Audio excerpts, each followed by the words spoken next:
Welcome back to the Sunday stream. We have ourselves the bunch of updates that have happened to Battle Brothers, PTR, and Legends mod. Good evening, Stefan. Welcome, welcome. Supposedly they said the game saves should be fine. Welcome to the secret shop. Hey, K-Tag. Welcome to the stream. There's changes happening, and hopefully our save from last week will still be okay. Cooking stuff has happened. I think we might have lost the cook because we didn't have it anymore. We're missing a character. Interesting. Let's see what's happened to the retinue. We did lose the cook, and it's all changed. Learn the camp cooking perk. Oh my goodness. Hey, Utigal, welcome, welcome. We don't have camp cooking anymore, do we? Where is it? I think the person died. Oh. The butcher doesn't have camp cooking. I thought Herbie... No, that's the other stream. I'm trying to remember which team this is. Oh my goodness. We have to get used to this, don't we? And the butcher himself doesn't have camp cooking. Where the heck? Oh, there's so much. 9 out of 6. Yeah, we've got 9 out of 6 people. As long as nobody leaves because of that, I'm happy. But, yikes. So, there's been a lot of changes happening. And as you can see, there's a lot of brand new stuff. And the retinue slots are now not tied as much to certain things, and there's so many new ones. So we have to really check these out. So Watcher's Totem, penalty movement, and sickness to terrain is now based on a certain background, but a lot more different backgrounds. Nice. Scavenger cart, part of all your ammo and tools. That's pretty much similar. The cooking equipment is the same, but you still need the camp cook perk. Now, here's the thing. We lost the cook because we didn't keep the perk. If you lose the person who has the perk, you now lose the retinue. It costs $0 to rehire the retinue when you get the perk back. But since we lost the perk for some reason, we've lost the cooking equipment. The minstrel is very similar. There's not too much difference at the moment. The one interesting thing, though, is they said that your size of your party is now based off of your reputation and your retinue. So, interesting. Hey, kiddo, welcome to the stream. But yeah, it is interesting to see. And I don't know if it's going to say anywhere if the party, where the party increases its in size. The company's strength now shows as 138. Very interesting to see that. But, yeah, cool stuff, but tricky to understand, I think. There's a bunch of new stuff, so I'm not sure which ones are new. Nope, those look pretty much the same. The meeting point looks a little bit different. But for the most part, the retinue doesn't look like it's changed much. There's still similar, for the most part, requirements for everything there. Field triage, having retirement with an injury, mercenaries with inspiring presence, skillful stacking, which is kind of sad to see that hasn't been changed. Field repairs perk for the blacksmith tools, that's kind of rough. Hey Roxy's, welcome to the stream. Is Chance still alive? That's a good question. I think we lost him last time. Yeah, we lost Chance. Sorry, kiddo. Possible to update Legends and without losing your save right now. Technically, Roxy's, the update doesn't ruin your save, but it does kerfuffle it a little bit. As you can see at the moment, we have 9 people out of 6. An ad is starting in 2.5 minutes, just to let you guys know. How is our Fist's life? I think that's the other stream. This is the Sunday stream with Staff Tank, Cleaver, Cleaver. Yeah, this is the Cleaver party. With bow, throw, headshot, and gun fatigue. Yeah, the Fist guy is doing pretty good on the other stream. But we're back on the Sunday stream with some different people. But at the moment, Roxy's, it does seem like it is compatible. The game does update and not have a problem. Did you want to name someone Elvis, kiddo? I have to remember who is available. We've got the Lone Wolf, who has a weakened heart and a missing ear. We have this Cleaver Nimble that is actually doing pretty decently. Mego is still here. Stefan is 3.0 is here. Defrosty is still alive. Roxy's is alive. And this guy's new. And this guy's new as well, I believe. So we have a few options. Just let me know which guys you want to sub in as. So Tio is actually up for sale. Mahat is up for sale. Meganulf as the backliner. And Yassar is up for sale. Kiddo wants the Lone Wolf. No worries. So we'll have you as Elvis. Hopefully you survive and don't have to worry about those low hit points. But this is our basically the Cleaver party at the moment. So we've got 1, 2, 3. I think we used to have a 4th Cleaver, but we might have lost him. Yeah, we did. We used to have a 4th Cleaver. But for the moment, the team's doing well. We did just destroy a location, so I think if we quickly camp... There we go! We've got our ambition fulfilled. Nicely done. What do we get next? Rally the troops. 12 enemies. Contracts for the elite, and 5 beasts. I think 12 enemies is the easier one to do. But yeah, it's kind of weird that... Oh, we now look at that! Did you guys see that? Our party size increased from 6 to 8 because we increased our renown to a different threshold. So that's pretty cool. Unfortunately, I can't see the thresholds here. I know it's on the Discord, but I don't have Discord up at the moment. But that is pretty cool.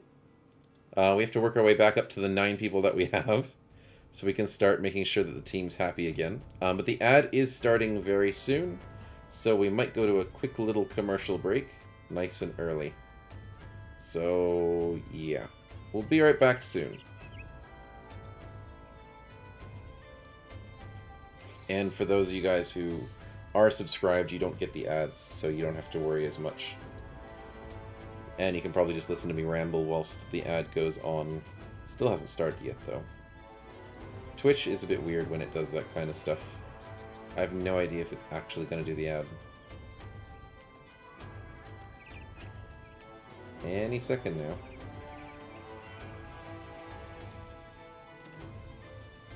But yeah, I might pull up Discord to get the actual numbers, because I am going to forget. Get the actual numbers of the update. Where is it? It was in the GitHub of the test build. Oh, the ads are started. Okay. If I copy the link.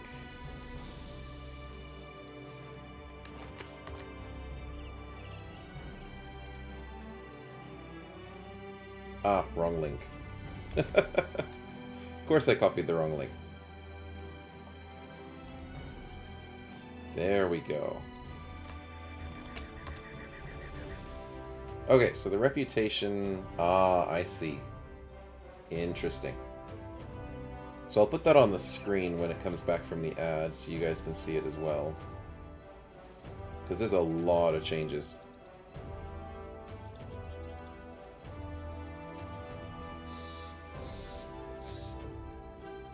But we just crossed, I believe, what was it, the 750 threshold for the retinue size, the roster size increase. No?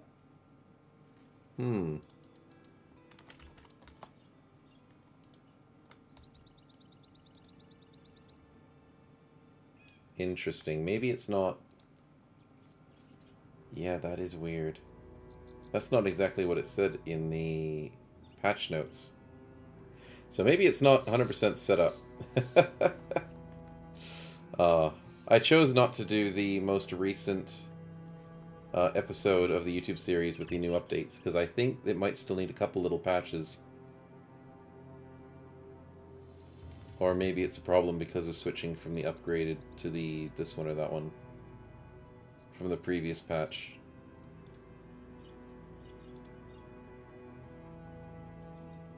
Interesting. Anyways, we're back from the ads, so welcome back. Just been me rambling on about stuff and talking about the roster upgrades and stuff like that. But basically, we did just get a bunch of renown from this new ambition, if I'm remembering my names and numbers. We went up to 689, back from closer to 500, I think it was. And we do have brigands attacking us, so we have to deal with that. Are we healthy enough? Yeah, we should be fine. Anyways, so the way that I'll bring it up on the screen. Display capture? Yeah, that's the right one. Okay, so the roster changes. This is all the updates on the 21 update, I think. It says that when you're at 500 renown, you're getting 6 full roster, 6 combat roster. 750 is at 8. But we just got to, what was it? 689. And now we have 8 slots. Which puzzles me. It also means that the roster size is not tied to this cooking equipment anymore. Which means we don't need to get back this cooking equipment to get our roster size, which is very nice to see. I am happy that they detached it, and now all of this stuff is just extra. It's luxury items, which is exactly how I wanted to see it happen from the get-go. So I'm really, really happy that the Legends team decided to do that. I do find it a bit weird that the numbers don't seem to add up. From 689, and this says 750. And then it says 1,050 for the next one, 1,400 for 12, 1,800 for 15 full, but 14 for the combat roster. And that seems like a nice progression. It doesn't seem like it's too bad. It's cool that they revamped the Cultist Origin. They also revamped the Crusader Origin, made it a lot easier because it is actually a pretty easy start. And with the Lone Wolf start, they added a Squire, so that's pretty cool. Lone Wolf is no longer lonely. They start with a Squire. Come on, do math. I know, I'm doing my math. It just doesn't add up. 500 was 6, and then now 750. But thanks, Athale. Welcome to the stream. And thanks for that previous sub you did as well. But yeah, there's all sorts of really cool stuff that's happening. But the fact that Retinue is no longer tied to size is wonderful. Which means you can push through the game, and you don't have to worry about getting these unlocks. You don't have to have every single thing possible. You don't need the Entice perk. You don't need Camp Cook. You don't have to situation your party exactly to a specific T in order to get more people. You just have to do better as a party, get to those milestones, and now your party is now at a decent size. So I'm really impressed and really happy to see those changes. It's also sad that I don't know how to get Camp Cook anymore, because we have a butcher in the party, and he doesn't have Camp Cook. So we might have to hire another butcher and see if that refreshes it, because maybe it's just the changes from the different ones. Anyways, I have to quickly fix the thing. There we go, there we go. That's looking back to normal, and we're ready to continue. But hopefully you enjoyed seeing those changes. The PTR changes, actually I should quickly have a look at those.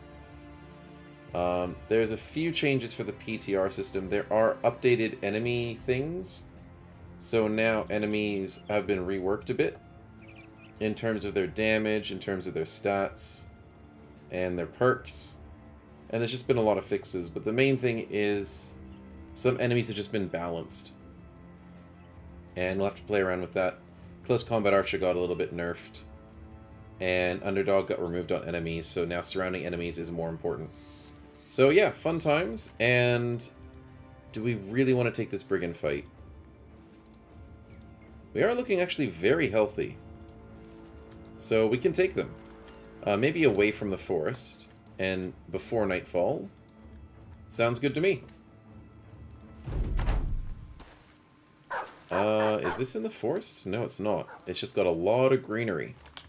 That is a lot of greenery. 3 archers, not a threat, but they will be annoying. Pitchfork is going to be scary. And so is... Ooh, they changed the color. Look at that. The action points are now orange instead of yellow. It's more of a orangey style on the enemies. Cool. Interesting to see that. 36.55. I want the 55. Well, we almost had it. That's okay. Our armor situation is doing fairly decently. That was unfortunate.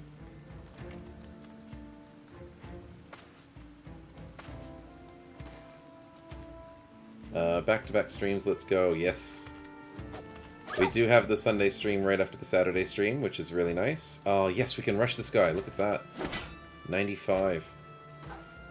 If we get rid of the Peasant Flail, we have a slight better chance of dealing with this. They're going for the bottom flank, and that means Mego can go for this high ground. As long as the dog doesn't screw us over, we've got that. Elvis after the dog. Nice hit, and you get your confidence. Frosty... We could break the shield, but I'd rather go for some damage. He's not a threat, but doing damage to him would help. If we break this guy's shield, he's going to do more damage because he has a double-handed. So let's go here and go for the 84. Ooh, that's a very good accuracy. Ha ha ha ha. Beautiful. Roxy's 88 is very tempting. And we'll take it. Sadly, that was a headshot. If it was a body shot, you'd be dead. But that's okay. Michael, let's jump in here for the dog. Nice. That gives Mego the ideal situation to get stabbed with a pitchfork, so don't die, buddy. And I'm going to be patient and wait. I want this high ground, so moving up here would be good, but I'll have to see what happens to the enemies. Frosty, we just got you surrounded. I apologize. But he's not happy about it, so that's hopefully a good thing. And 46... Do we get the dog? No, we don't really care about the dog. We get the 46. Nice. Lucky Baffle. We missed a 95. That is rough. I will patiently wait for the dog to die. And then move Stefan. They're still trying to flank. That's very cheeky. And if I moved Yassar here, that would have screwed us over. So I want Yassar down here. Yeah, that's probably the better way to do it.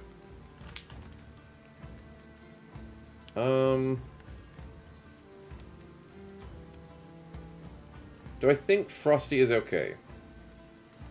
What else does he have in his inventory? He's got a Warfork. Yeah, he'll be fine. Just switch to the fork, buddy. And Elvis will help you out. There we go. That worked out fine. Mega waits. Roxy's, where are we going? Counter-sniping? Sure. That's the headshot we like to see. The dog dies on the way out. That's what we were waiting for. Counter the polearm. Nice headshot. And then we stop this guy from moving forward. With Mego, 1, 2, 3, 4. They could try and go for the flank, but if we just spear wall, I think that's gonna work. The dagger, yeah, not a threat. Frosty will be fine. Uh-huh. Cleaver, please get these 91s. Yes! And the 95, he dies to bleeds. Nicely done. They're still trying the flank, which is wasting their time. 26%. Yikes. That's rough, Frosty. We get the beautiful 60 by Yassar. I want to know where this thug goes, so I'm going to wait. He counters it, that's fine. Counter snipe? please. No. Hey, Nazael. Welcome to the stream. We're checking out all the new stuff that happened in the most recent updates. And it's quite interesting to see. I'm very happy with most of the changes. So it's going to be lots of fun to play around with that. There is some white flags. Look at that. Beautiful. Mega, we have to go here. Actually, 1, 2, 3. 1, 2, 3, 4. Crap. Oh, that's annoying. He catches our back rank no matter where we go. Unless we go here. And then we allow them to get the high grounds. And then Yasar walks back a space. I think we have to do this. It's not the best tactic, but it's a tactic. Nice. Good kill on the way out. I mean, he still could get to our ranged person, but not as easily, technically. Stefan, let's just wait, see what happens. Nice, good bleeds. And 26? We tried.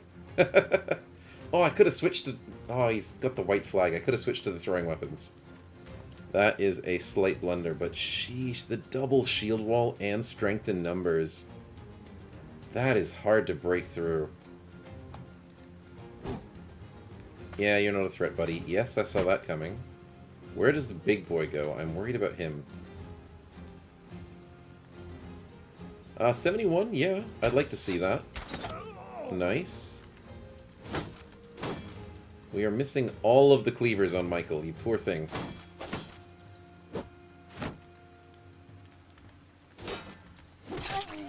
That's a beautiful hit by Elvis. And do we go for the counter snipe or do we assist down here in melee? Kinda want to do that counter snipe with Roxy's. Nicely done. Yep, bleeding out. That's a good headshot. He's still trying the flank, but he jumps in? Weird call, buddy. Weird call. Okay, let's team on this guy. Nice. And where does this hit go? Oh my goodness, Yasar, you poor thing. I know you're level 3, and only have 50 melee skill. But, yikes. 50%? Oh. Okay, can we kill him? 90%. 92. Yes. We need to save this dying bottom flank. Do we have quick hands? We do not. We wait. We assist on the 32. Nope. Okay. He takes the high ground. That's not a problem. We take a bad injury, though. And we dodge the axe. That is very useful. Michael, what do? We just join here? Nice. He's almost dead.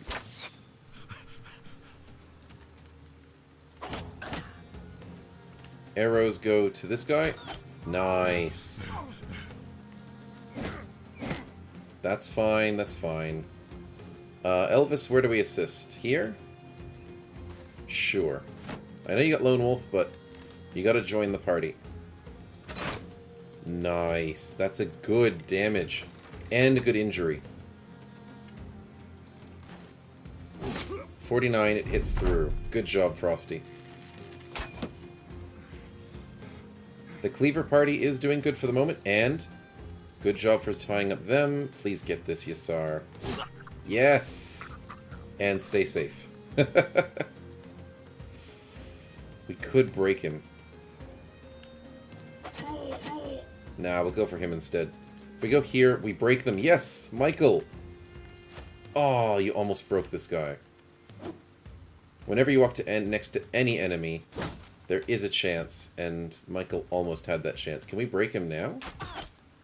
There's the white flags. Everyone is safe.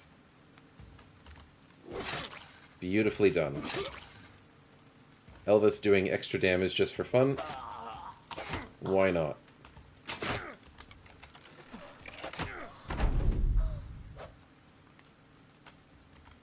So yeah, we're kind of a little bit cheating at the moment because we have more people than we're meant to in the party.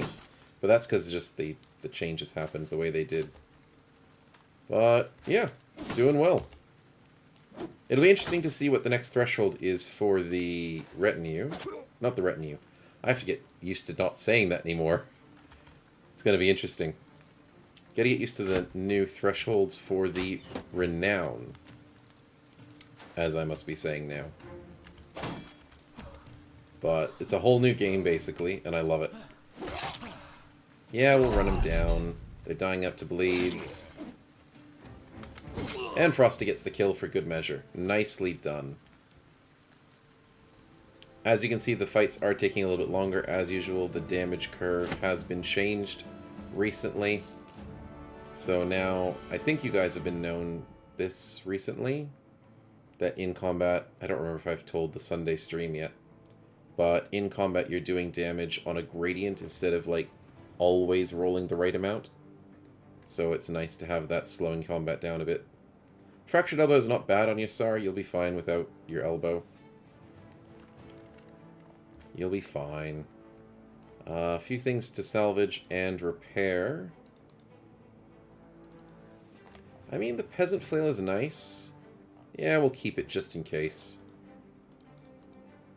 And make money off of everything else.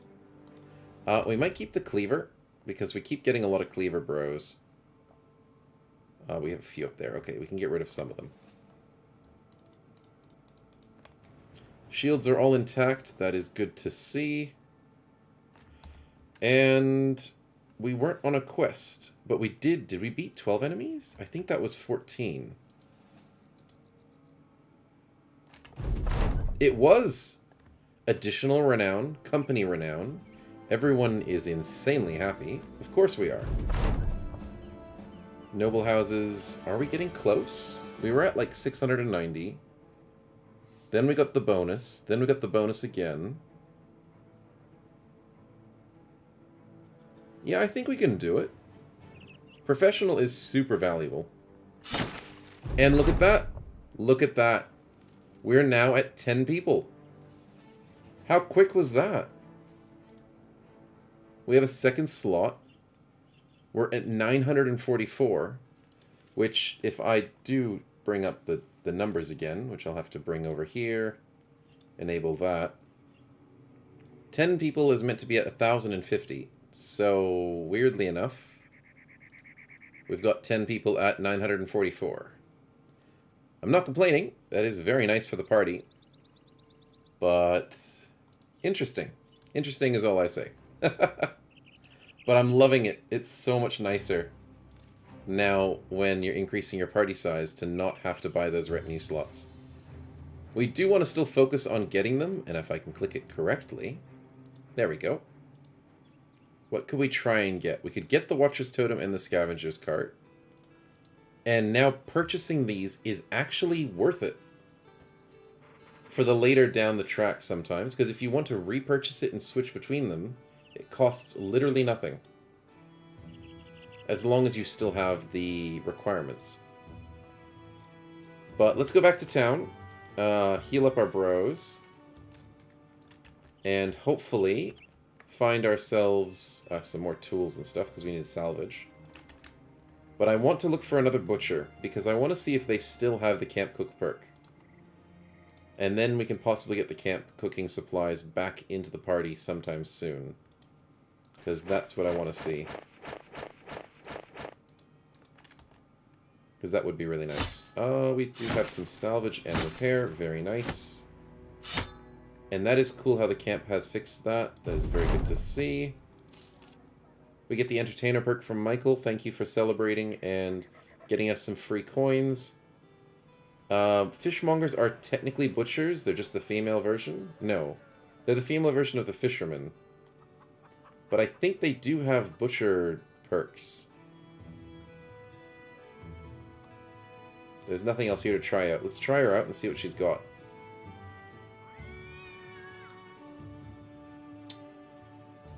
Apparently not.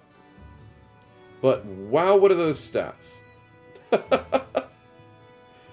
I was not expecting this person. I was just going to buy her and just get rid of her if she didn't have the perk. She doesn't have it. Unless they change the sprite for it. The icon, I can't see it. She's got Paymaster perks, weirdly enough.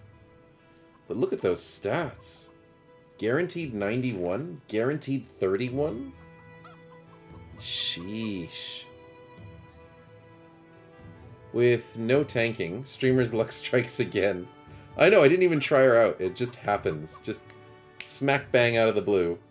Comes in with 5% experience gain and 10 extra fatigue, sitting on 117 fatigue at 0 at level 1. Wow. That's a duelist if I've ever seen one. And we're going Cleaver Party, so why not? Oh, she doesn't get Cleaver perks. That's why not. I saw the Butcher's Filth and was like, yeah, we go Cleaver. No, we can't. We can go One-Handed Flail, One-Handed Mace. And I'm a sucker for flails, so let's go One-Handed Flails.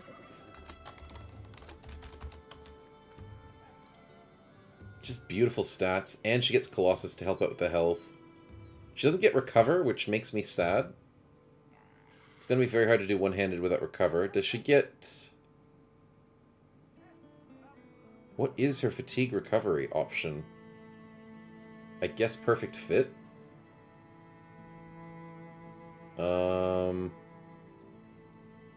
Utilitarian can get you some Fatigue Recovery in terms of Fatigue Reduction, but you have to use a two-handed weapon at range of 2 tiles. Ah, we could do... Oh, I have an idea. But that wastes her defense. There's no rebound, no recover, no mind over body. Oh man, being fatigue neutral is hard to do in PTR sometimes. You know what? I'm going to switch up the build. It's sad to say, but a one-handed flail, you're going to stam out way too easily. So I'm going to go with a two-handed reach flail. Another ad in 5 minutes. Reach flail. Two-handed reach flail is going to work because utilitarian gives you fatigue reduction if you're wielding a reach weapon. Perfect fit gives you fatigue reduction if you're just wearing medium armor.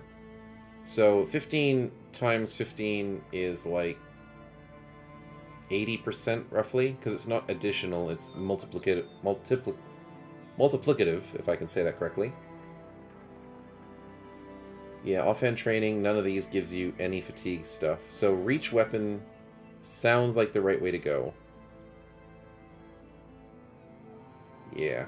Sad days, but it's the way to do it. Let's get you a pitchfork to start off, and some armor.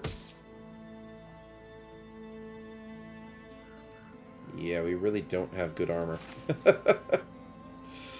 might have to start spending some money.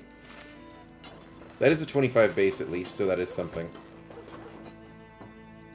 And we've got no helmet attachments. Fair enough. Let's go shopping for some armor. And there's nothing here. In terms of food, selling amber shards for that much is not amazing. Food's fine. Tools could be better. Money could be a little bit better as well. Selling for... Not sure. Let's go somewhere more expensive, but I also want to switch out one of these shields to have a full health shield to see what the prices are. Prices are 18. Okay, we'll go somewhere else. Quest is... Brilliant location. Okay, so before we go somewhere else, should we do the quest? No, Citadel's not far away. We can always come back.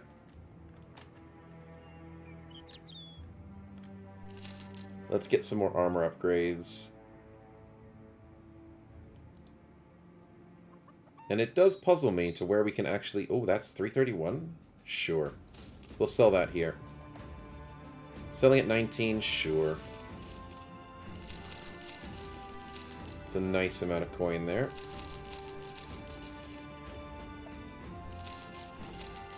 And we'll keep the crude javelins just in case. Get rid of the brains. Get rid of the soul splinter. Let's see. We have a lot of pitchforks, but they don't sell for that much. We'll get rid of the glaive. I don't like using them. Hatchet, not really needing the hand axe. Yeah, that's pretty good. We got 2.6 grand. That will probably get us some nice armor upgrades. 55 base, that's pretty good. 50 helmet base, that's pretty good as well. 25 bases for 36 bucks, that is good enough for our back ranks.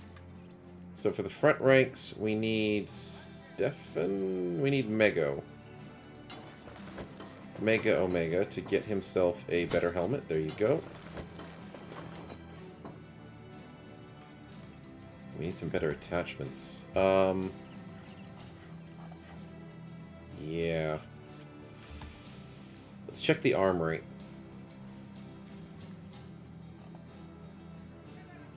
Already a famed item available.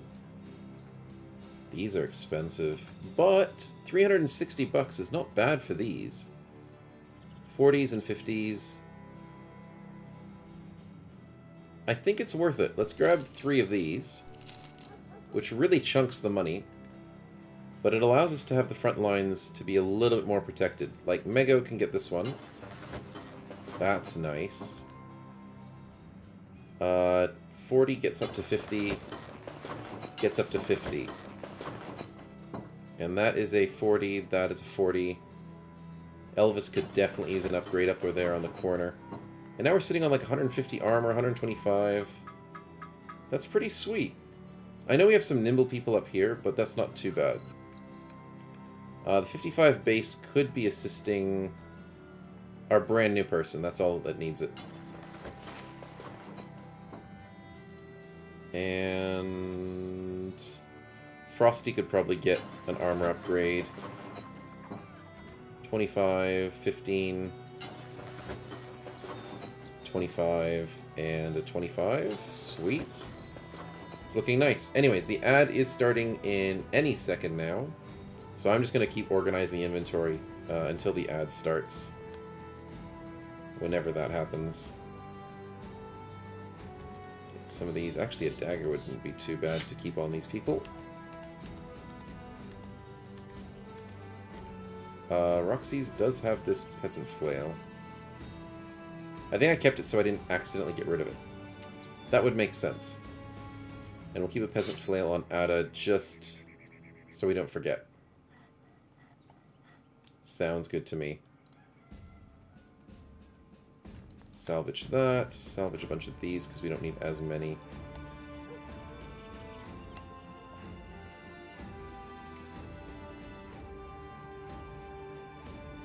Yeah, that's fine. Okay, the ads have started.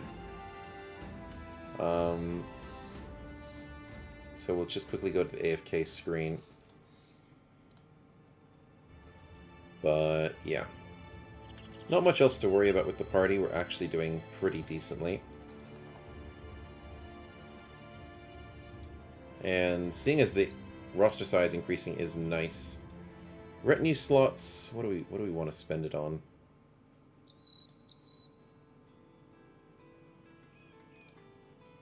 I guess we just need to save up enough money first.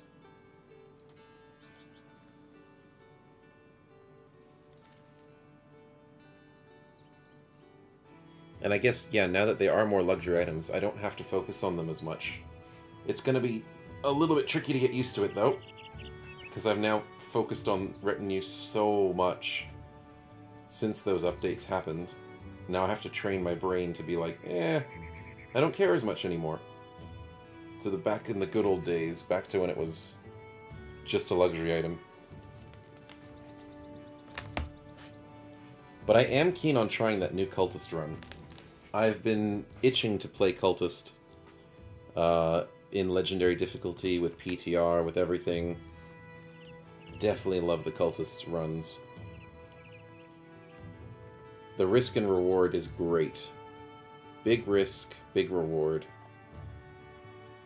And the ads are off, so welcome back from the ads. But yeah, we're just talking about all the retinue stuff and training my brain to not be super glued to making sure retinue happens. So I really shouldn't be caring that we don't have the Camp Cook perk anymore. I'm like, you know what? We can live without it. I have to train myself. But yeah, the Cultist changes, the Crusader changes are really cool. Can't wait to do another Cultist run.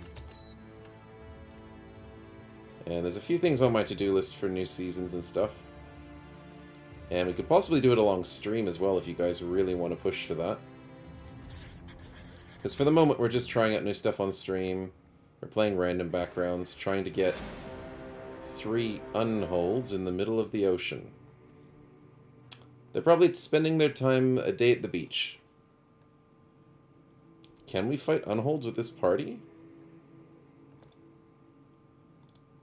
We did just buy brand new armor. We've got 2 people with weakened hearts, which will probably get 1 shot. I'm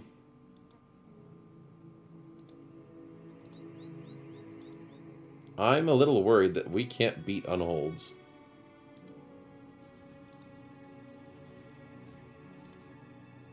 Yeah, that they would probably shred us.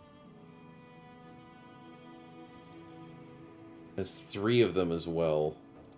Our range damage is nice. It's not amazing, but it's nice. Yeah, I don't want us to lose this early, so let's not and say we did. Oh, though the Silver Claws could help us. Yeah, we'll join the fight if the Silver Claws are going to fight the Unholds. Yes! Sweet. Unfortunately, we didn't join the fight as soon as the fight started, which means we're on the edge of the map, which is always annoying. They're stuck here in the middle. But we will be able to join soon. Unholds win flawless victory against all 19 of us? Oh, it's possible. It's possible that the Unholds will just slaughter everybody. But these mercenaries look actually pretty decent, and they have a lot of perks. So I'm putting the money on us. I don't know if it's the right way to do it, but I want us to win, so maybe I'm biased. And maybe you're biased for us to lose. I don't know, maybe. Oh, let's see how it goes. Mercenaries are throwing weapons. He does have a Morning Star, so he'll be fine. But the main thing is, can we steal the kills? Because if these guys die to the mercenaries, we get literally no XP, no money, no nothing. So we want to be able to steal the kills when the opportunity happens. And the mercenary himself, herself, gets Overwhelm. Overwhelm is very, very strong against Unholds. Do you feel it? They wanted to win before they'd been born. Well, that is true, and it may happen, but maybe these mercenaries have something to them. I'm not going to put Meganelf too close. Yeah, we have to be careful, because they could throw a mercenary and just jump on us. Don't come close to be less than 9 out of 6. Yeah, I can't be too bold. I think we've got a chance, but I mean, they're still on hold. It doesn't matter how many people are on the map. That's 500 health. And they have survival instinct, so they can take some hits. I don't want to break Elvis's Lone Wolf, so we won't get too close to him. He heals up. Rolling on 39s and 37s. Ooh. K-Tag, you might be right. Oh my goodness, that mercenary got decimated. Oh boy. Let's focus this first one. We need focus fire, and we need to teach these mercenaries to focus fire as well. Frosty, let's keep you back there. Nice. Good hit with the fire arrows. Mercenaries with fire arrows, that is scary. This guy's going down. Yes. Okay. We have a chance. Overwhelm, yep, okay.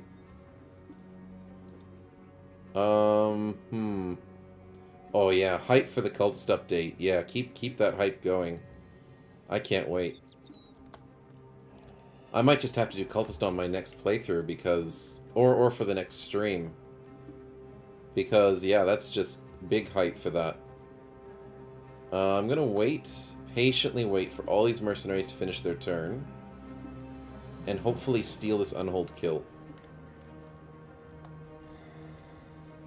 Elvis, I'm gonna wait as well. And I want the unhold to attack first and heal first. Nice. Frosty can go here for the hit. That's good. Let's wait. What's gonna happen? He gets thrown. Punched. Thrown. Punched. Moves closer. Gets thrown. And brings himself to our ranks. That's kind of what we wanted. Weirdly enough. I want to put Yassar all the way up here. And I'll put Ada here. I kind of don't want to put Mahut here. Slept too long, missed most of the stream. Or about an hour at least. That's unfortunate, a trick. But welcome to the stream. We only just started 46 minutes ago, roughly. I was sort of just basically explaining the update and training ourselves to not have to worry about the retinue anymore. And we got up to 10 people from 6, so... Our ambitions are very quick, and we increase the party size. And weirdly enough, the weirdest thing at all is our butcher doesn't have camp cook. So, yeah. That's the only thing that really puzzles me. Anyways, Mahut's only got 35 defense against unholds. That's kind of dangerous. But, oh, last stand and survival instinct. Do we risk it? I think we can risk it. I mean, we need the surround bonus. And that 73 with bleed is helpful. Sad for the spear. Arrows, please. We got one of them. Roxy's, come on. Oh, maybe we won't get the kill this turn. Elvis, come on. 41? He's getting a lot of stacks. Oh, that might have been a slight mistake. Oh, that's a lot of bleeds. Defrosty, come on. Yes, that's a good hit. And there's not much else we can do. You're dead. Even if you had a lot of debuffs, they're immune to most low-level debuffs, so yeah. This is a tough fight. And hopefully we didn't seal ourselves. They're still acting on 21 turns, so we are faster than them. You jerk, you mercenary, you switched us into melee. You absolute jerk. Oh, that's not good. Overwhelm is going to help a lot. And he used... Who did you give covering ally to? Oh, you gave it to that guy in front of him. Fair enough, fair enough. Nice. The unhold's getting unhappy. 21%. Oh, we get the hit. And we move out of the way, because we don't want to deal with that. 43-73. I know this adds to his survival instinct. Oh, but I kind of want to wait.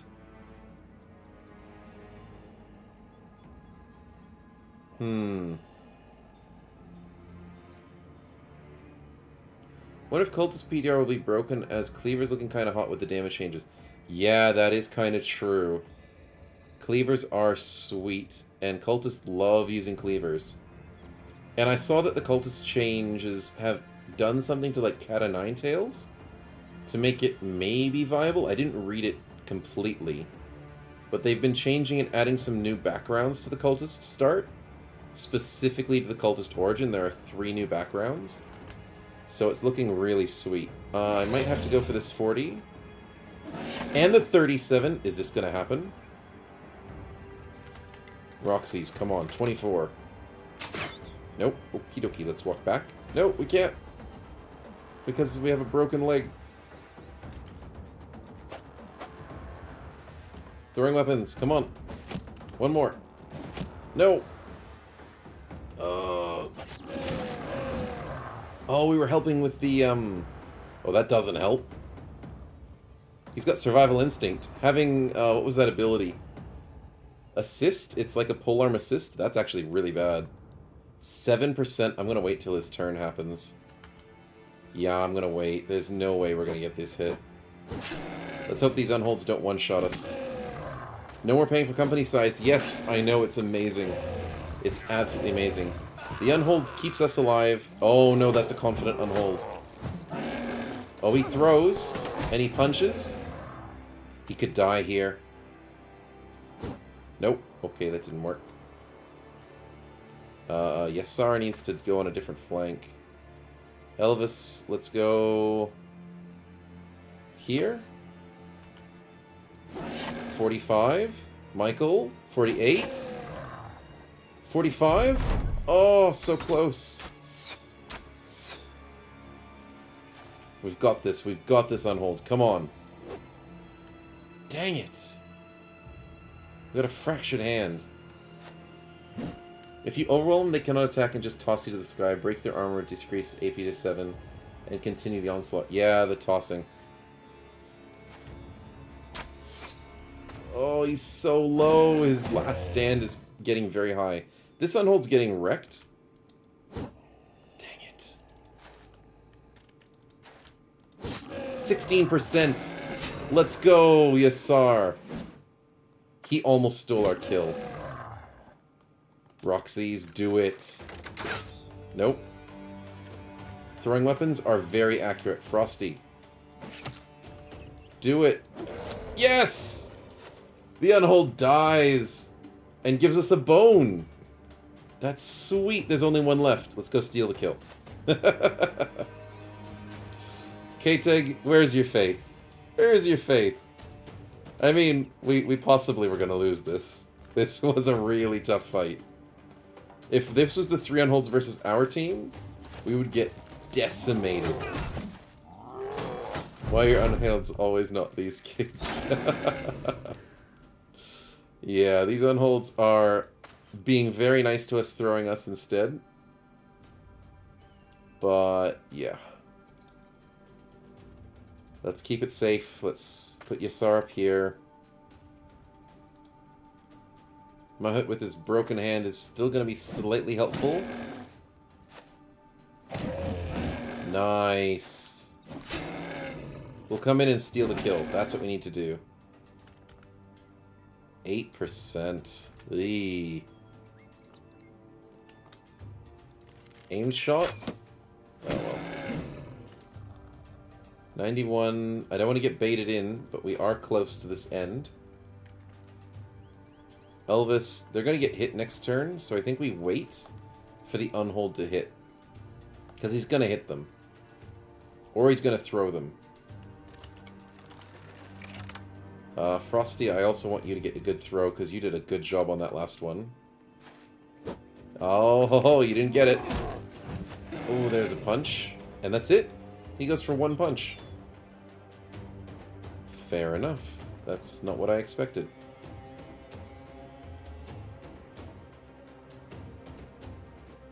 I think Stefan can take this position here. 60%. Not bad. Mego, let's stay back.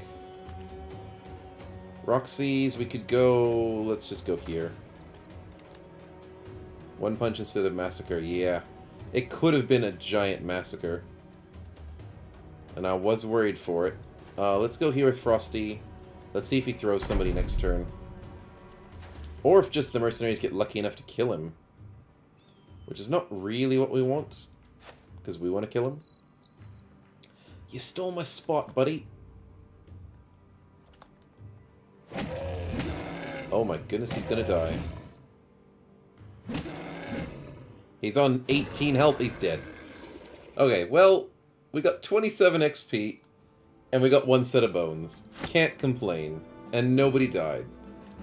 So, it worked out. The mercenaries did a good job. And I don't think they lost... They lost one guy. Just a lot of injuries. With 27 XP, we got level ups. Nicely done. It was unfair enough. It was. And I mean, we didn't get rewarded for stealing too much from the mercenaries, so... You know, we did alright.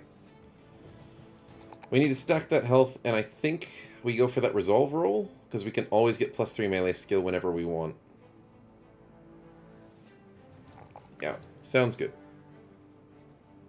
Let's get punching bag, I think, or should we get the shield expert to stay alive? We'll get punching bag and trauma survivor a little bit later. We have to make sure we get them before we get level 11, so promise potential gets them back for free. That's the really cool thing about playing with cripples and people who are like really bad, like beggars and indebted, I think it is. Do we get survival instinct or shield expert? I'm going to go for the shield expert. Get us more of that defense. Slinger sniper, let's keep putting effort into... let's get that health up. And let's get the... bullseye. Are we ready to switch to a sling? 71. Would it be a good fighter with such permanent injury and crippled past? He'll be alright. The main problem is the weakened heart. He can get resilient, which helps with a bit of health. He doesn't get Colossus, which is the biggest problem. If he got Colossus, it could really help with the weakened heart. We're just riding till we die, basically, with this cripple. Hoping that it'll work out. And the Promise Potential does give you +15 in all attributes. So you get a nice stack of health as well. He's only level 4, so he has a long way to go. And I think if we get lucky enough, we can outbeat this health problem.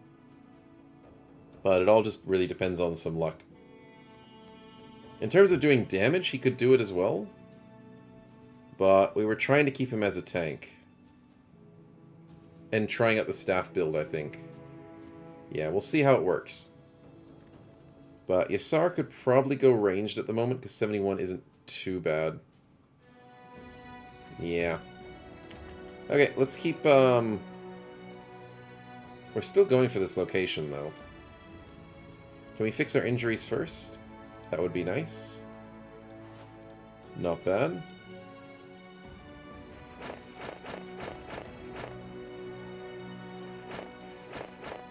There we go. See a clause, nicely done. There's the retinue reminder, which isn't as important these days, which is nice to see. But yeah, as you can see, the retinue slots have changed. Instead of people, they're now cool little items. They can be swapped for free, that's why there's a 0 cost on the Camp Cook perk, which somehow we don't have, interestingly enough. But these are no longer tied to retinue roster slots, which is nice. It's so nice to see it. Let's move over here. Get ready to ambush the retreat of the wicked. But mainly, how is the injury front? Not bad. We got rid of one of the injuries. We can wait for that hand to be fixed. Yeah, there's a few raiders. Kind of want that hand to be fixed. So let's sit around and... yeah, there's not too much to salvage.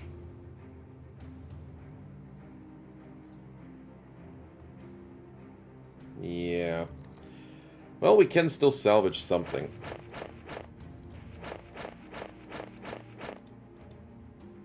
Fix up the party. Wait till tomorrow, see if that hand gets fixed. It probably won't, but it's still worth a try.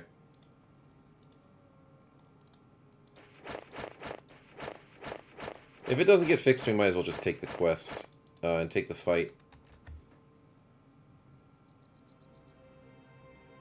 Slowly eating through food, slowly 129 a day. We can't waste too much time. We'll go past the paycheck. Hello. Why do you do this? Please no. No, we already just like fought unholds. We don't want more problems. That's 20. We're luring you to town. Silverclaws, you have another job to do. Please. Please, do something else. Do we assist them? What do you guys think? Should we join this fight? Do we want to see the Silver Claws, who actually have gained more mercenaries? You think it's fine? No? Yes, no? Do you think they'll win? Silver Claws should be strong. They were good last time. They've got new people. Go? Okay. It'll be a feast for sure. Now, did we lose any before we started? No, it's still 20 versus 20. Let's see how it goes. We're just joining in fights today, aren't we? Multiple tier 3s? I'm worried about that. I don't want to see tier 3s. There's only a tier 1 that we see at the moment. But if there's any tier 3s, that's going to be rough. And I don't think the mercenaries are going to do a good job at controlling the perks, the corpses. What perks do the mercenaries get in Legends? We had them a second ago. I'll show you it when we get back to them. They get some really nice perks. Yeah, you're right, Stefan. They won't control the bodies very well. That is what I'm actually really worried about. They're going to do really good damage. Oh, they start with a tier 2 as well. Okay, so here's some of the perks that they get. This guy's got an axe, so he's got all the axe perks. Dismemberment, Between the Eyes, Executioner, Anticipation. They get some really good stuff. He's got Battle Forged and Nimble, and knows their weakness, which means every time he kills something, he gets bonus attack. Yeah, it's pretty sweet. The archer in that last fight, and in this fight, as you can see, has got the flaming arrows as well. So, really sweet stuff, but as usual, yikes. The problem is, that's a corpse. Elvis, you want to take this corpse? Almost. Almost. I'm not going to waste Frosty's throwing weapon on this guy. He's practically dead. Nice. Good job, Roxy's. That is true. The Noxeras do take a while to get to tier 3. And they're already wavering a bit, so they're probably going to compete for the corpses. It will be interesting. We might lose a mercenary, especially if they get eaten and stuff. I heard someone eat. We've got an ad coming up in 5 minutes, just to warn you guys. Oh, that mercenary is not looking so hot. There's another tier 2. Noxera's fight always looks good at the beginning. You get lots of kills, but it's the end of the fight that makes the biggest difference. It's kind of like orcs. The fight near the end can swing so quickly and so damagingly. You gotta be careful.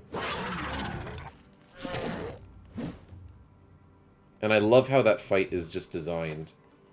That you can look like you're winning and being on top of the world. But if you're not careful, they can swing it so quickly. We'll start engaging this flank. Basically, it's the front flank, I guess. But yeah.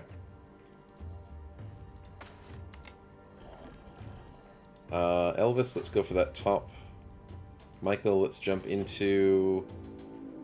No, I'm not tempted to go further forward because these guys aren't locked into combat yet. Ooh, cover ally. Who will we lose this time? That is a good question. My money is they're going to lose the axe guy. Or this axe guy. Actually, maybe that billhook isn't really well defended. And he doesn't have any armor, so that billhook is looking pretty bad. We'll have to see. All in due time. They're finally going on our flanks, that's fine. Oh, yeah, that mercenary is not looking so great.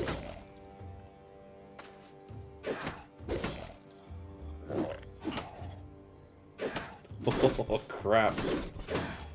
The silvers are... Oh no, they got a kill. The archer is doing really well with his warbow. So I've got high hopes for the archer. Mercenary gets saved. They killed another one? They've got a third archer that almost hurt his own guy. There's a stun. Maybe they'll turn it around. Wow, we instantly got him to flee. We'll move up closer. Yeah, get some better shots. And some better vision. Oh, he's sitting in his own fire. Was that double punch icon skill from the billhook? Yes, I do believe so. So they switched here. He attacked, and then the billhook went and hit this guy. So that was a double strike follow-up sort of thing. So whenever he attacks, the follow-up attacks as well. And when this guy attacked him, the follow-up attacked him as well. So that's how follow-up works. I don't think it's... I read it wrong when I first saw the perk, and I thought it was the most overpowered perk in the game. But then I was like, wait a minute. It's an activated skill that costs a lot of fatigue and action points. So I was like, okay, so it's not overpowered. Lots of mercs without helmets? Yeah. They're not the smartest mercs, but this guy's gonna die. I'm putting money on the guys without helmets. They're most likely gonna die. But over here, you guys are doing some good job. Should we waste the throwing weapon? Frosty, no. I'm going to switch to this one. And throw that one instead. Nice. There's the follow-up. He goes for the hit and the follow-up goes as well. Unfortunately, the follow-up misses. A 92. Sad times. Michael, let's just jump in there. Getting some beautiful, beautiful morale procs.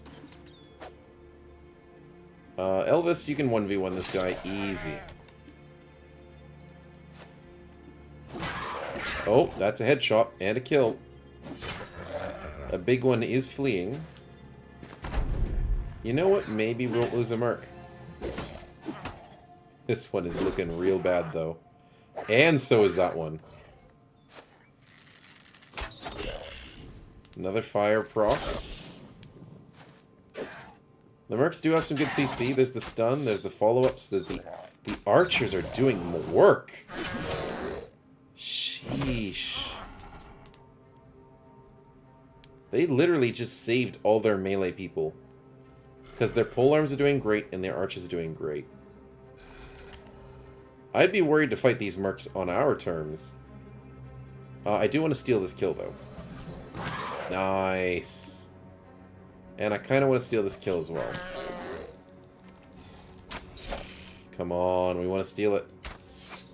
Oh, dang it. It's because I said it. And I think we can risk moving forward. Yeah, he steals it. Dang it. Holy crap. He stole the kill, got berserk, and ran up that way. Fire is so good to Noxeras because flame air affects the resolve. And if they move to eat, they take flame damage, even if it isn't a lot. Yeah, that is true.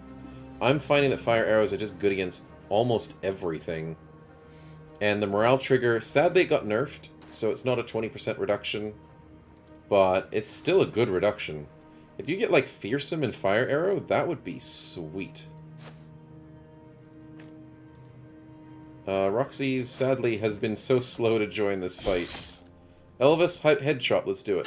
Nice. Without our assistance, I think this guy would have died. But other than that, they've pretty much got this under wraps.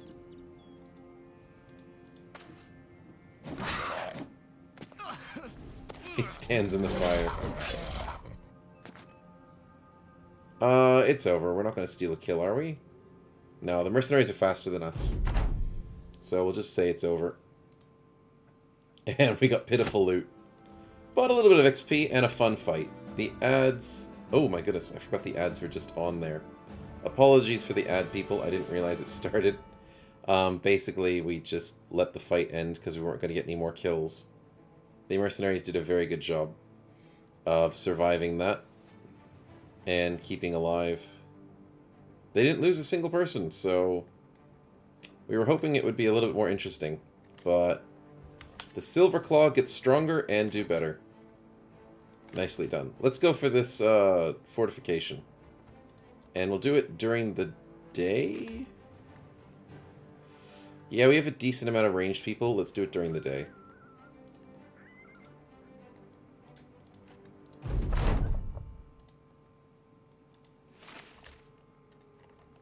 Not a problem. But yeah, I am loving Flame Arrow. We just got it recently in the PTR episode, which is going to be released tonight. So you'll get to see all the fun stuff that the Flame Arrow gets to do. What the heck are we fighting uphill for? Oh my goodness, this is a very bad start. I am retreating. This is a horrible way to fight. Don't ever fight uphill like this. You'll get peppered to heck and losing percents. I'm going to reset the map by retreating. But yeah, the new episode's coming out tonight, and it's going to be a really good episode. And you get to see some nice fire arrows and a bunch of cool stuff happening. So I have fallen in love with the fire arrows. And making a fearsome build would be really, really cool. So fearsome archer for the win.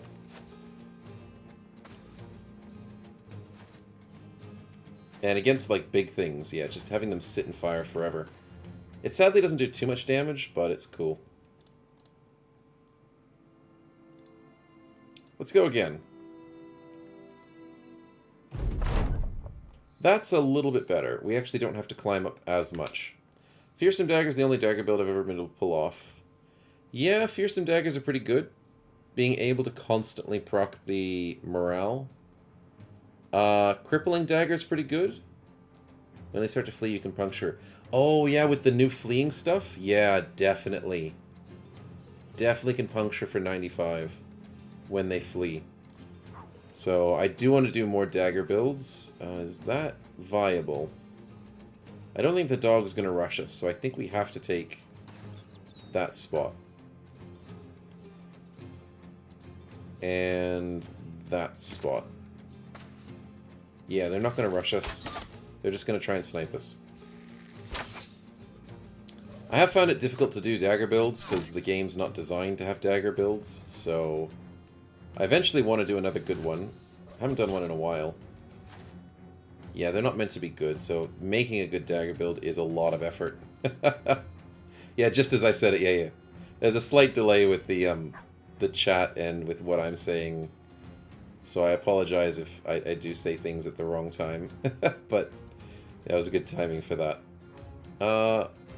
I kind of want to do... Actually, any flank is bad. The top flank is maybe okay? Excuse me. But then technically that's Elvis's job to take the top flank. So we'll go for the middle flank and the bottom flank. Okay, Elvis, it's up to you. Oh my goodness, that's a pike. Okay, we need to help you out with something else. And we want that pike. Roxy's, your poor leg is not helping the situation. Mego, let's go there. Yikes.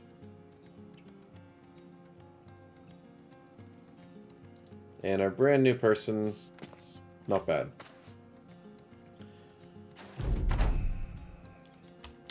He doesn't have crazy armor, so I want to do throwing weapons against him if I can. But he's going to be hidden a lot. I want to shoot down this flank. Or accidentally hit the thug. Sure. That works. Not going to complain about a free hit. Oh, but then he stops our shooting flank. Aha. Cheeky. But we can go here. Oh, but then the peasant flail gets extra accuracy. Oh, I don't like that. None of those work. Elvis should go for the dog, but then that still gives him a chance. We'll go this way. We'll scare the archers. Peasant flail, I don't like you, and I don't like you. We have to work around those two mostly. Yeah, that's fine. I don't mind being peppered a little bit. If it's for the sake of... My goodness, Roxy's, you got some accuracy there. What's his extra weapon? A Morning Star. Technically, he's a threat.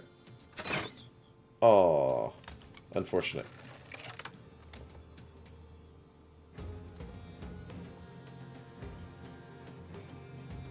Yeah, we can risk this.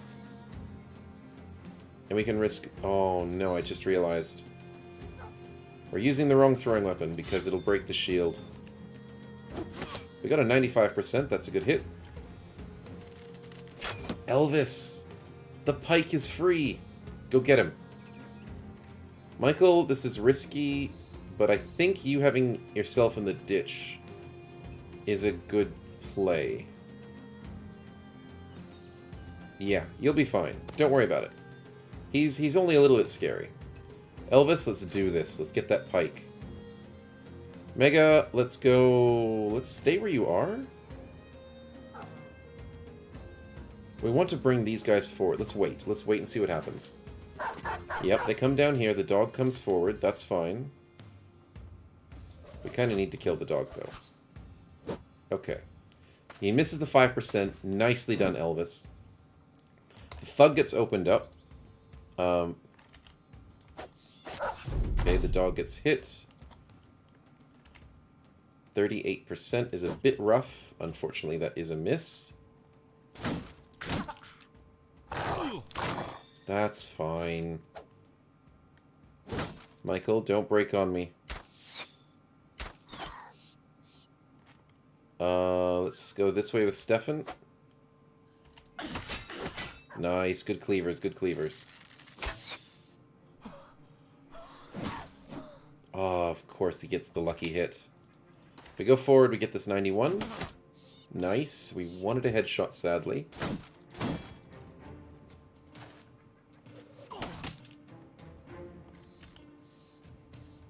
$49 is all we have. Nice.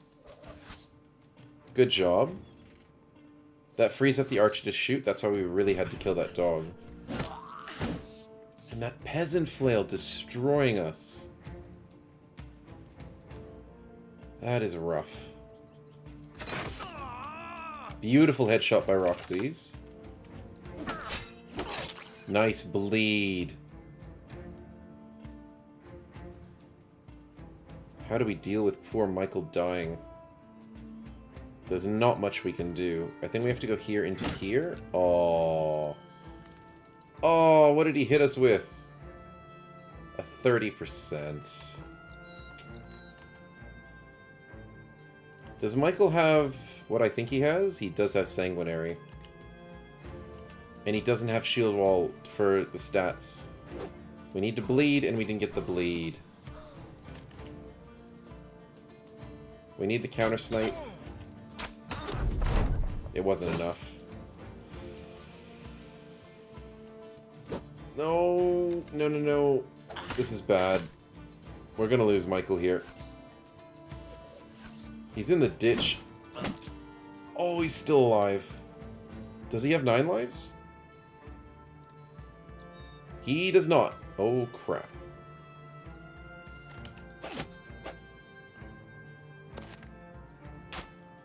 We need to get a kill, other than the dog.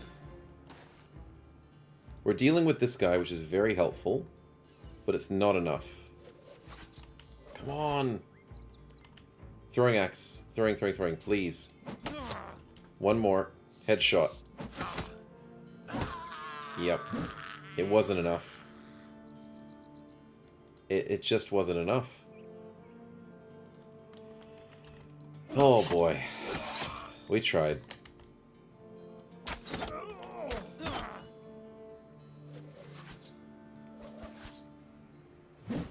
Is he actually dead? I didn't double check. He struck down. Okay, so we haven't lost him. That's very good news. Can Roxy's get this kill? That makes up for it, because we're able to now deal with this situation. Elvis, you got us the pike. You legend. Let's move Mega up here. And we miss. The peasant flail is still going to be a gigantic pain.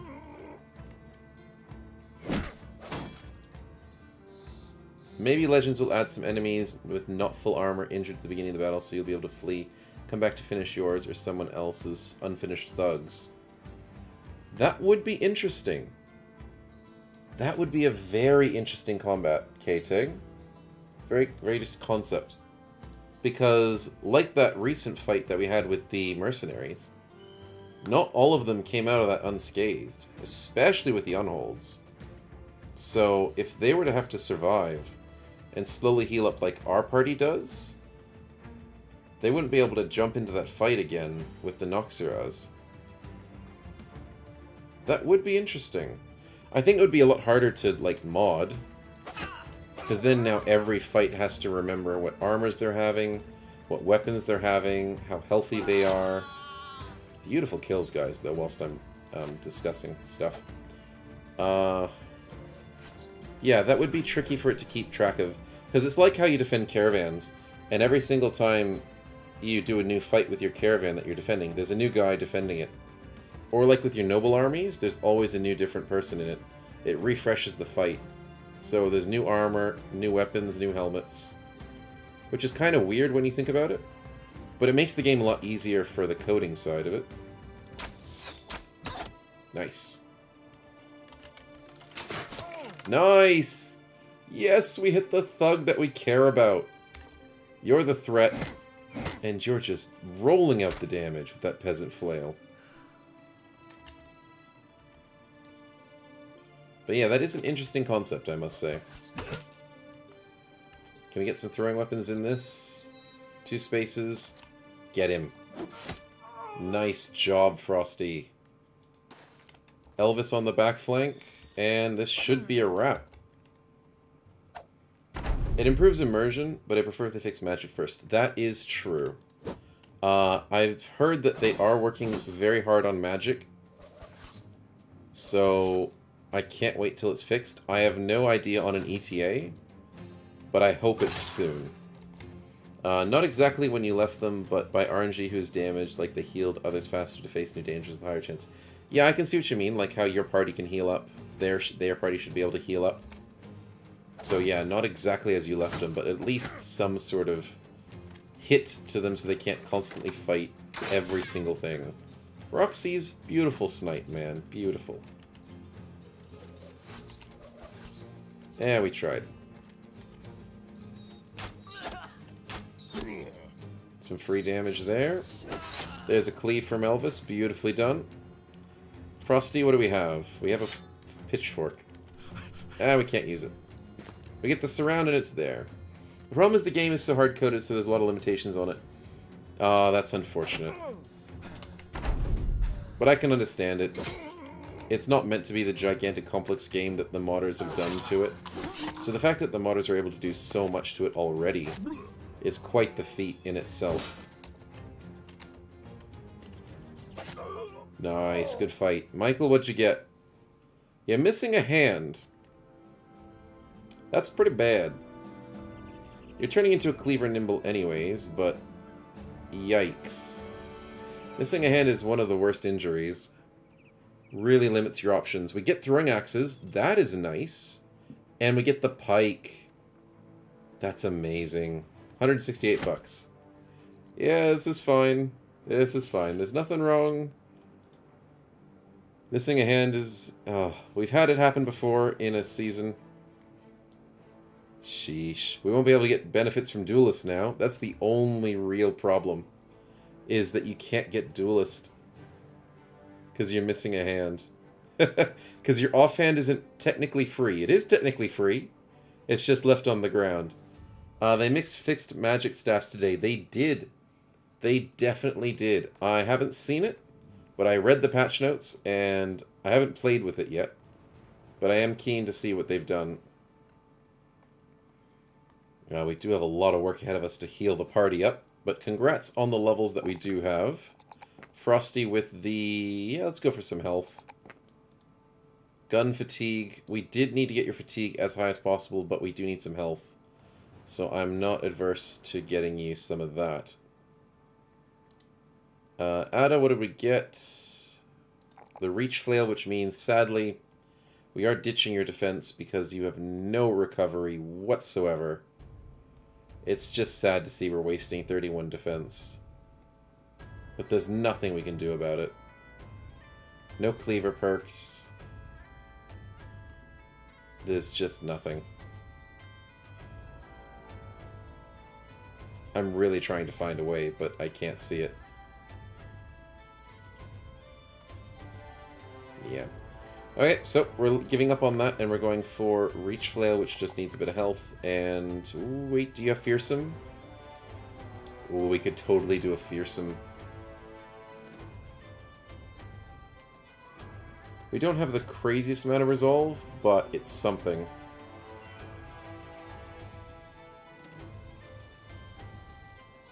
Yeah, let's do it. Because we're not going to deal with fatigue crazily, so let's go with Fearsome. I don't know how to do this. Let's go Reach Flail. Fear. There we go. Not enough characters in the game. So let's go that with the health roll, because the health roll is looking good at the moment. Let's get the small target for the head chance. Yeah. Looking good. Salvage those.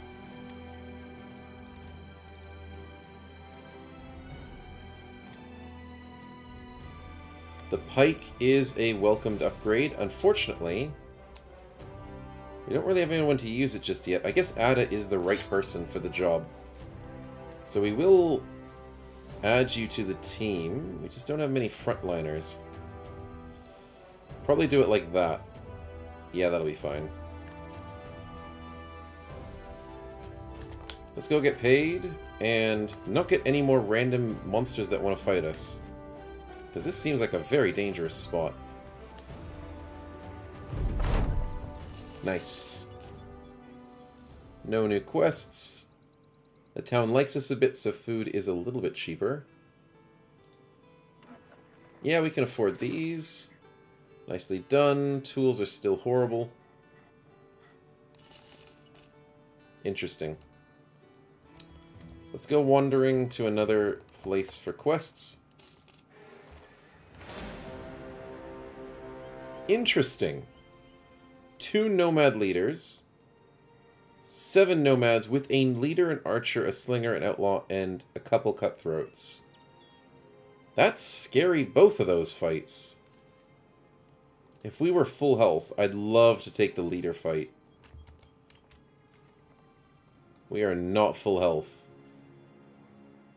So let's have a look at this 3-star. Bring in location, I'm keen. Leader famed item? No. Leaders are like executioners and stuff. They're just the fancy version. And they got lots of perks, and they do really decent amount of damage, and they don't die. But they don't get famed items unless it says the champion, sadly. Or unless you're really, really lucky. But usually they don't have famed items. But they do have great armor, which we'd love to dagger down, so that's why I'm interested in going after them.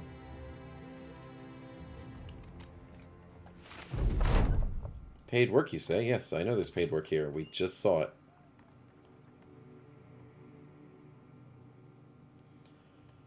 Okay, that's the health points practically...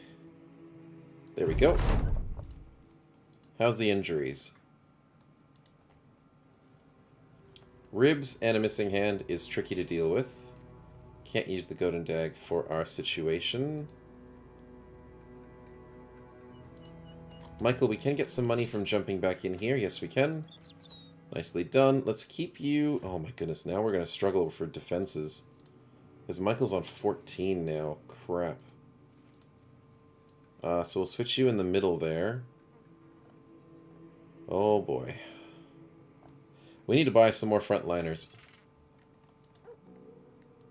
And can we get some tools? Yikes, that's very expensive.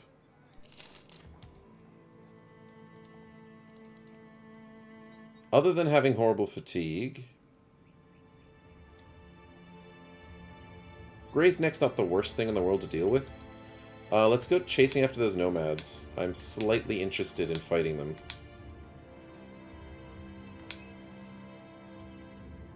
Unless they just got cleaned up by the companies. No? did they just get cleaned up? That is a high chance.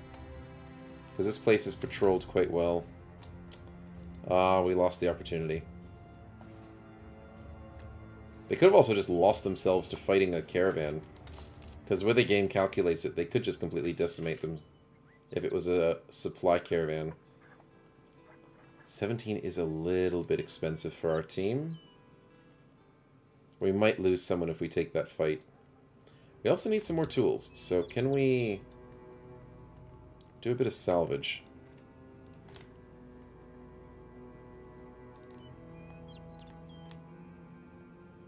Yeah, that's probably most. Let's get rid of that. Is that? Yeah, let's try and salvage just quickly.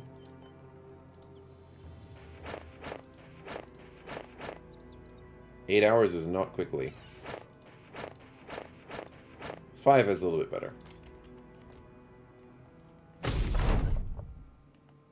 Oh, is there a cat in the tree?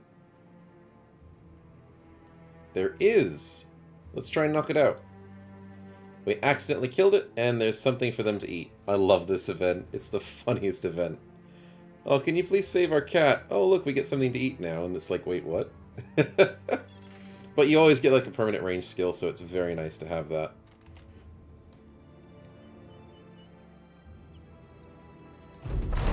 There we go, and let's risk it. 1700's a good payout. There's definitely going to be like a brigand leader in this fight. I'm calling it. It's either a leader or a necromancer. Something's going to screw us over. Do we try and quickly armor up before we go? Do you guys have anything for us to buy? We can get some luck by getting a really cool helmet. Maybe we'll scare the enemy with some good fashion.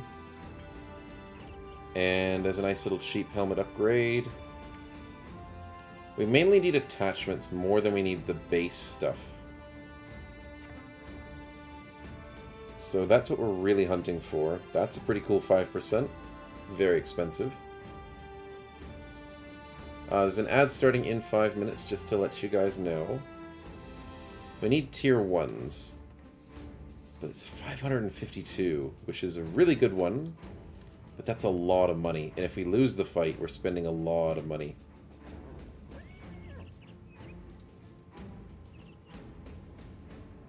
Yeah. Last quick check of the marketplace, see if there's any weapons we really need. Not really. There's a shield. But we're doing okay for shields. Okay.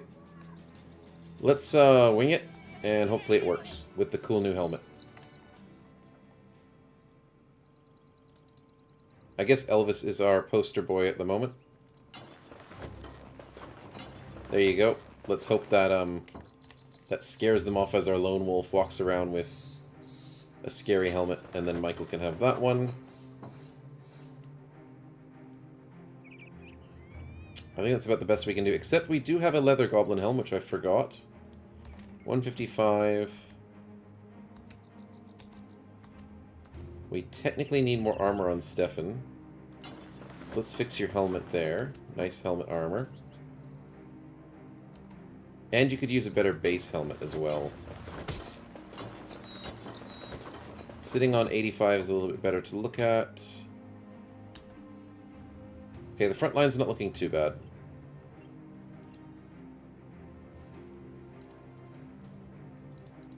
And Frosty should get this one. Did you know the Fortune Teller event has a 20% chance to get a Famed Dagger if the past 16 days? Favorite event, didn't know about it, was just pressing through and got a Famed Dagger. I knew you could get a certain dagger. I didn't know it was famed as a 20%. I think you used to get like a Rondel Dagger or something from it. But that is pretty cool to know.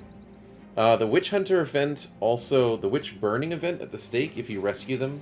You could also get maybe like a magic background or some really cool ones in the game. But there's also some, yeah, there's some really cool events in the game that do that for you. And it's nice to know that the Fortune Teller one gives you a famed dagger. But as usual, you know, daggers are tricky to build with, so... But it's still something. They do good damage. Maybe they changed it in Legends? Oh yeah, the Witch Hunter one. It's only a famed one in normal Battle Brothers. Interesting.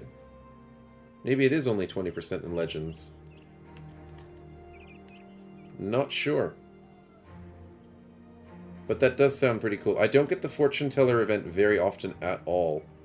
I get a lot of other events, but not that one. I don't get the luck for it. Also, Frosty, this is a better weapon, so use that. Trying to think what else we could possibly upgrade. I think that's the best we can come out. It's 20% in Battle Brothers, and 80% it gives nothing. Oh, I see what you mean. Interesting. Very interesting. I may have gotten that luck once, but a very long time ago, so that's why I don't remember it as well. Raiders, Thug, and a Woodcutter. We need to do this during the daytime. Yeah, we can't do this at night. Let's prepare for the inevitable injuries and get ourselves some more medicine.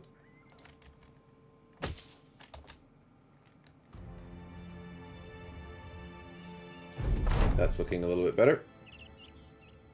Bring it on, Necromancer. No! And no leaders.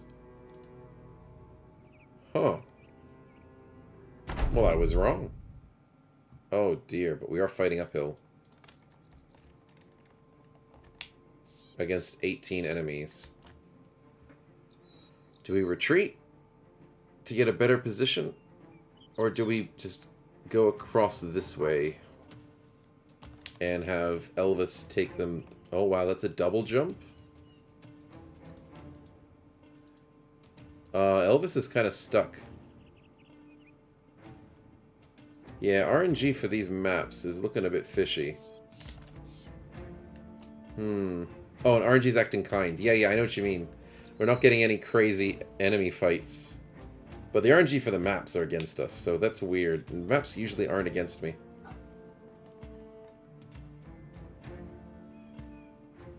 I guess 1, 2, 3, 4. 1, 2, 3. We could join up there.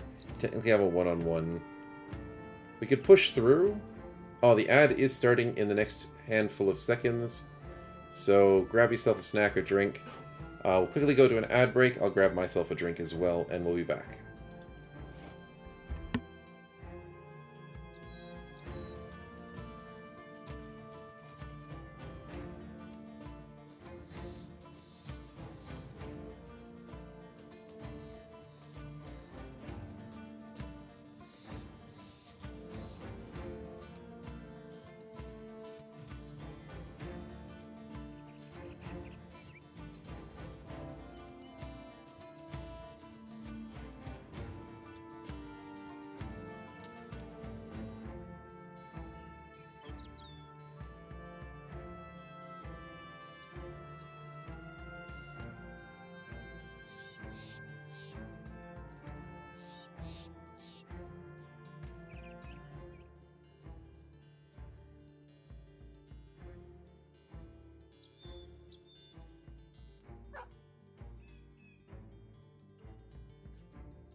Okay, that should be us back from the ads, and yeah, we should probably take this fight in this map, because we can get Yassar up here first early on.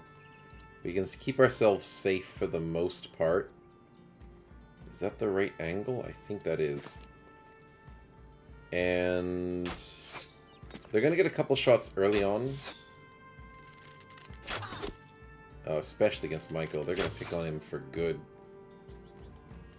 But I think we can rotate the fight this way a bit. And Elvis could probably go up this flank. Yeah, we should be fine. There's a lot of nice little footholds here at the front to allow us to have Oh, they're taking the good spots. Of course they are. I don't want to rush it like that.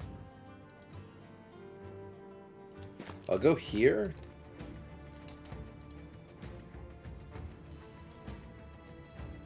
Yeah, we'll go here. Michael, we don't want to get shot, so... Go up there, I guess.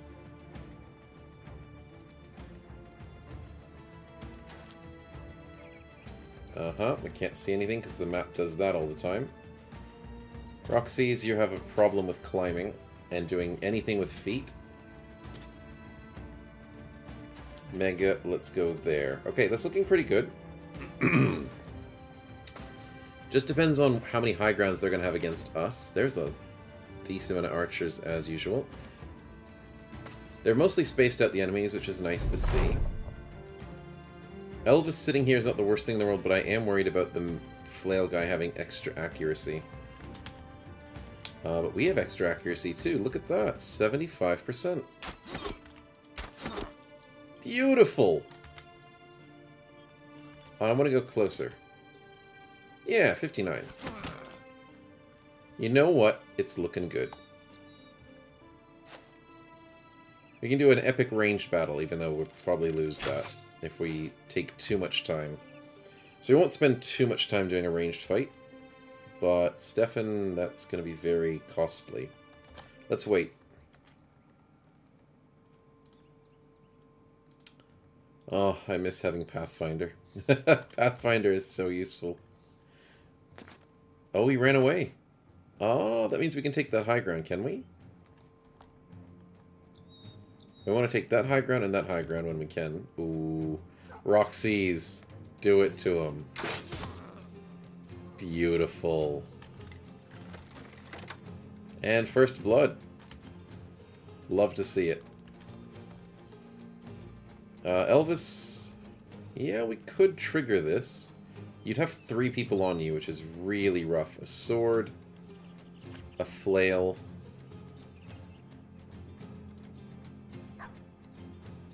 You'd have your lithe, your balance, and your lone wolf. It's not active at the moment, but it would be when we move there. It's risky.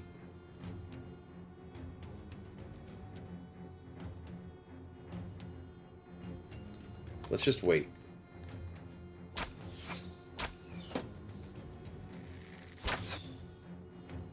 I want to get some ranged... We don't have any more ranged fire yet on this turn.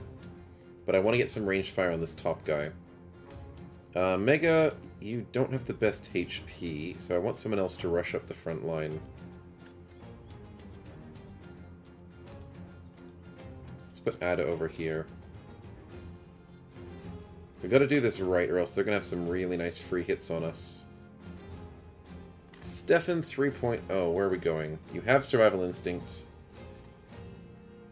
Do we put you on the front line? Compared to Mahut, what's your defenses? 55 with that bonus.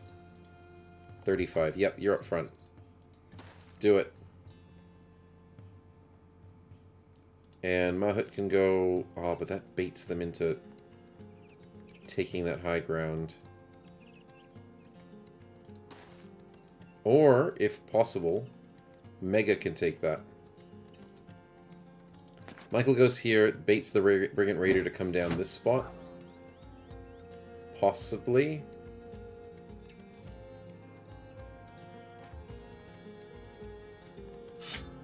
One thing I hate is they're constantly using shields, which means it's really hard to actually... Let's do it. Oh, we missed the 70. We rolled a 71. Because we had the damage from Frosty, I was like, yeah, we could probably hit him and get a nice bleed, and it didn't work. Mega, let's risk this spot. I'm just worried about the archer shots. But this could scare the archers at least. And that's what I want. Please be scared of us. And 36%. Well, it's something. And you missed both of those and almost hurt Elvis. Sheesh, 1445. Nice. Elvis has some support. Woodcutter is scary because they have 168 health. So not looking forward to that, I'll say. Ada, we need to move there. Lucky hit, but that's fine. Yeah, we're doing fine, we're doing fine. He's missing on 38s, 33s and 15s, that's not a problem. A lot of poachers, but they're just nothing at the moment. No bleeds. 74, Roxy's do it. Dang it! 37-49. This guy is quite tanky. And 3 Cleaver hits and he didn't get a single bleed. That's rough.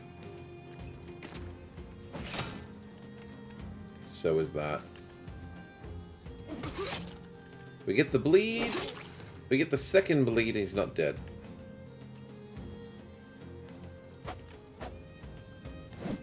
Okay, Stefan, I don't know why you had to say something. But the RNG, we've lost it. We had it, it's against us now. Oh. Oh, we dodged the attack. That was a big, big dodge by Mega.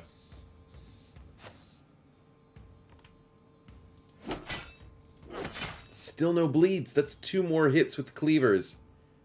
And no bleeds. There's the 38.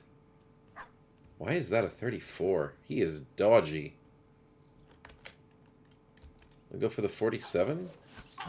Nice. 54, 67. I think we just pick this guy on.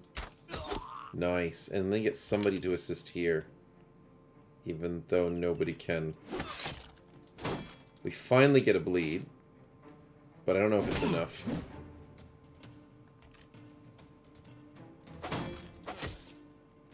We're using up all of his armor. Ouch. That hurts. 61 times 2, should we? It's a bit of a distance, but we miss both. Yikes. I'm worried about our flank. That's a problem.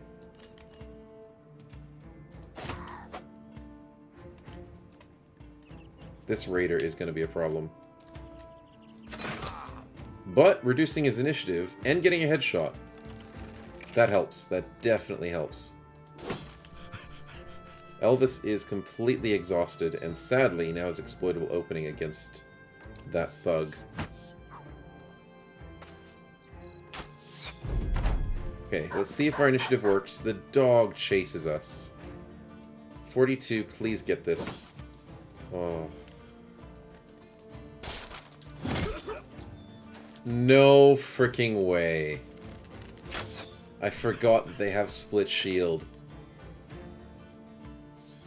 This is bad. Headshot, please. We needed that. We needed that so badly. They are counter-snipering us like crazy. And we're missing so many 50%s. Holy crap. That guy finally dies, but we're surrounded.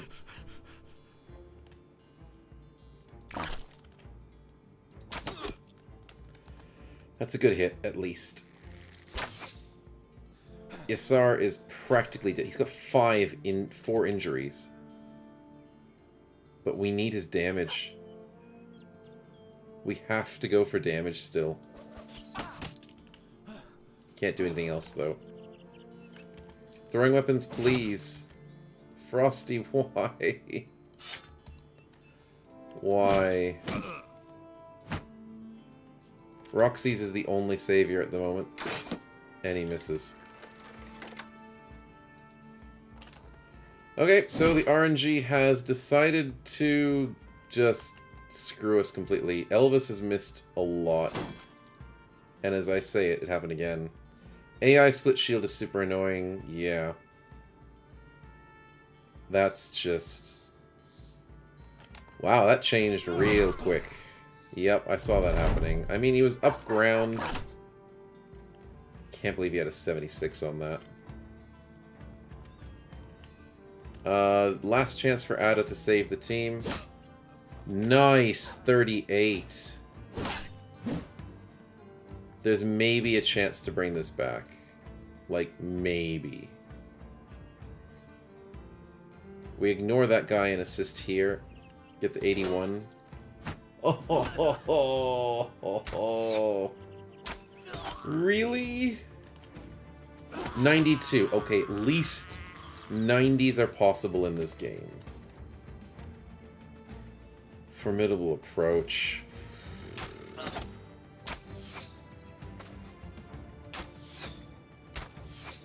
That dog is going to be really annoying.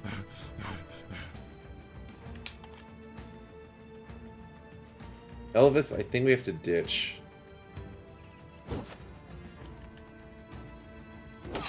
We get the 85, nice. Frosty goes for this thug, I think. We're dodging the dog at least. That's the only good thing I see.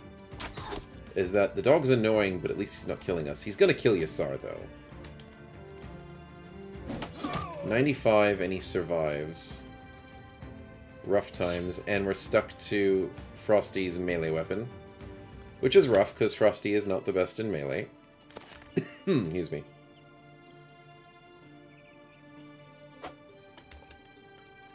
Oh, we are spread thin indeed.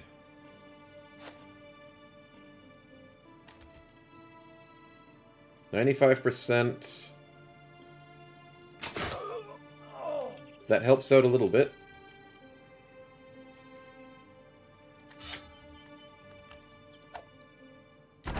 Yassar, it was nice knowing you. He survives the dog. We lose a shield and get hit. Holy crap. We've got to stop having that happen. Damn, woodcutters. I knew when I saw woodcutters recently, with their changes and with how much health they have and everything, I knew they'd be a big threat, and they are just gigantic.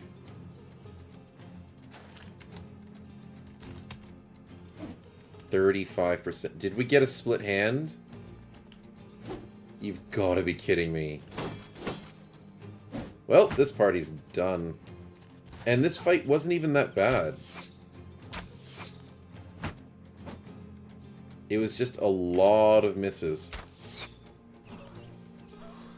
And a lot of good hits from the enemy. You can use mod for keybinds to switch weapons without opening inventory. That's pretty cool. I don't usually mind too much switching inventory. Because it helps me remember it properly. But, oh my goodness, 22% for Frosty. Shivers. And we're missing 79s. We finally hit 255s that Elvis was really needing to hit a long time ago.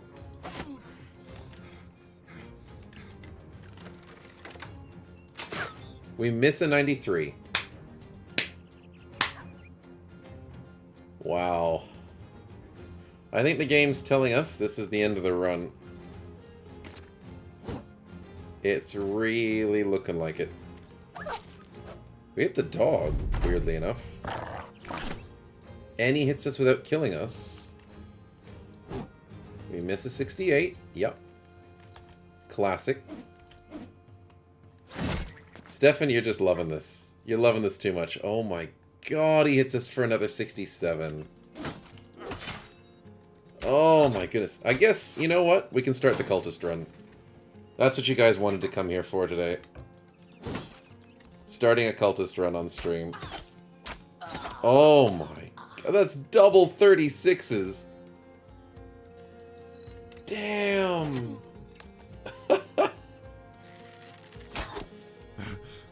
Oh, are they two dead? Which ones? We're all dead, practically. I know Elvis is trying his best. But this looks bad. Okay, we finally get a headshot on the woodcutter. Oh, are you saying they dead? That's a good question. Roxy's completely killed, so we lost our crossbow. And the cleaver got completely killed by the woodcutter, 100%. The dog is fleeing. He's almost fleeing.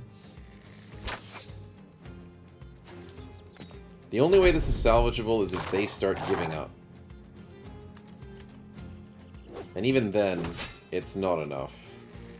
Our cleavers are not bleeding them, and we need that for cleaver builds. The woodcutter's dead. Finally. Frosty is struggling. Without his throwing weapons. Stefan's still alive and full health. A dog and a couple of hobos is more impacting than unholds.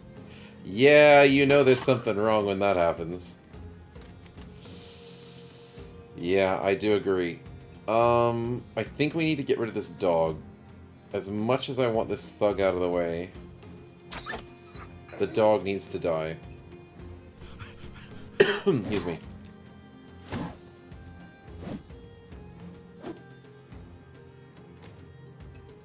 Yasar, we haven't let you leave just yet because you are still very important for dealing damage. Nice. And eventually you're going to get shot, so hopefully you don't. The archers are interested in shooting other people, though, weirdly enough. Probably because the dog was in melee with him.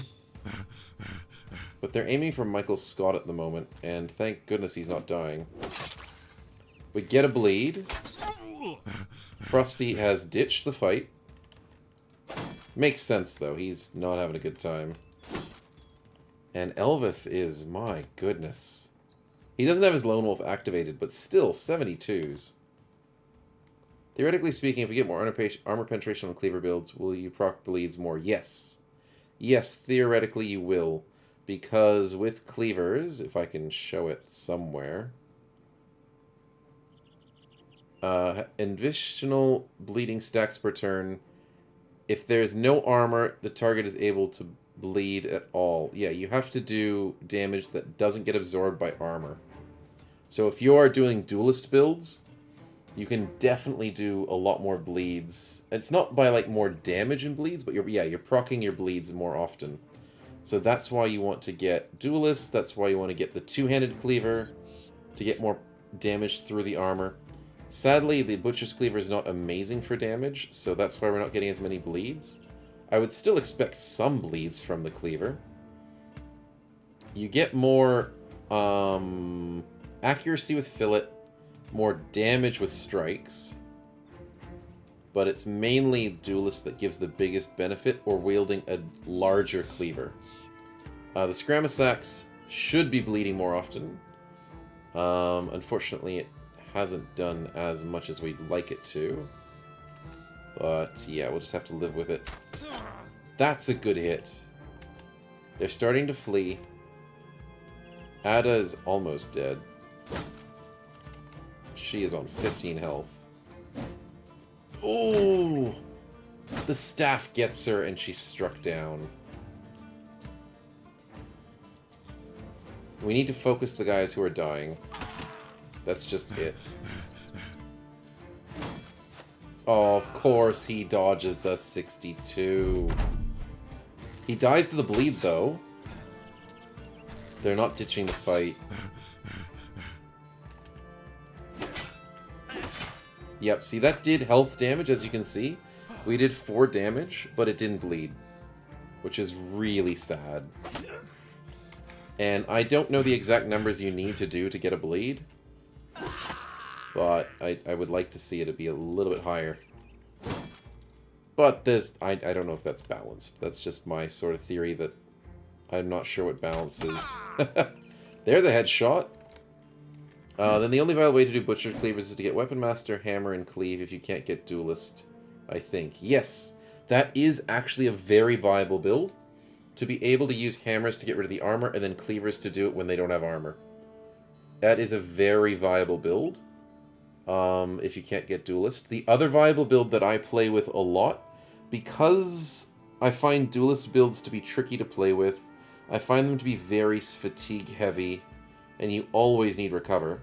I don't always find those, so what I do is I grab a two-handed cleaver from the Southern Nation, and the two-handed cleaver from the Southern Nation that's really, really big, because it has such a high damage value, it practically bleeds every time you hit with it.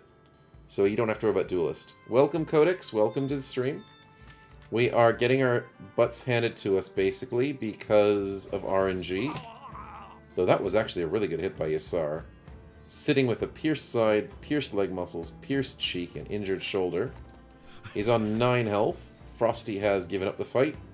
2 people have already died. And for some reason, the Unhold fight was a lot easier than this. Yeah, the numbers were just against us this fight, like, completely. There's a bleed. Finally. And it's a lot easier, as you saw. He practically was out of armor, and we got the bleed a lot easier. So, yeah. The PRTR update is really cool and really good. I am loving the new changes. Unfortunately, this fight is not showing my love for the changes.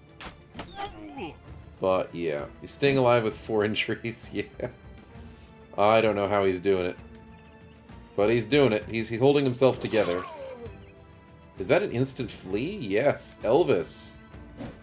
Elvis just needs a buddy with him or something. I don't know. But I don't know how we're bringing this back. And I don't know why Frosty is still giving up. Okay, that hit was a bit tricky. Okay, we're still full health on this guy. Let's get this 68. Nice. Nice. Is this possible? They're fleeing. No freaking way did we just win this. This fight was practically impossible. With the stats and the stuff that happened to us.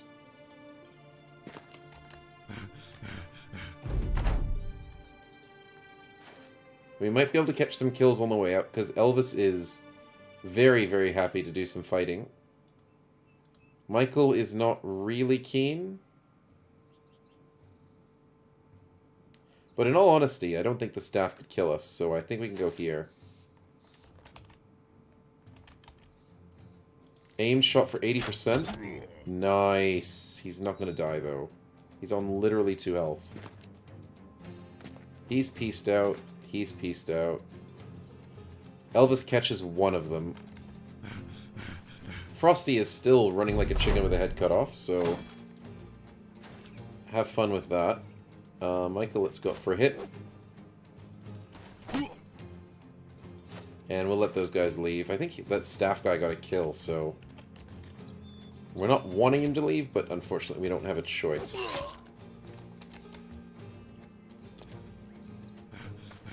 Frosty, stop running around.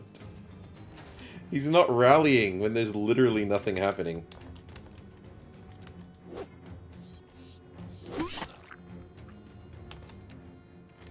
That's pretty much it.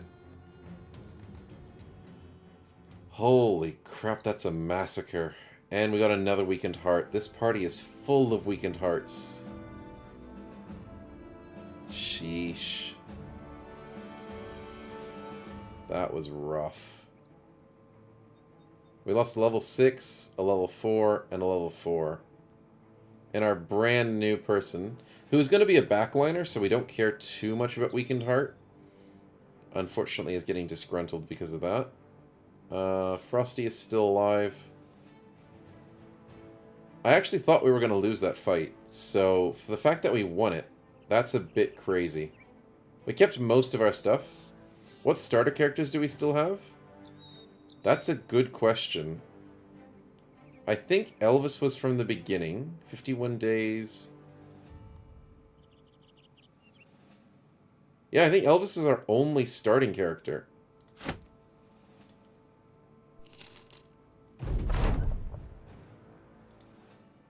Actually, no. 55 days.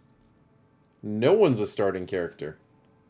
We bought Elvis not too far into the game. Yeah, we've lost a lot of people along the way in this one. There we go. There's the obituary. We lost Stefan on day 1. Yeah. Oh boy. That was rough. This was the run with the thralls that completely destroyed us. And then we lost Chance and Stefan 2.0, which was a starting character from Stefan 2.0's there. And Stefan 3.0, have you died in the party or are you still alive? You're still alive. Stefan 3.0 is alive. Yep, so Stefan's been through the party a long time. And yeah, that outfight down in the south with the southern nation, that was rough, man. If you guys are here for that, that felt like 5 times worse than this fight. And then just recently we lost these guys. Sheesh. Unhappy times. The ad's starting in 1 minute and 30 seconds, just to let you guys know. And we did get a level up from this fight.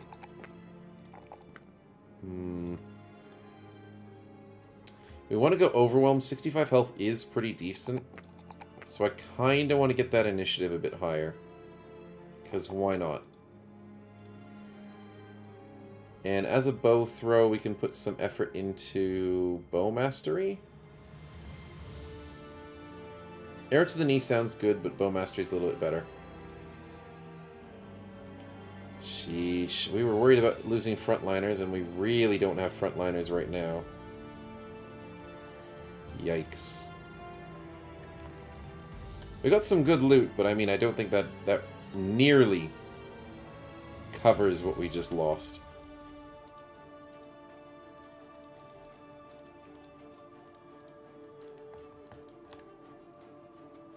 Yeah.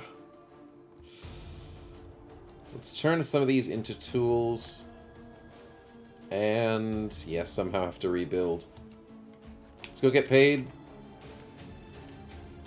And see if we can find some cheap backgrounds. We are very close to being professionals, though. What are we sitting on? 963. We lost a little bit because we kept retreating from fights and stuff. We didn't lose much. Anyways, the ad is starting soon, so we'll quickly go to an ad break. But yeah, recovering for like 10 days sounds to be the way to go.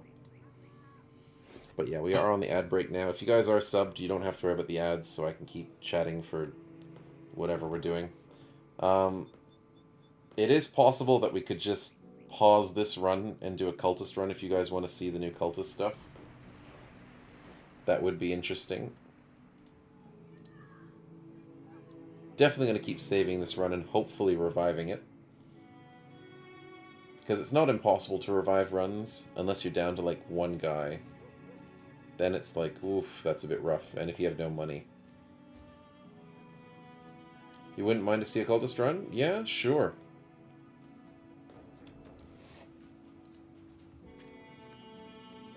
I do love cultist runs. This is the Sunday stream, so let's go and save it.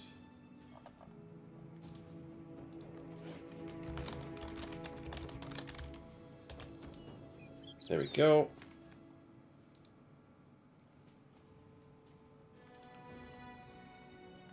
And we'll start ourselves up with a cultist.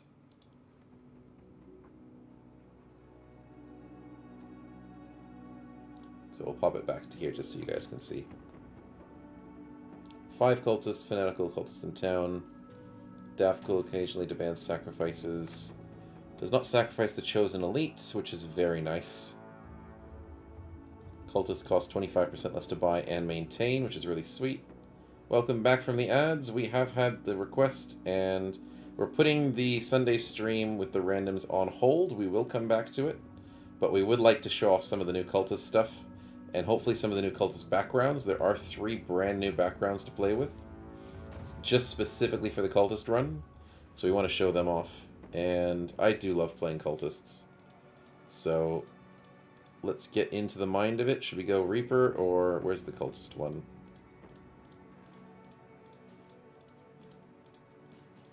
No, no. There's Davkul's Light. Yeah, that'll be pretty cool. I've done that one before.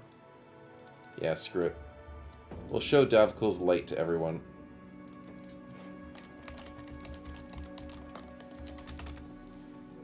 We'll do... Nobles is pretty decent. Allows you to have more people. Legendary, of course. Pumping up the map.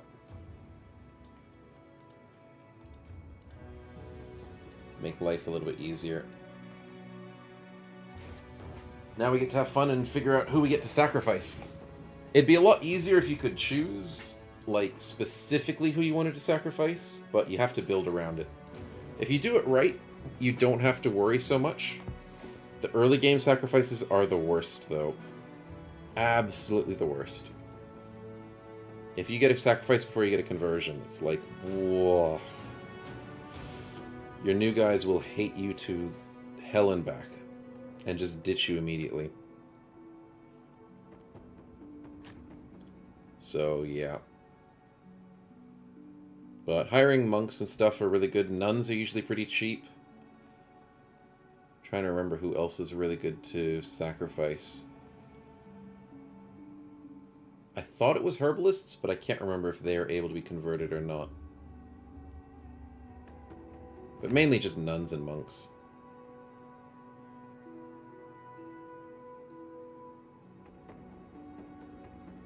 And maybe flagellants. But sometimes they can be expensive. This is loading quite slowly. It is the brand new patch, so maybe it has a few more things to comprehend. Let's just hope it doesn't have an infinite loading screen, because that would be nice to not have to worry about. Any second now.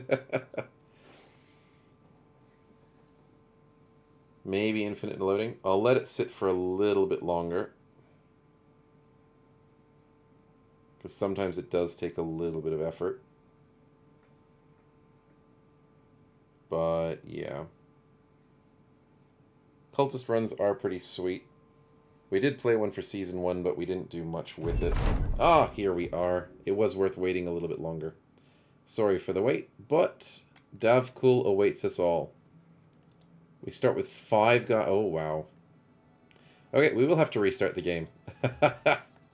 Sorry. That's very rare to have happen.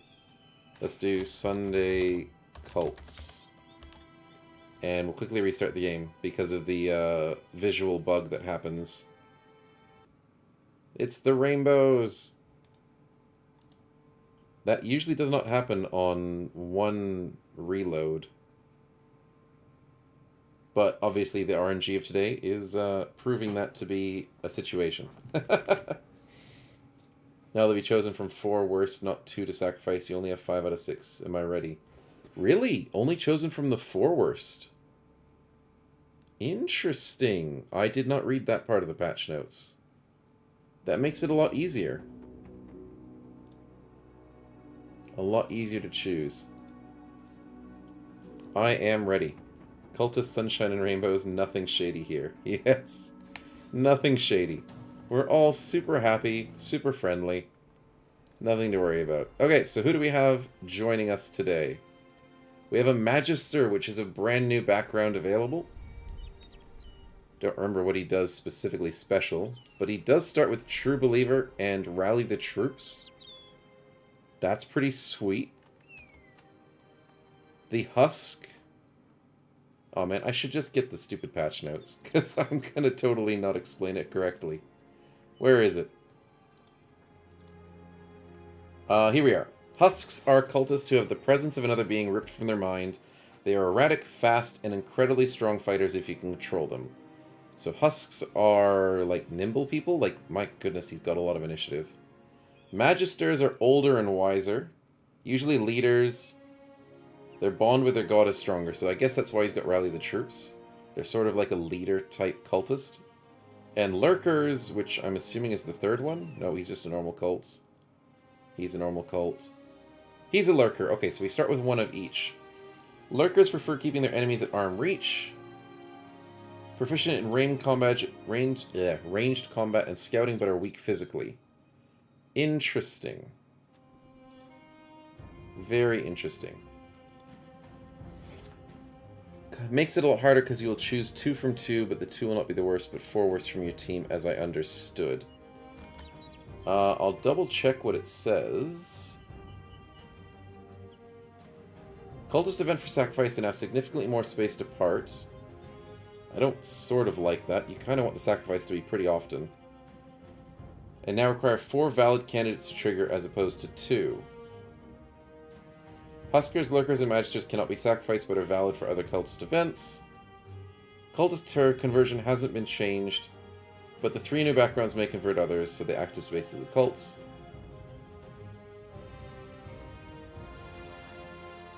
Bros that are not cultists who witness sacrifice events will not immediately turn angry and leave unless they were unhappy already. Okay, that is big. That is really big. They made sacrifices not as deadly to the party? That sort of changes it and makes it way too easy. What's the threat of sacrificing your brothers now? If they're not going to leave, then what's the threat? I think that makes that too easy. I know it's a big complaining point because, my goodness, your brothers leave. And I absolutely hate it. But now it's like, there's no risk to sacrificing. Interesting. But that's just my opinion from reading it from the patch notes.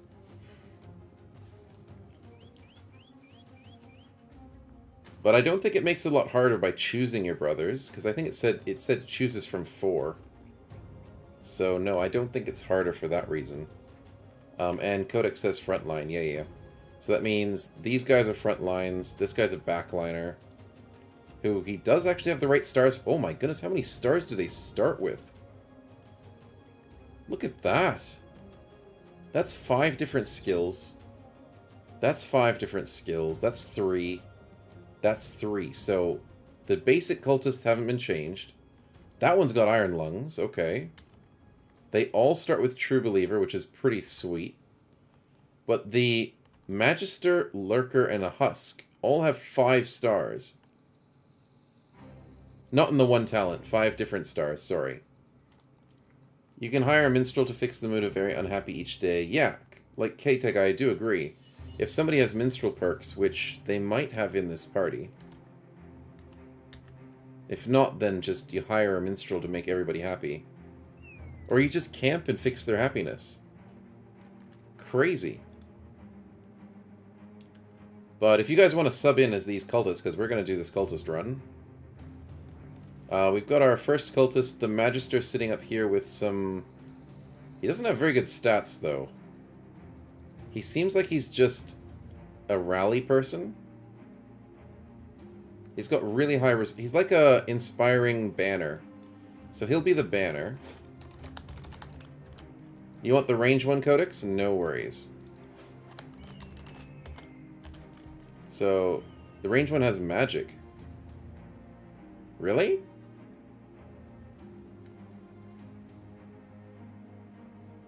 I don't see any magic. No, Magister? Magister has the magic. Husk. Magister. Oh, you're right! He has omens, you're right. Distant visions. Does he have any good magic, or he just have the crappy magic? He's got scry, omens, distant visions. And that's about it. Huh. Interesting. I do find that very interesting. It is the crappy ones. But actually, in all honesty, Read Omens is good. That's the only good one. It makes all your allies have 10% chance to reduce their attacks for a double hit. It's okay. He's talented, which is really good, so it allows him to get extra perks. So he can grab things like medical ingredients, he can grab field triage, he can grab inspiring presence. Yeah, Read is the only good one. Like, Scry to look around the map is kind of crap. Distant Visions to check the towns, kind of crap. It's okay, like, if you got nothing better to grab, it's okay, but, you know. We'll get him student. We'll get him gifted. Gifted? Yeah, we'll get him gifted. Do you want to take him Utagol? No worries. Utagol will be our banner. And we'll just do banner stuff because he's got no combat ability whatsoever. Like, those stats do not inspire me. Like, maybe throwing weapons, but there's no range capability. So Utagol's going to just be completely support.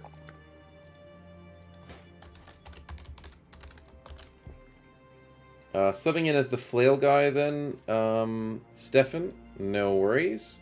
He does have the really cool armor. You hope under my banner things will be fine. Yes. Utagol's got the party morale.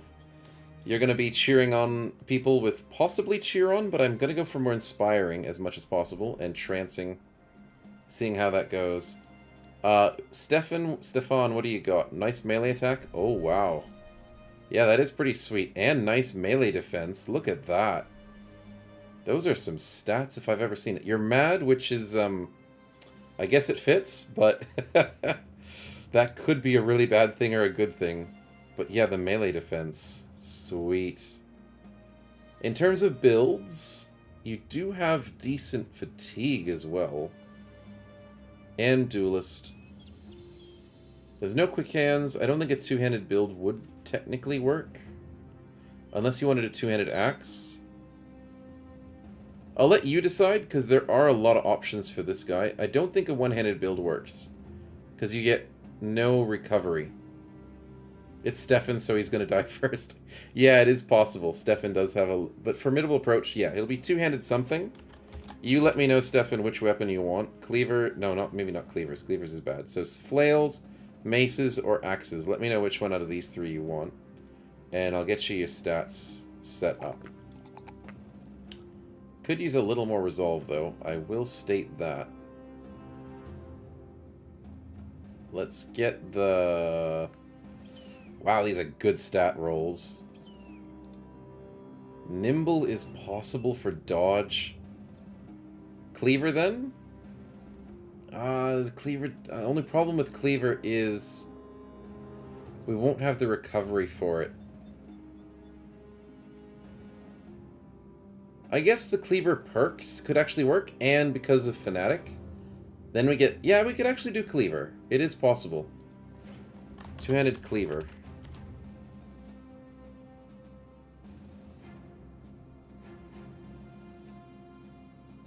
Medium armor, dodge. It is highly possible to go a dodge build. Yeah, let's do it. You've got good stats everywhere else. I've never done a cleaver dodge, I think, but it's going to be pretty cool. Let's get that sword-like to start us off. And do we have a cleaver in the party other than the whip? Unfortunately not. Carl, my friend, what do you have? You've got Iron Lungs and Determined and really good stats. Cultists, I love them too much. If we die, we die. We die for the greater good of Davkul, pretty much. That's how you look at it. Dynamic duo is possible. We have a couple other people that could be dynamic duos. With Iron Lungs, I'm wanting to go one-handed perks, but he doesn't get it.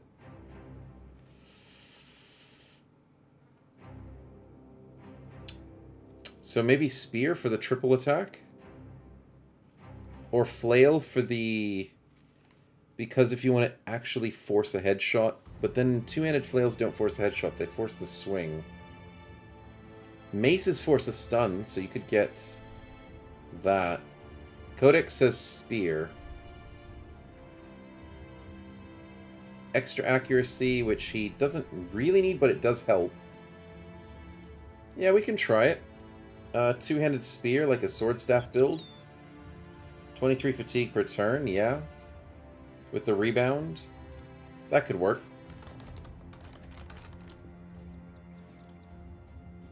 What's this guy got? It's another basic cultist. He has great attack, not the best defense. Polearm build is what's coming to mind.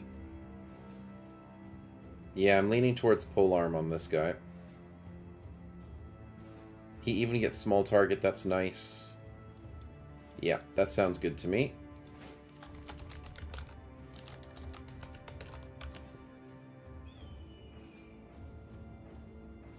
And we've got Codex as the ranged person. Ranged something. Opportunity to be a gunner. You can hit 4 times with a spear. They got better damage than you think. A one-handed spear. Oh, interesting. One-handed slash two-handed spear. One-handed spear gets better grip. To get... The only thing is they did nerf better grip. It does 33% reduced damage when you're doing the second tile. No bonus chance to hit, which means you're not getting that plus 20. And now has a negative 20% chance to hit per character if there's somebody in between you and that target. So they really nerfed it. So double gripping one-handed spears with the reach advantage. Yeah, I know, Codex. I see the same way. The only reason why I'm really happy that they got nerfed is because enemies using better grip were scary as heck. Absolutely scary. But here's the thing, look. You get 25% extra damage increase when using two-handed spears. So it seems like the right way to go for two-handed now. Because I know the reach is nice, but it's nice, it's just a big reduction. So I think it's pushing... Yeah, versus Nomad... Yeah, Nomad leaders with one-handed spears. Scary as hell, man. So I can definitely see why they nerfed better grip. But having a free action point for a two-handed spear... Doing two-handed spears with extra 25% damage. A free extra cost for thrust. I can't see these ones being super useful. I mean, piercing 10% of the armor a bit more. And then, do we have anything else for piercing? Not really. But we got Formidable Approach, so a two-handed weapon as a spear can also benefit from that. So I think I am leaning towards the two-handed spear. There's no polearm option, sadly. But he has the defense to sit in the front line, so that's why I'm sort of putting him on the front line. Yeah, I think two-handed is the right call, sadly. Because one hand got, or two-handed mace? Because of Iron Lungs, yeah. I do agree. It's either spear or mace. Flail is not the right call. Mace is, because it costs a lot of fatigue to stun people. And yes, 23 for the stun sounds really good. And maces do tons of damage and injury damage because of Bonebreaker. So yeah. We'll move on to the ranged person, though. I think, with Wind Reader, definitely the idea to be a gunner. That is highly possible. Do we have a fearsome gun build? Overwhelm gun? We can do Overwhelm gun.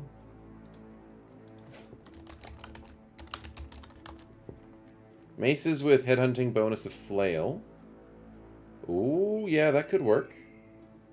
And Headhunter. And push the advantage. Because if you've dazed, stunned anybody, you get extra chance to hit the head and extra melee skill. So, maces are just really powerful in this game at the moment. So, maybe we could do mace. We'll grab the stats here for Codex. And... yeah, let's get that initiative up. Into initiative? I think. I mean, we do need... The take aim is really nice.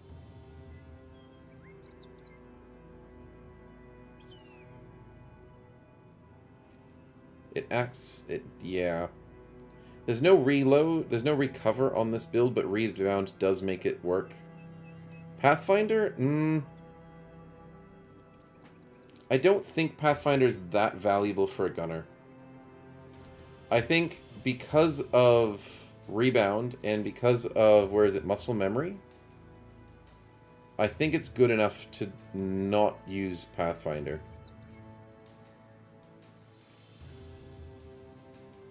Because it doesn't reduce it by that much. And it's only very situational.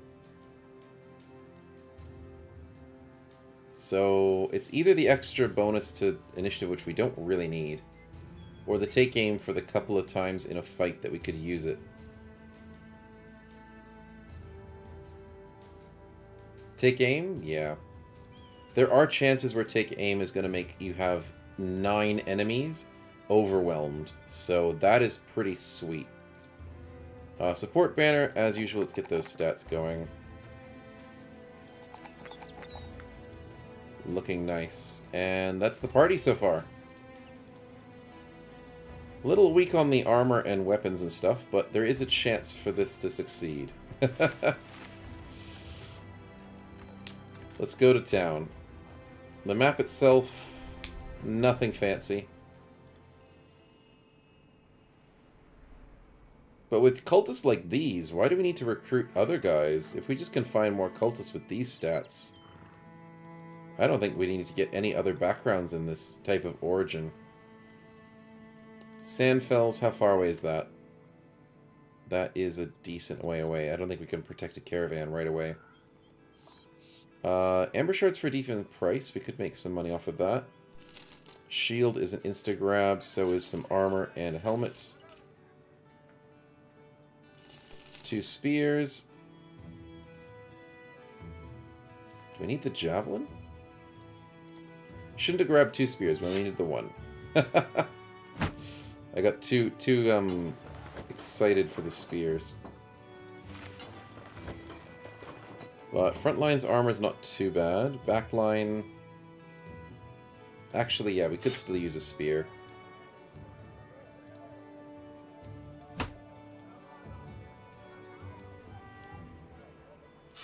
Probably like this instead.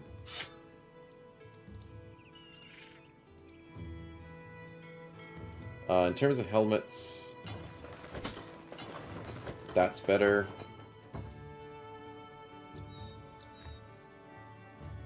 Yeah, we could use some better stuff. Amber shards could get us a decent amount of cash if we went south. And we're not that far from the south.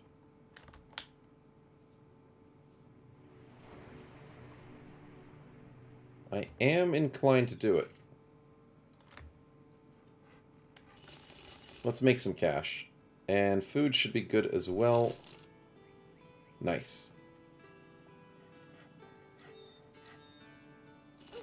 Buckler's not a bad pickup as well. Nice city with a harbor. Arena seems an easy way to increase your roster. Yeah, it definitely is a way to increase the roster size. Probably not the way we want to do it, but yes. There is a shipyard we can go from here to Karakan. But there's no other shipyards on the map, so it's only going from here to there. For 60 bucks.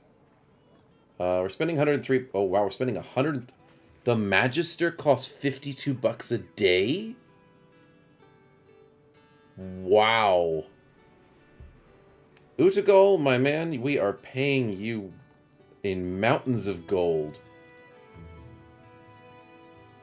For what? You don't have stats. You're just a support. Not to be rude, but I mean...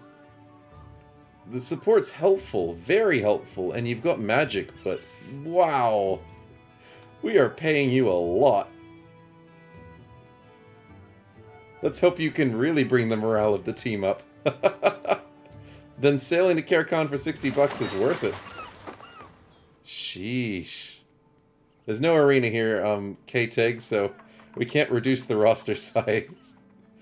But yikes. But we do increase the money from Amber Shards. Definitely worth it. What else can we grab from here that makes us interesting? We get some nice armor attachments and some armor. Beautiful pickups. Look at that. Nice armor. Well, we know who's going to be sacrificed next time. Udagul, we can't sacrifice you, but I mean, we could ask Davkul for a favor. Just this one time. See if he can do it for a bro. Oh boy, that's hilarious. I do love that they changed the cultist leather armor to be an attachment, not a base. Oh, it's such a nice armor attachment. It's not overpowered anymore, but it is nice. We will have to take off of Udigel's mask and give it to Stefan, just for that added bonus. In terms of backliner and armors, what can we do? Give the tier 1 to the front line. We'll give it to Stefan. We'll put that there. Actually, 25 with an attachment into...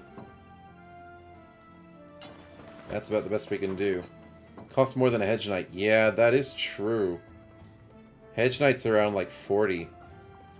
Or like low 50s as well, but that's level 3. Yeah, pretty much the same almost. Yikes, man. Okay, so the cultists are meant to be a cheap start. I think the rework did something wrong and made them an expensive way to play the game. Cultists $6 a day makes sense. Cultists are meant to be super cheap. And this looks slightly wrong, if I'm looking at it. Well, we gotta live with it. We're not kicking you out of the party, man. We're keeping you. It's okay. Don't have to worry.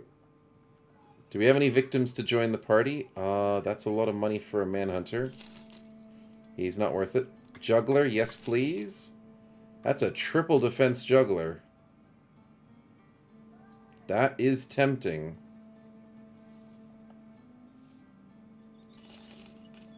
You believe in yourself, but we'll see. I guess we could make a tank out of him. He came with a nice armor.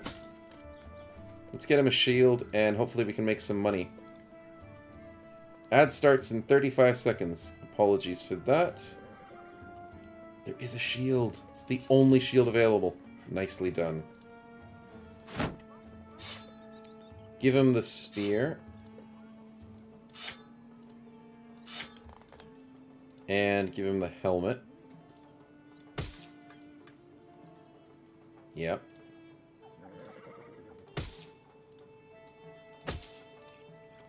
There we go. That looks slightly okay. Slightly. We'll have to make some money to make this all worth it.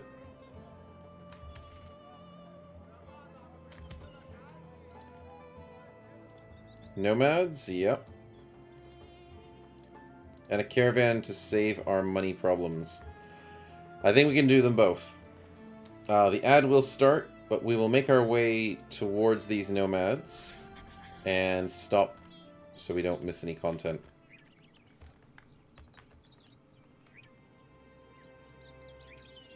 No ambitions just yet. Oh, there comes the money. Oh, it didn't happen. It didn't chunk out our cash. Oh, because it's just day 1, that's why.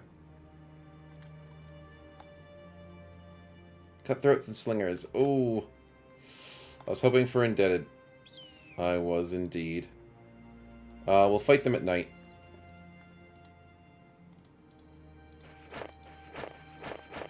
So when you guys come back from the ad break, which hasn't it started just now, we'll get into the fight and stuff.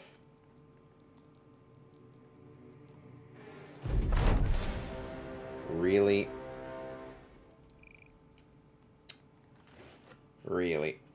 Oh, okay dokie. That's not what I wanted to see. That is not something we want to deal with.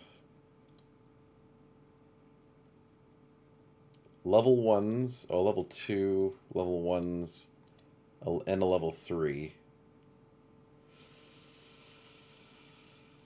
Hyenas are not on the menu.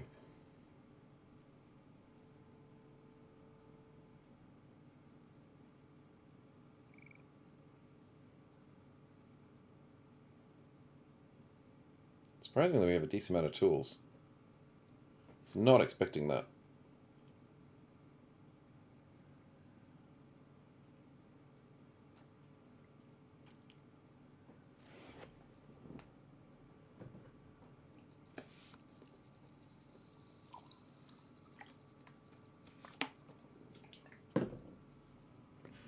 All good. We'll be back any second now.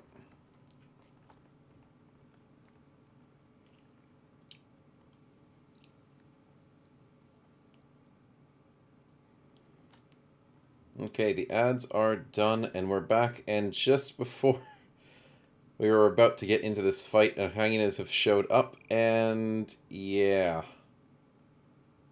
We could lure them into the fight. That would make a very hilarious, but possibly deadly fight.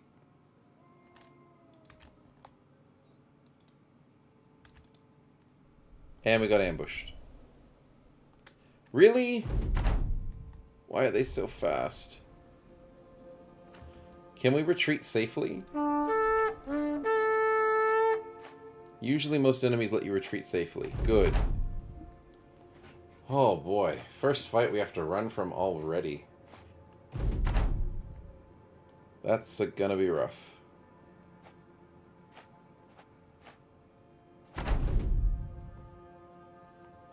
I wouldn't mind bringing them into the Nomad fight. It would be very interesting to see how that would go.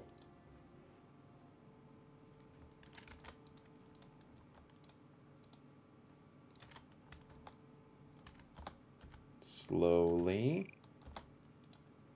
No. There we go. Let's see what happens. Make it interesting.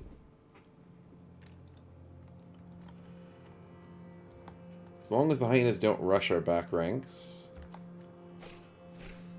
They look like they're rushing the nomads, which will be very interesting.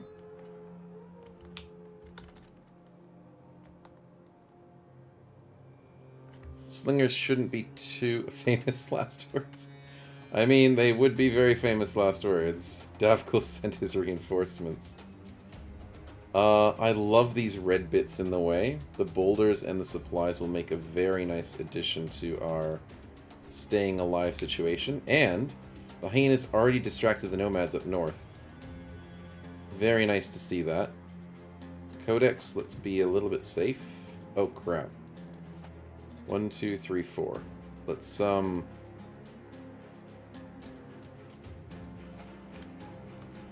okay, interesting. Can we do this without getting hit? Nice. It's a little risky, but it was worth it.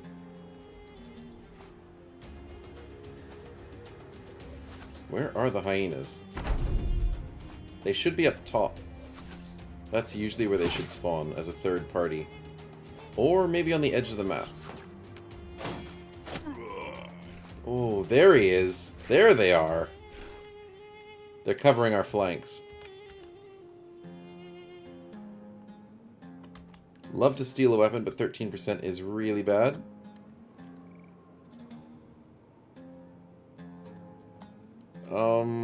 Gonna wait for some surround bonuses.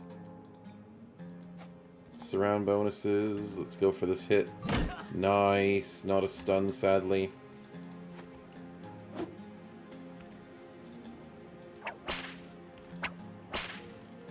And Utagol, I'm not sure what we're going to do, but we're going to try and stay alive, so you come down this way. Come on. Yes! Good hit. Good dodges by Stefan. They're focused on the hyenas. Please kill the hyenas for us. Wow, that was a good hit on that one. If hyenas got confused, it would be a pain. Yep. But they are making some good work of these guys. Dang it, this guy's struggling. If they get confident... Oh. Oh, yeah, you're right, Codex. Work me to hell with that for that money. Yeah, I'm gonna have to work you to hell at Utagul. I'm not sure where to put you, though. Maybe here.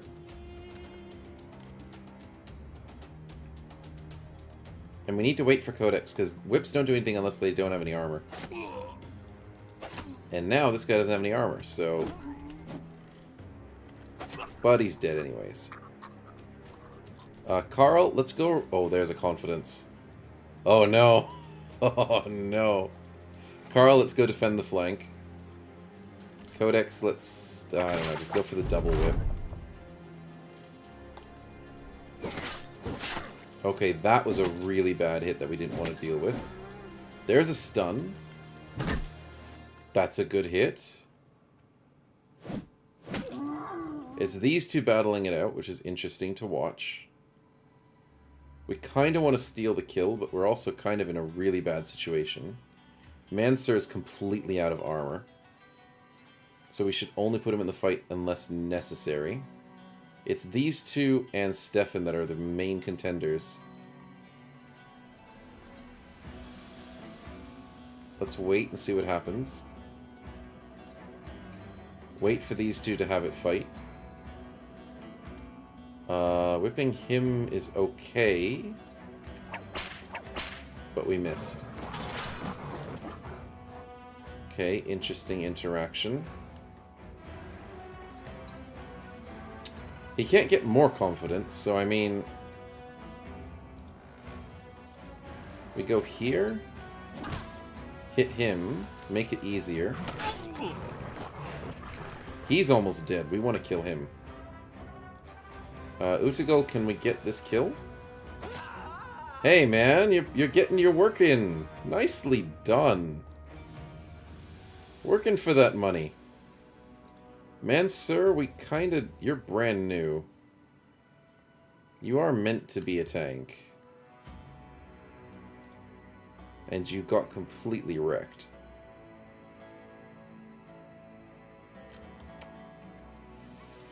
I mean, he does have a chance to be a throwing weapon person. He doesn't have throwing weapons, so he's not worth anything but a tank. And I want him for the surround bonus, but this guy's not going to die anytime soon. Maybe we just don't put him in for the safety sakes. Carl, you've got enough armor to hopefully deal with the confident hyena. Okay, they're not doing so well as the... Utegul, I'm going to wait. Don't die. Okay, that was beautiful. Now we can jump in on him. Yes! We steal the kill. Codex. You hit him in the head! What'd you hit him in the head for? You had a 25% chance to hit him in the head. Ah! And we missed that 56. We could have stolen... Oh, there it is. That's exactly what I didn't want to have happen.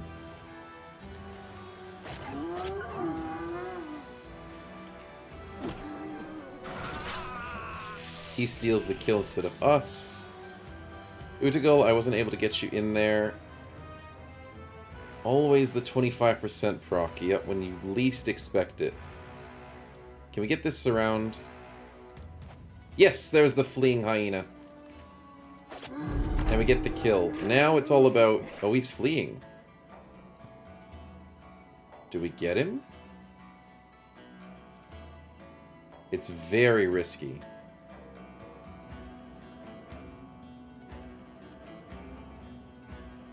Two turns, 3 turns, 4 turns. We're gonna lose Codex. Oh my goodness. Oh, Codex, you're so good. You got good stats. We don't want to lose you. Let's hope you just get knocked down.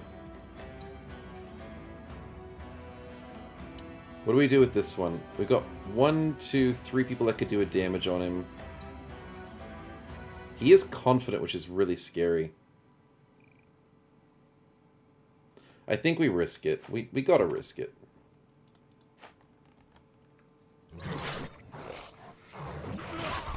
Wait. What was that? Well, what? What? Walks in and just gets a double kill? And they're both dead. Like, dead. Holy crap.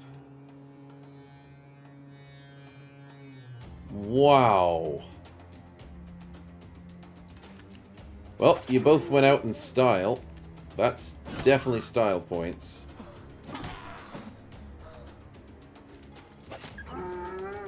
Please have this morale trigger. It didn't.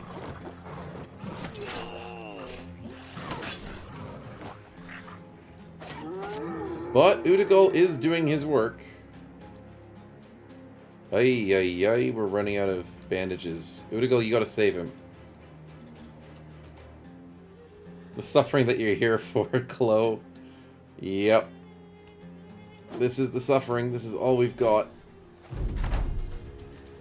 Okay, Udagal, you're actually worth your money. You're saving people's lives. Okay, the polearm guy's surviving. Mansur, I guess we're just gonna go for that surround when we can.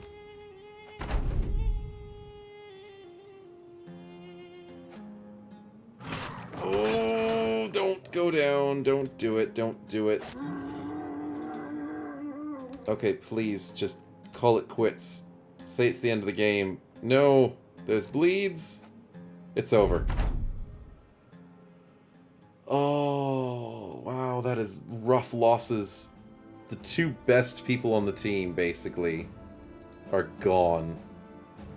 We still get some of the stuff back.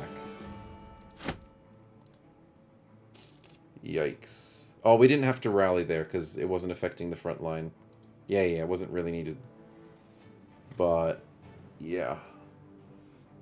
Yikes. Davkul claims 2 souls. Not the way we expected him to, but he did claim them. The party's cost did reduce to 71, though. We lost a $30 person.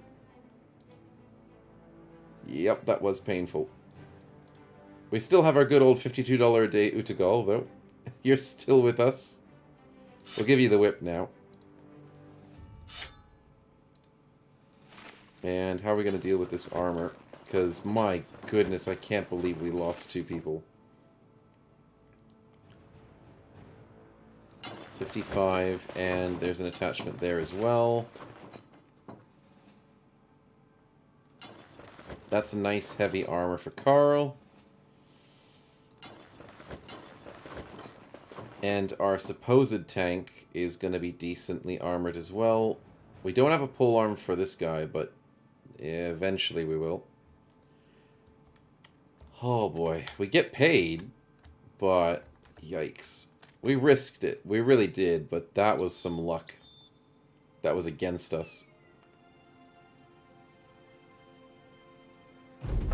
And I mean, starting your campaign in the desert, not always a wise choice, I will admit. Can we get any cheap people added to the team? There's a cheap gambler. That's some stats.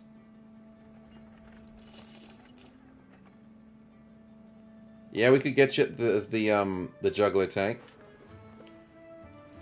Stefan 2.0 is in business, and my goodness, that's a gambler. Polearm? Yep. We found ourselves another polearm person. The only problem with gamblers, I don't think you can convert them.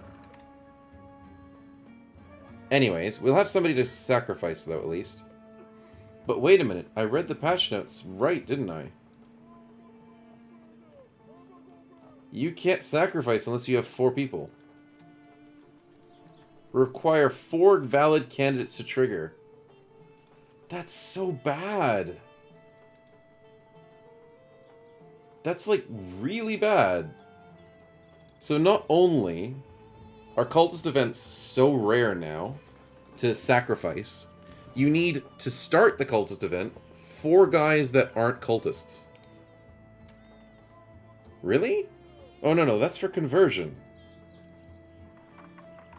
So then you only just need 4 guys.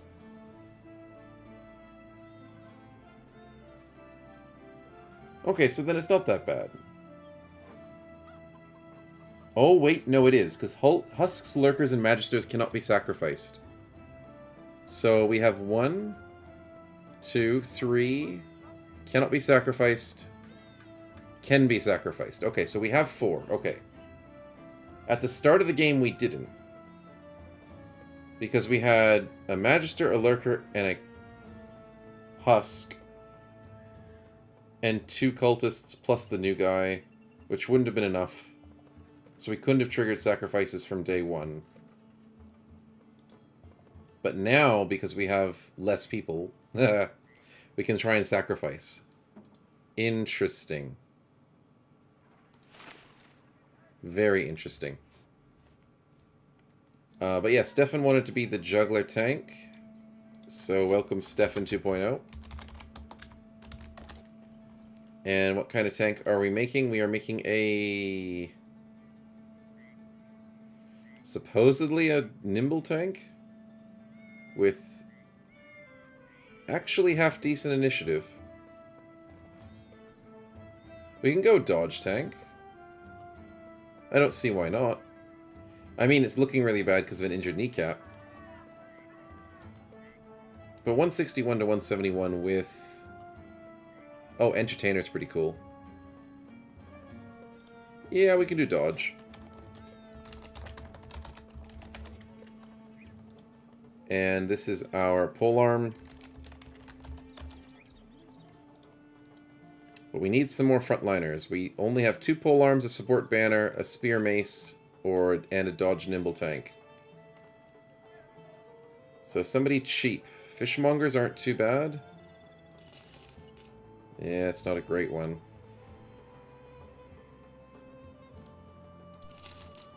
Neither is that one. Okay, we're running out of money. Let's just live with what we've got. How do we keep you people alive? That's a good question. Not many opportunities. Let's take the caravan and just hope we don't get attacked. If we get attacked, then we just ditch, I guess. Because we're just getting paid to get shipped out of this place. And we're getting $100 in advance. So, I mean, why not? If we win, we win. If we don't, we're not really losing anything. Take advantage of the goodwill of the southern states. Have enough crew to roster at least 6 men. 5 beasts, 8 contracts, $2,000. 6 guys seems like the easiest one to get. Sure, we're already at 5 people. Okay, safely out of the desert, please. Don't dwell on it, you got pooped on. Fair enough. You'll be fine. It's not gonna kill you.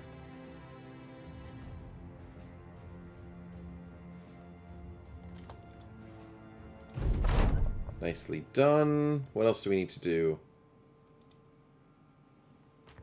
I guess more medical supplies sounds like a plan.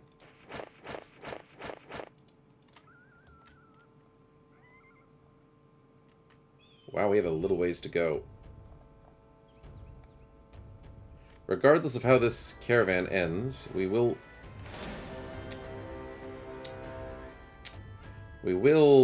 hopefully come out of it alive and happy and beneficial. Could we take this fight? I mean, we have caravan hands. Sure. Why not? We've risked enough, we can risk it again. 13's a bit much. We have conscripts. We don't have caravan hands. We've got conscripts. What am I worried about? And also, I didn't give this person a weapon, did I? Okay. Hang out in the back. And these conscripts are ready for a fight. Love it.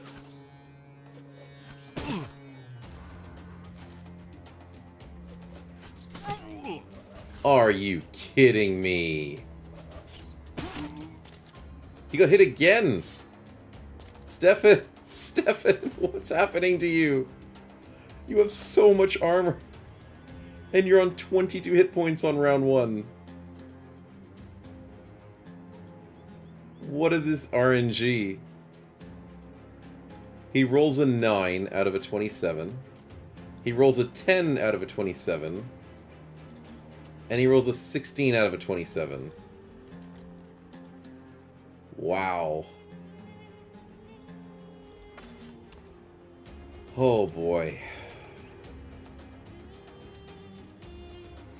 Well, we're gonna keep trying it. You've got a lot of body armor, so you know. You also have the ranged defense shield. And you're the tank. That's... I'm so confused. Nomad slingers, eh? Okay, conscripts, go in there. Kill them. Do everything possible. What are you doing? Jump in there.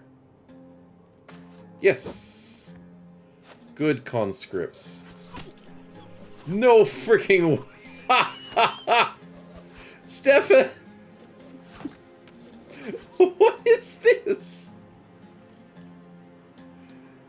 You're literally dead. We just named you like 5 minutes ago. And you just took like 4 rocks to the head, and you're gone. Wow, welcome to RNG. That never happens when I want to hit those types of hits. Damn. 17% Udagal. That is not looking good. These conscripts need to kill everything, please. Just do it.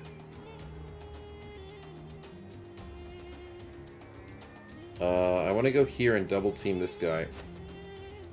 Can we just kill ourselves instead? Yeah, I mean, at this stage, we should just, you know, help them kill us. Oh my goodness, they're hitting 19s on the conscripts? 58. As a headshot as well, that hurts. 32. That's a headshot. Nicely done. Yeah, go for the donkeys. We don't care about the donkeys. Sheesh.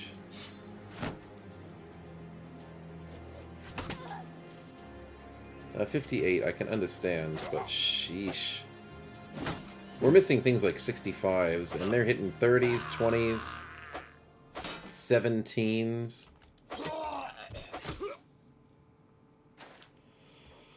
Oh boy.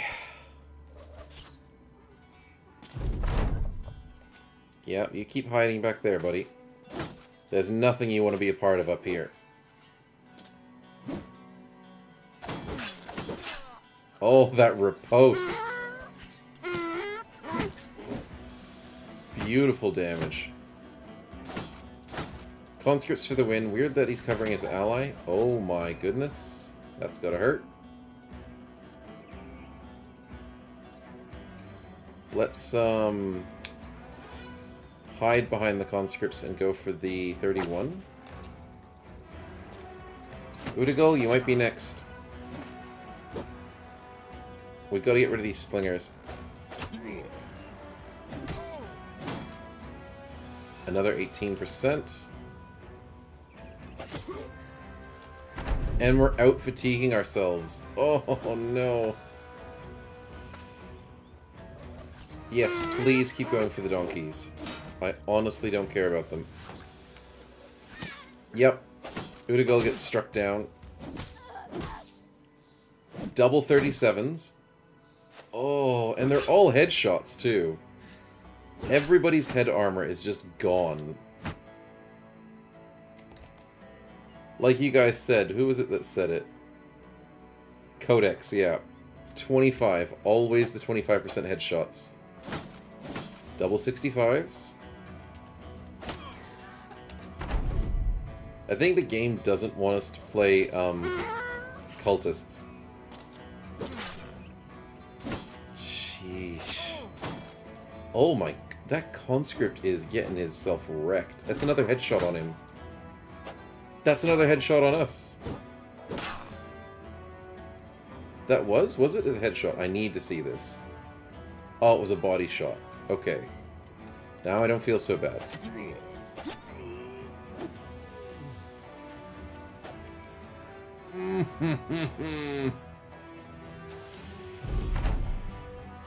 Oh boy, let's just... Should we taunt them? They can just go for the donkeys. Screw it. Yes, please, go for the donkeys. Go for that person.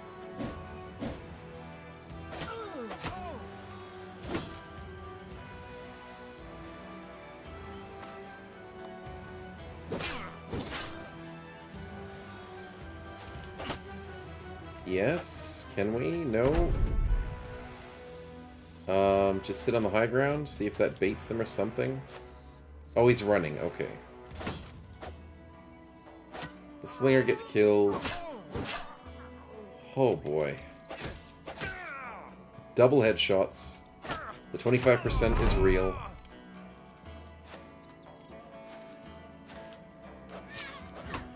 Oh, oh!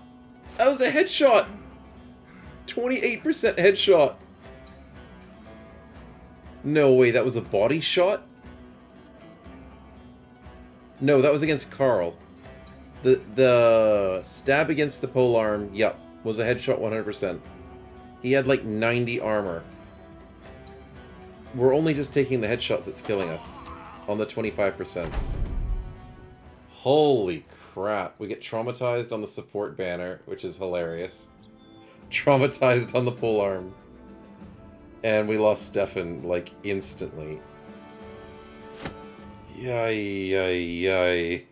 This is bad. An ad starting in a minute and a half, just to let you guys know. I don't think we can get a roster of 6 men. We can barely keep 5 of them. Oh, crap.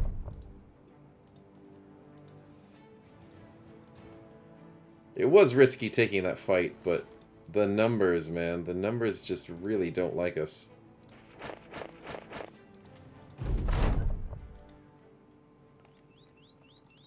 Oh, they'll eventually come. You do get the one of my favorite events for the cultist is getting a free cultist, just randomly joining your party. We need that to happen. Come on.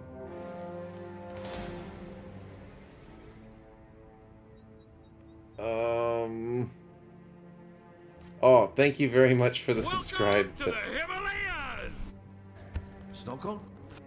No, don't worry. It's lemon. Thanks for the sub, Stefan. Appreciate it. I think as we're going down swinging, we might as well just take this fight. Flee? We can always just make the conscripts fight it. We didn't lose a conscript as far as I remember.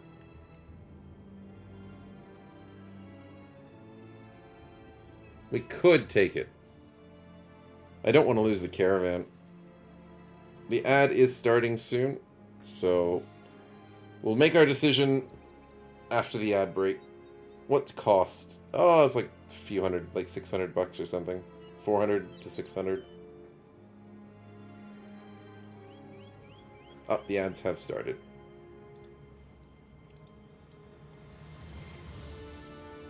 But yeah, we could...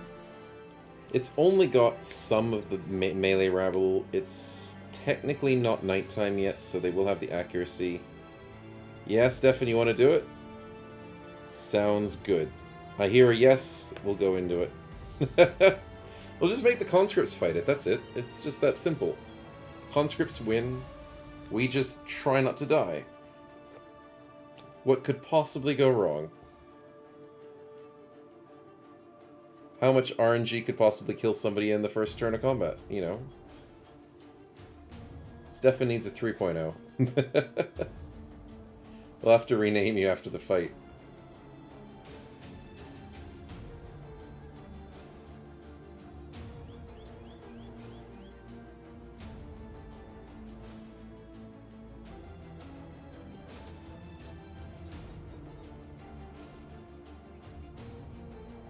But yeah, oh, it is technically 11 o'clock, but we'll go for another bit. I do have to go to work in the morning though, so I can't stay up too late. But the stream will still go for a bit longer. We got to get a few more fights out of these cultists. Try and survive and make Udagal work his butt off for all the stuff that he's gotten for us.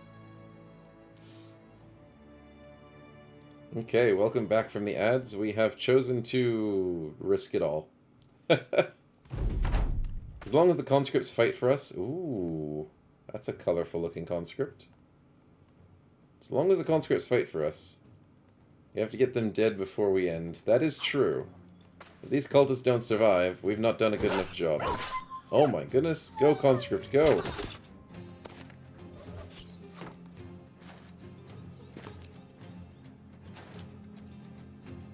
Yeah, okay, go for the flanks. I don't like this guy, he's gonna break our shield. Fair enough, we got rid of his armor. Yeah, we won't be defending. Let's risk it. Nice.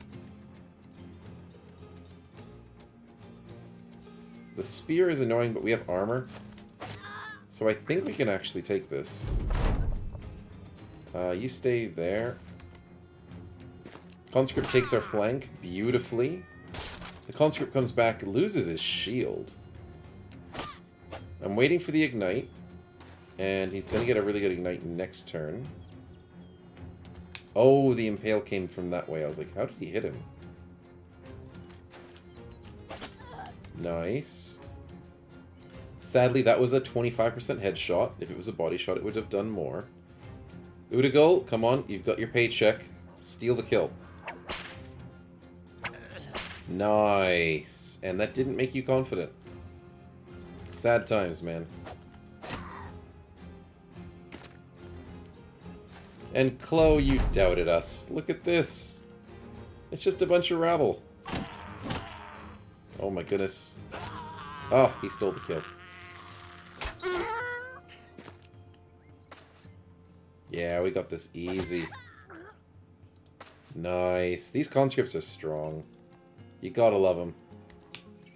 Udagal, I'm not sure where to go. Just here, I guess? Don't worry, your reward will come soon. Yeah, don't worry, the deaths will happen eventually. You just gotta be patient. If it's not this fight, it's gonna be a different one. Oh man, we've already feasted today. Oh, that first fight. Sheesh, that was a lot of feasting. And then that second fight, oh man. At least this was the only fight we weren't destroyed in.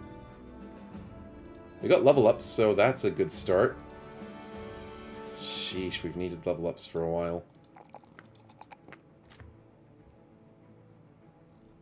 Leaning on... What are we leaning on?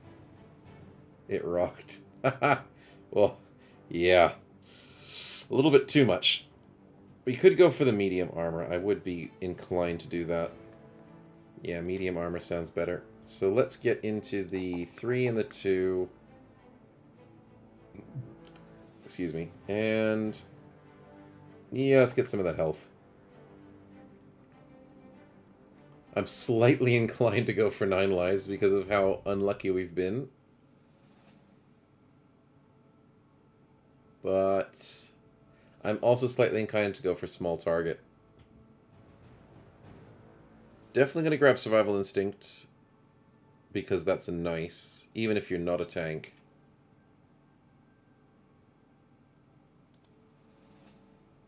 I'm just going to grab 9 lives. I'm too worried. It's going to save his life one time. It's just going to. 3-3, and as a polearm, let's just go for... Ooh, did we go for initiative? He gets clarity. Okay, never mind. Going for fatigue. Not the biggest fan of bolster, so I'm going to go for something to keep you alive.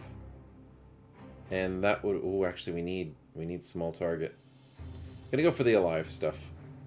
Which ones are available for 3.0? Stefan. Well, you can be the new frontline person. You can be the polearm, or you can be the other polearm. These 3 guys are available for names if you guys want to jump in. Udagal is the person we're paying most of our money to keep the party's morale going. Frontline with Stefan? No worries. I can see you don't want us to have any more frontline, Stefan. You put a target on his head. I gave him 9 lives, you know. That will hopefully change things. 3rd time's the charm, right? 3rd time's the charm. Let's put some slightly better armor on people's. And hopefully that makes a difference. We're still camping, still fixing those hit points. You guys are really happy because of the food we're eating? Huh. You guys are easy to impress. We're only eating 4 different types of food. Interesting.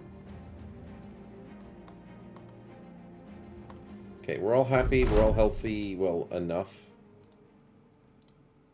Did we get any new injuries? No, that was an easy fight. Back to medical supplies it is. Because we're really low at the moment.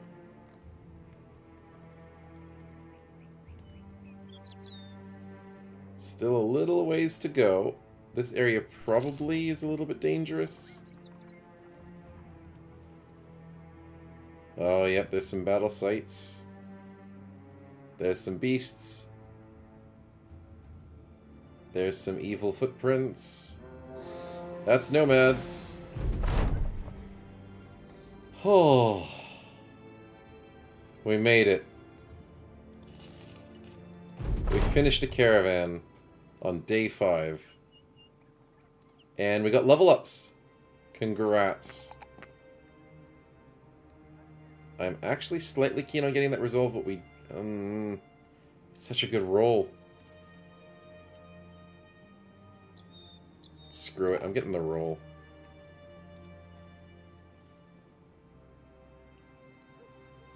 I want medium armor, but we're not heavy enough. I mean, 19 plus 2 is pretty decent. But survival instinct is just way too good. Yeah, it is just good. We're trying to make sure you don't die, Stefan. Just a little bit. Just a little bit more. Let's see if we get that health up. Keep people going. Udagul, what do we got? Keeping you as the highest level member in the team. Gonna grab most likely Fortified Mind, I think. Could get the Scry area, but that's not really on my to-do list.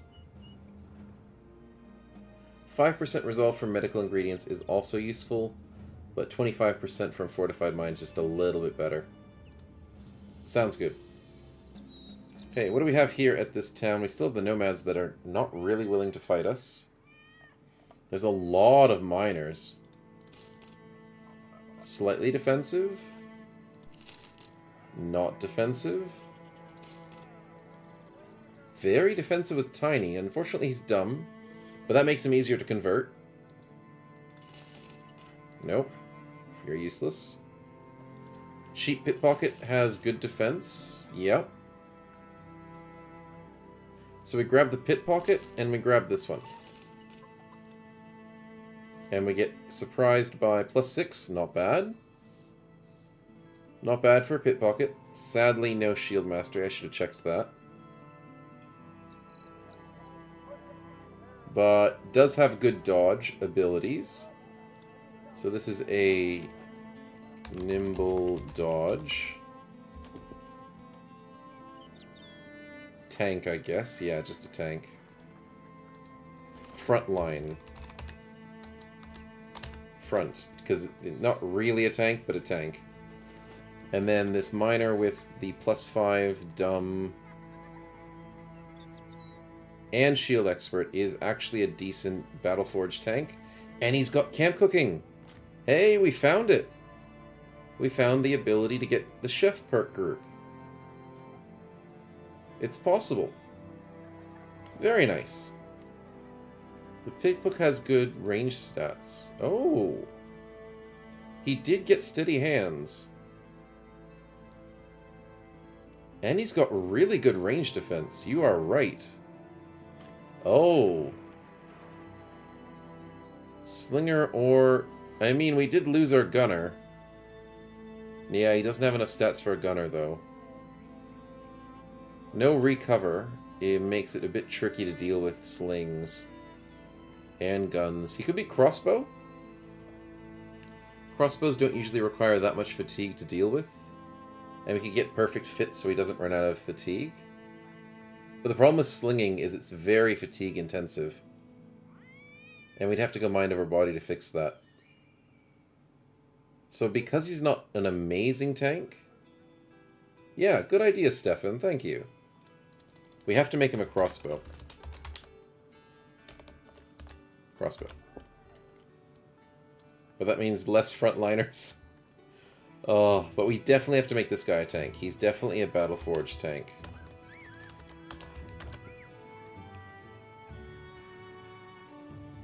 Hopefully he gets some good rolls. But Survival Instinct, Phalanx, Shield Expert, Bolster, Battle Forged. Even Tunnel Vision's good, because you get extra defense at nighttime. So that's nice. What else does he get? Does he get Personal Armor? No, he doesn't. But he does get Last Stand if we're desperate. With 9 lives. He's got a lot of stuff going for him. So that's nice to see. Let's hope he survives. Let's give him the better armor. He is the slightly better tank. Because this guy's not meant to be a tank.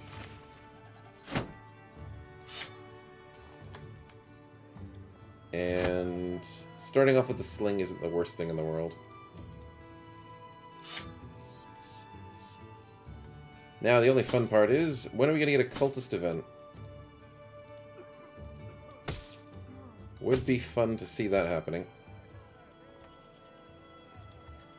Quest available is another caravan day to the north. I mean, I wouldn't complain about it. Probably is one of the better... Ooh. We don't have money to make money.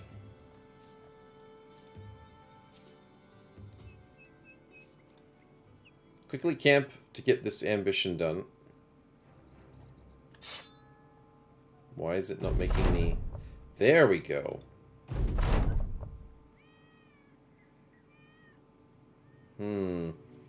2,000 crowns is the best way to go. We have a banner person, we need to use it.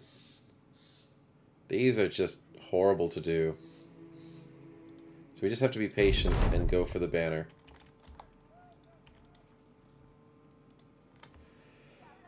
Durbash, how far away is that? It's not too far away, and it's getting us away from nomads, so let's take it. We could probably do some training. Yeah, we just need some training done. As much XP as this team can get, we need to catch up. Catch up from all the losses. It's been a rough 5 days, and some free tools is very nice to have. It's only been 5 days. Feels like forever.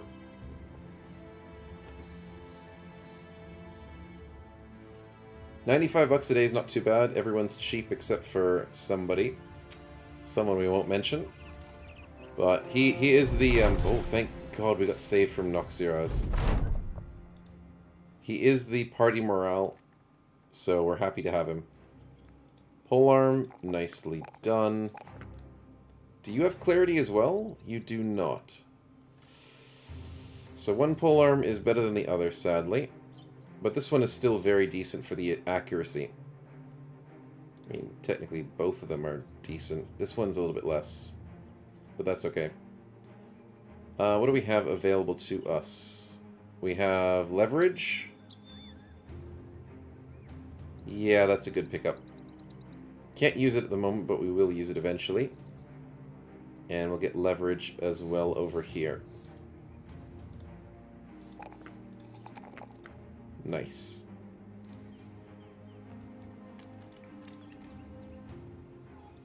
Is it another caravan? I said that before even seeing it. Fine. We'll do it. We need more XP. I do need to get more pitchforks, though. If we can possibly get cheap pitchforks, they're not cheap. We can get the wooden ones, but that's not worth it at this stage in the game. It's 5 days in, it's a bit too risky. Let's just keep getting that XP going. And a little bit of money.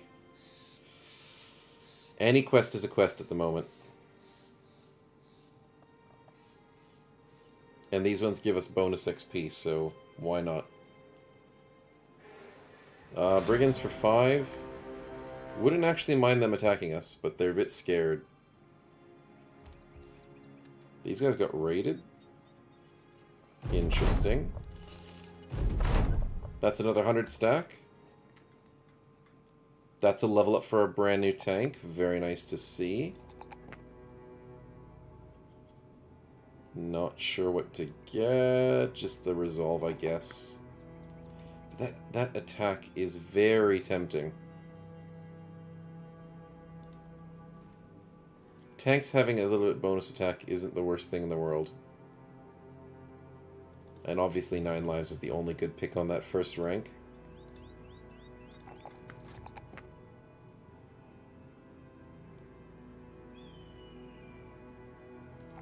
Let's get the attack up. We'll get some resolve later, and we also get resolve from candles and fortified mind if we desperately need it. But having bonus attack is just helpful.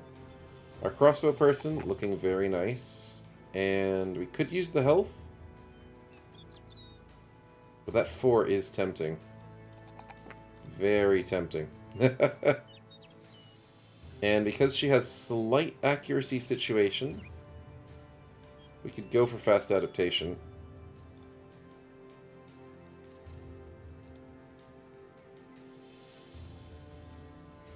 Yeah, but I can totally see why you said Slinger. Oh, we could do Northern Slinger. You're only attacking once a turn with Northern Slinger. Crossbow at 76 to 85 is a little low. We did roll a 4. We might do Northern Sling. Slash Northern Sling.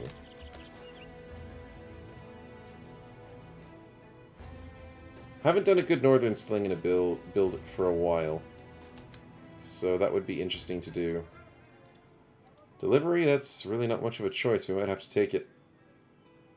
Gallum Sandus. Very interesting place. But I'm not going to take it because Krautmark has quests. Sorry, boys. We need more money than just 100... Oh, hello. That's actually a fight we could take. We've got decent enough armor. Yeah, we could take that.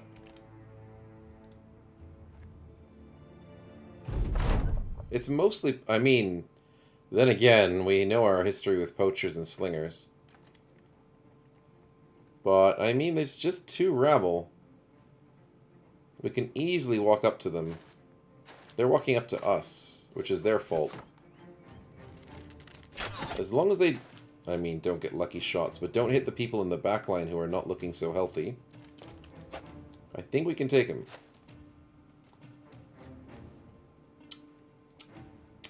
No helmet, 95 armor. It's gonna happen, so I'm not gonna risk... I mean, do you have 9 lives? No, but you have Colossus.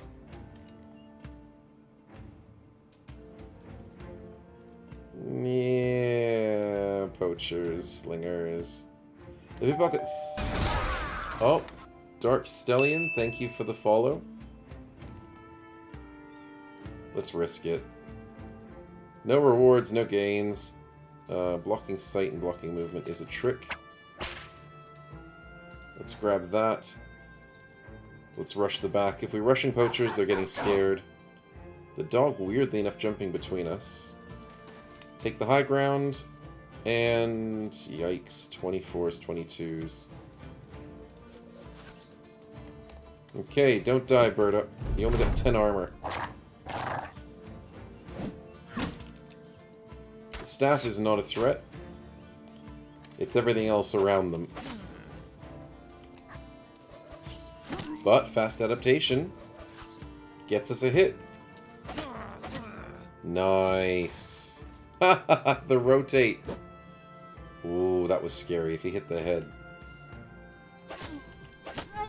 Nice. The whip. Udigal, you gotta have to get those kills, man. We're paying you 52 bucks a day, man. Those kills are yours. Missing the 50 and the 60 is a rough. He doesn't get the headshot? I'm happy to see that.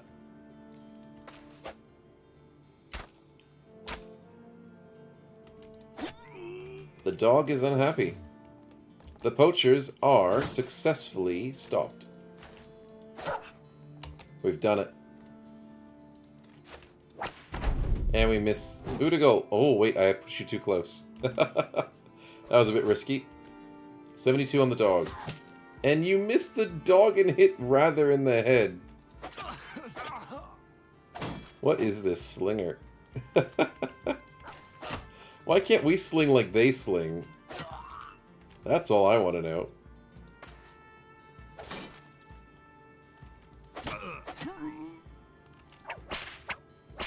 Okay, Udigal is not getting any luck here. We gotta cut your pay, man.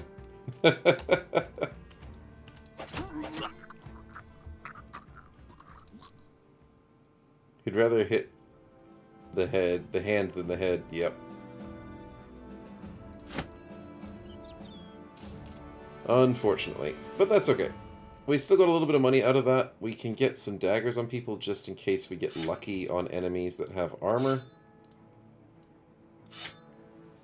But yeah. Not too bad. Let's hopefully there's a decent quest in this place for us.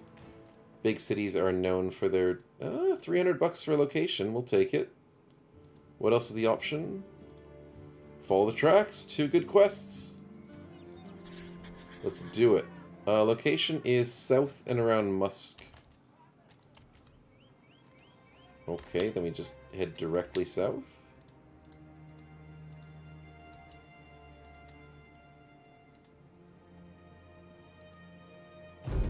There we go. That's an easy 300. Weird autopathing, but fair enough. And 26 experience. Follow the tracks. Is there anything we can buy here to bolster the party? Golden Dag is very tempting, but way too expensive. Pitchforks, no, that's too expensive. We need some good helmets. $45 for a helmet. Yes, please. $83 for padded armor. That is tempting.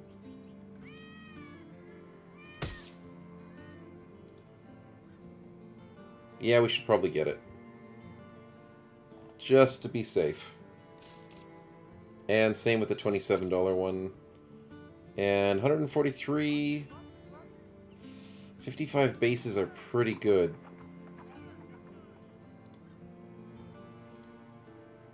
We're sitting on 55s and 65s for most of the people. But it doesn't hurt to get a little bit more than that. Sure. We can afford it. Ads starting in 44 minutes and 30 seconds. Stefan 3.0 gets a level up. Congrats. You know what? You keep rolling good resolve, man. And you're tempting me to keep getting it. You are tempting.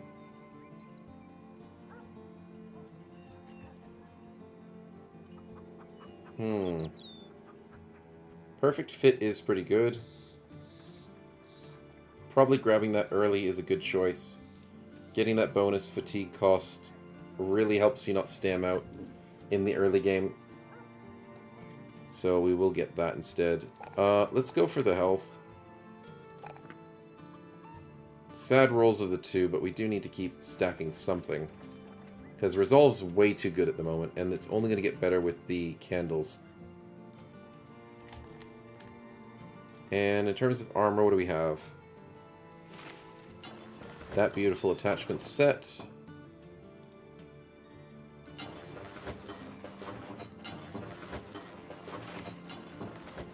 That's better. That's better, and... Kinda want better helmets on you two in the back, but there's not much available to us here. I mean, 30 helmets are better than nothing. Yeah, fair enough. We have enough money to spend on both of you. Just so you don't get domed by some random thing. Because that's what's happened to everybody today. Okay, let's be safe. Let's go and get ourselves some following the tracks. Luckily, it's this way. It's poachers again, but luckily they're only defended by rabble. thugs are a little scary if we had to fight too many of them. It's 2 musicians! We're gonna enjoy this. And they're scared of us. Rightfully so. You're meant to be defending your poachers, buddies. You're not meant to be ditching them.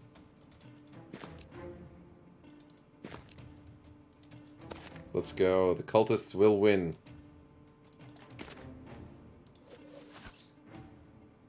It is a free quest. I am not going to complain. They're scared of us, and they're scared of us.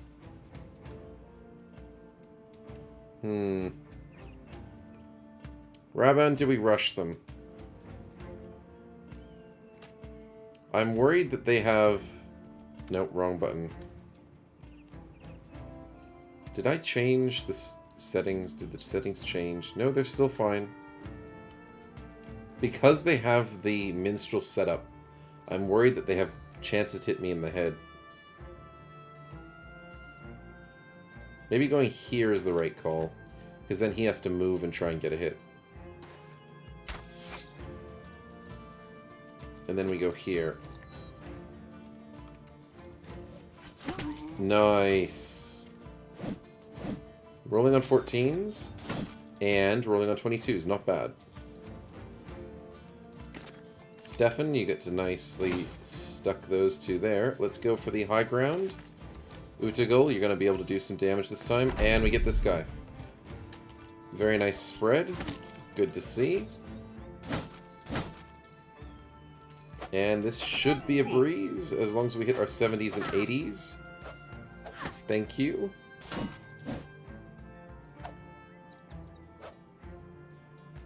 Let's go. Get rid of his armor so Utagul can kill him. Nice! There you go. You're working off that money.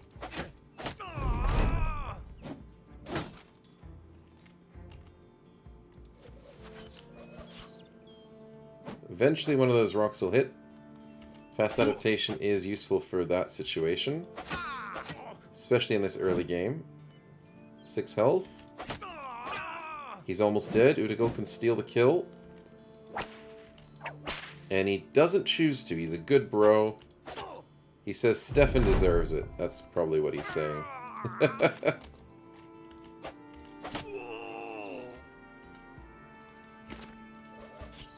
Oh no, actually. Berta steals it. Nice.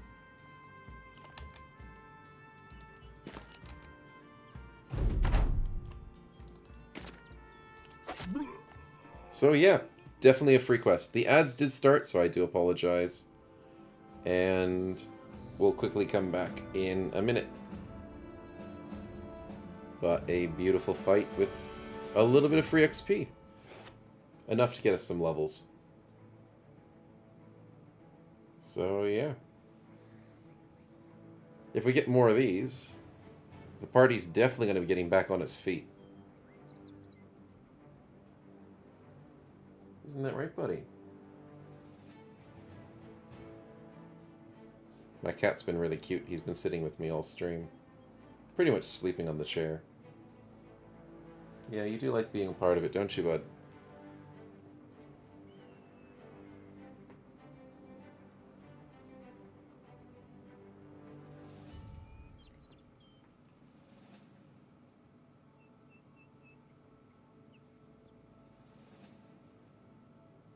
It's good to see Utagul getting his paycheck for the 1 kill that he had. Oh boy. Cultist's run looks very different than it used to. It does seem like it has potential. Welcome back from the ads. Apologies, we did just quickly finish the fight just as the ads started, I think. Utagul is getting his paycheck for the 1 quest from the 1 kill that he's gotten. So he is slowly working it off. But nice 2 levels and a little bit of loot. But mainly a free quest that gave us some money. 300 bucks. Sweet.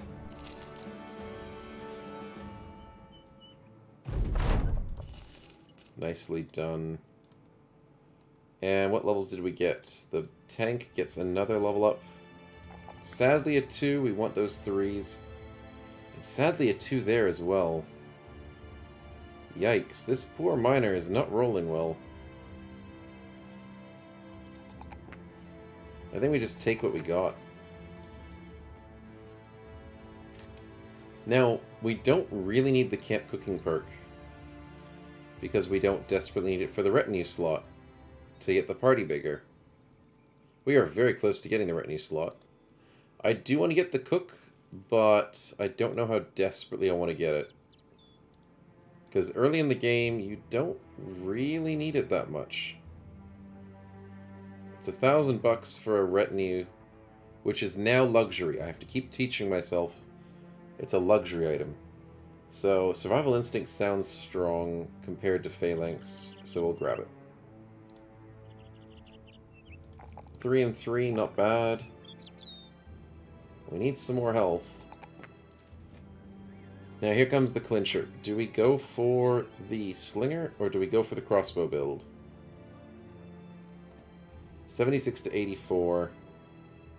Crossbows do have nice accuracy. They've got head chance hit. So we'd want to try and get more head chance. There's not much we can do for it.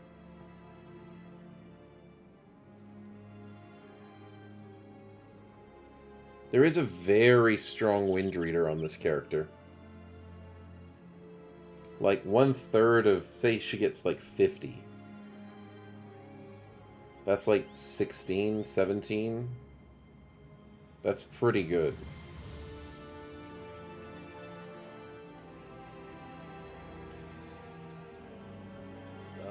I think the slinger's the right way to go. I think it was it Stefan or Chloe that was explaining it? Maybe it was Codex. But, yeah, I think slinger might be correct, going as northern sling.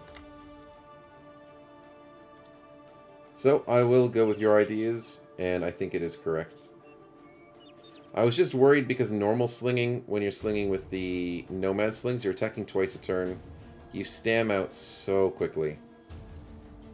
But with the northern sling, you don't, because you're rolling it once a turn. And it hits a lot harder, but it's harder for the accuracy. So the wind reader, fast adaptation, slinger spins, pushes us to, let's say if she averages out to 80, that's 92 plus like the 16, that's 108-ish with the range skill.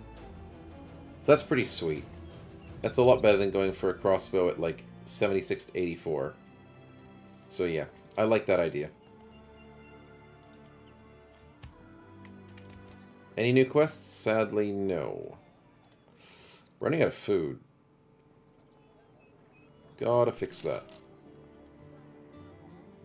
13 a day, so we get 2 of those, and 1 of those. Okay, we go hunting for some more money, because we're at 478 bucks.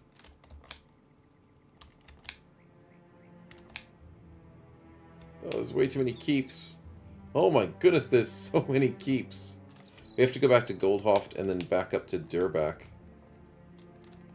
This is not a noob-friendly map when it comes to quests. We have to head north. Oh, there's nothing. Lucky those 2 are available for quests. That's another keep. Village of Lumber, small huts. Crossring. Okay, so at least some of these middle sections have quest ability.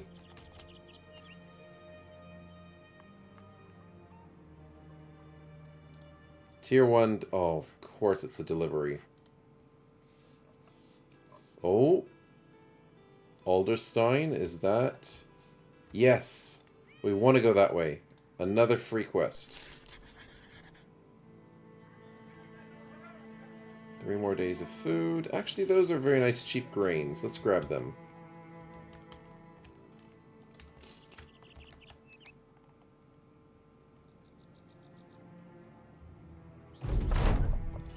$100 crowns and follow the tracks. That's a good quest. The grains are pretty cheap here as well, but let's go get ourselves some money.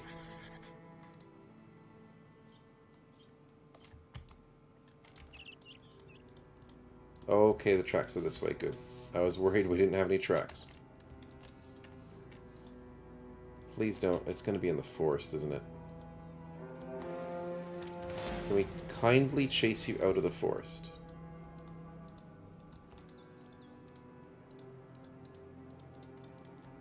There are goblins out here, interestingly enough. But we're going to fight these guys outside the forest. Because I don't want to do forest fight.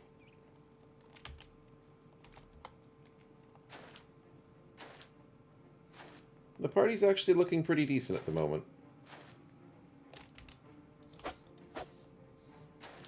Shouldn't have said that. Nice. 86 because you're a threat. Not really, but, you know, kind of. Bootigal with the dog kill. Nicely done. Just in case they become annoying. Ah, screw it. We'll go down here and assist.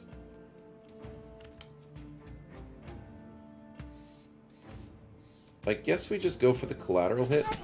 Nice. Nice. There's a headshot. Udigal, don't die. The poachers, man. It's the poachers. Why do they always get headshots? I don't know. I don't know, man. It's a fact of life. Poachers just get headshots. And for some reason, Berta gets 3 collaterals on that frontliner there. It's beautiful. It's a thing of beauty.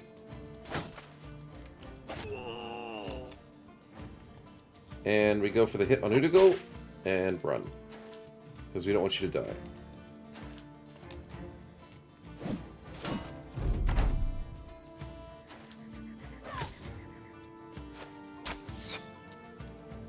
Misses rather. Good, he was going for this person. Collateral? Oh, the snipe. The double snipe?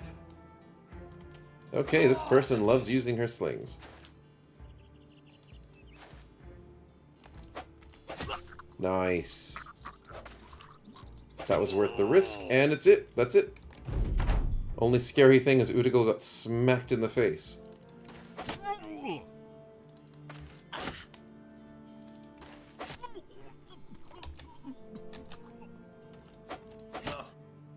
Yeah, we'll run him down. Of course we'll run him down. Oh. Nice. There's a level up and some crappy loot, but we got paid like 500 bucks for this quest, so no complaints on my part. I'm also slightly interested in going after those goblins.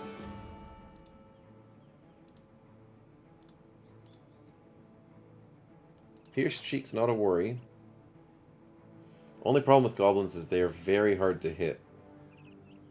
Fast adaptation, bunch of spears. We could try it.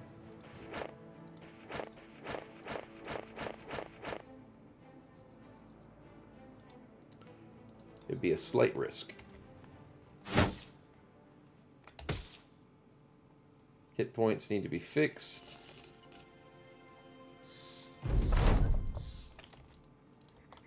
What do we got? A level up for Rather, very nice. 3. Sadly, just the double 2s, but okay.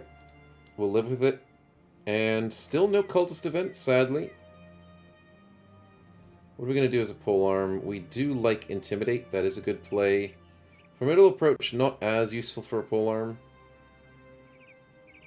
Fast Adaptation's not bad either. And as a Clarity polearm, Perfect Fit actually works really well.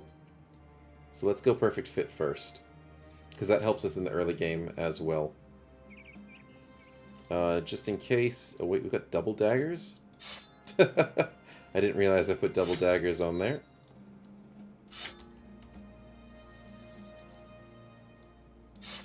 Not bad. Okay, so should we get these goblins? It's probably like 3 goblins and 3 goblins. What do you guys think? Is it worth the risk? It's an early location. Could get some stuff out of it. Could lose somebody. They usually have like spears, and the poison could be annoying. Nighttime? Yeah, nighttime could work. We're only using 1 ranged person. So against them, their range is a bit more worrisome. And it is very close to nighttime, so we're not wasting much time doing it when we're spending $100 a day. Sounds like a plan.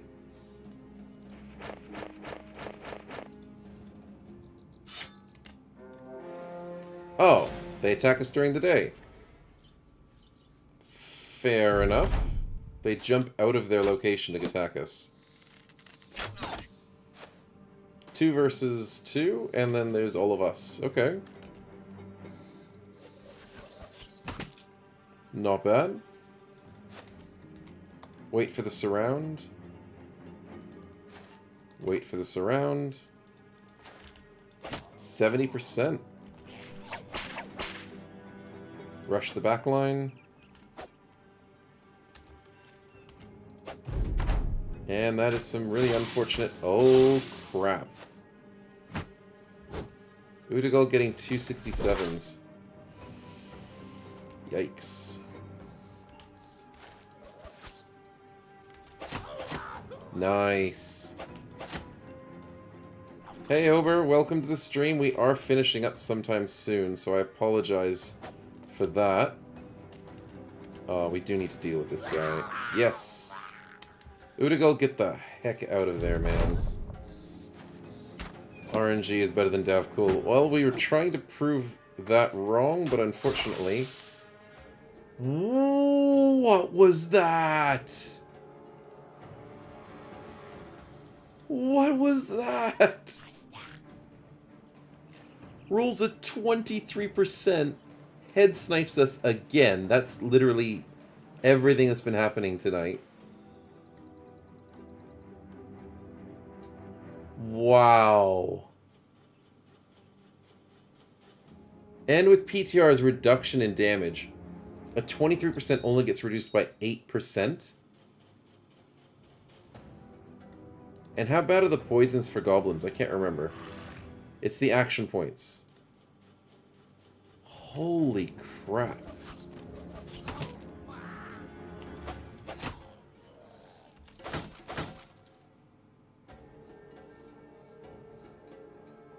And your whole giant body armor is useless.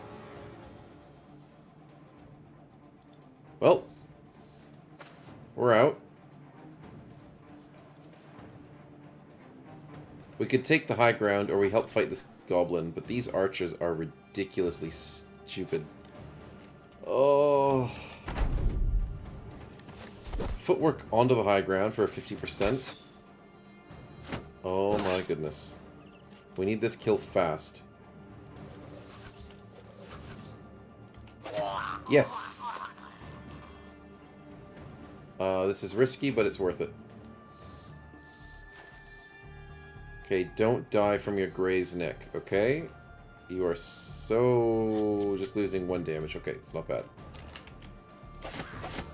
Nice, we did a headshot back. They deserve it. Is this one gonna run? Nope, he's just gonna sit there and shoot. 50%. 50% mean nothing. 60% mean nothing. Berta, just ditch. You're not gonna be able to hit them. 80% mean nothing.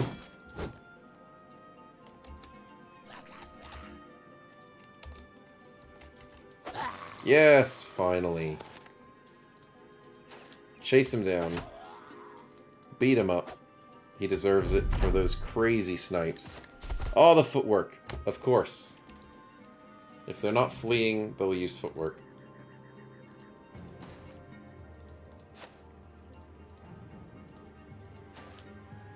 I want to run him down, because he deserves to die.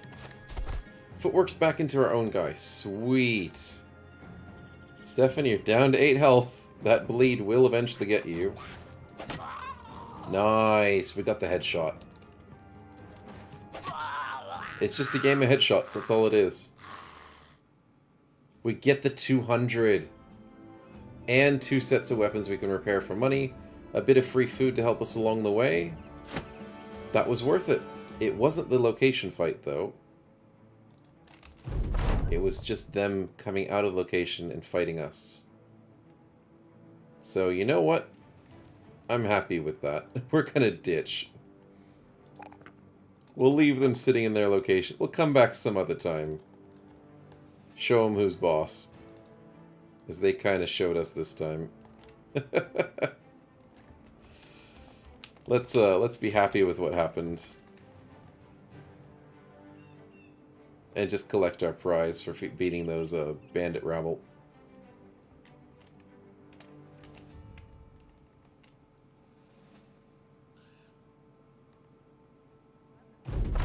Nice, nice.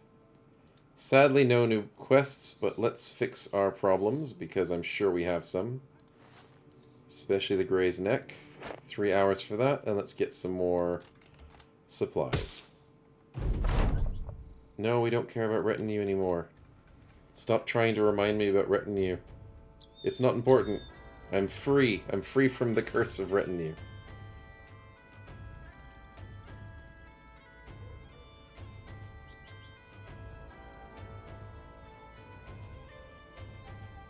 There we go. 20 free meds. The party's looking good. And I forgot about the level up. Random parties. Oh, we do still have the random parties over. We did just take a quick little break to show off the new cultist origin. Because they updated it and made it kind of weird, but kind of good. I'm not sure I fully agree with what they changed. Because cultists are meant to be super cheap, but we have Utegel in our party. And as you can see, he's getting paid 57 bucks a day. Which is kind of more than a hedge knight. Even though his stats are not more than a hedge knight. He has magic, but I mean... We love Utegel, we definitely do. But we kind of want to cut him in half to stop him from being costed so much. So we'll cut his pay in half, I mean. Could cut him in half as well. He started from 52, yes. At level 1, I think he started... Oh, no, wait, it was level 3 he was at 52. So he started at, like, 45? Because we gave you your 2 levels early. So he started at, like, 45 or something. Which is ridiculous. He has a brand new background Magister. We also started with a Husk. These are cultists, I think. They're just base cultists. Yeah, we lost the Husk and we lost the Gnasher or something. Which are pretty cool starts. But, I don't know. Cultists are meant to be cheap, and this doesn't make them cheap. The sacrifice events are harder to do because you need more people. And they're reduced the amount of time in between. So, I mean, increased time in between. So sacrifices are less often. And less harsh. So if you sacrifice a brother, your other brothers that aren't cultists don't go instantly to red. They don't instantly go to angry on normal days. Which is, it's weird. I think it's just weird. It doesn't feel right. Sacrificing your own friends in a party where you're meant to be banding together to fight monsters should make them, like, instantly angry. It just should. That's just my opinion on it. I don't know. But it's interesting to say the least, how they've changed it. I just have to play with it more to sort of get the feel for it. As a Polearm brother, we want Intimidate. Do we want anything else? Not really. We don't get medium armor to help with our problems, but we don't have problems because we don't have clarity. So we get Intimidate early, and that's fine. We don't sell here because they're not going to sell us anything good. We go to the Stone Citadel because it's the closest thing nearby, and we can sell all our goodies. You look very friendly. Please keep the roads safe as we try to keep the roads safe. Ambush? This looks like such an ambushable spot. No? Okay, we're safe. Still bleeding $100 a day, though. Whew. Tell me we can make some good money here, please. And it's looking pretty good, 251. And notched blades are actually not that great for damage, but they're actually pretty decent for selling, so we can sell them.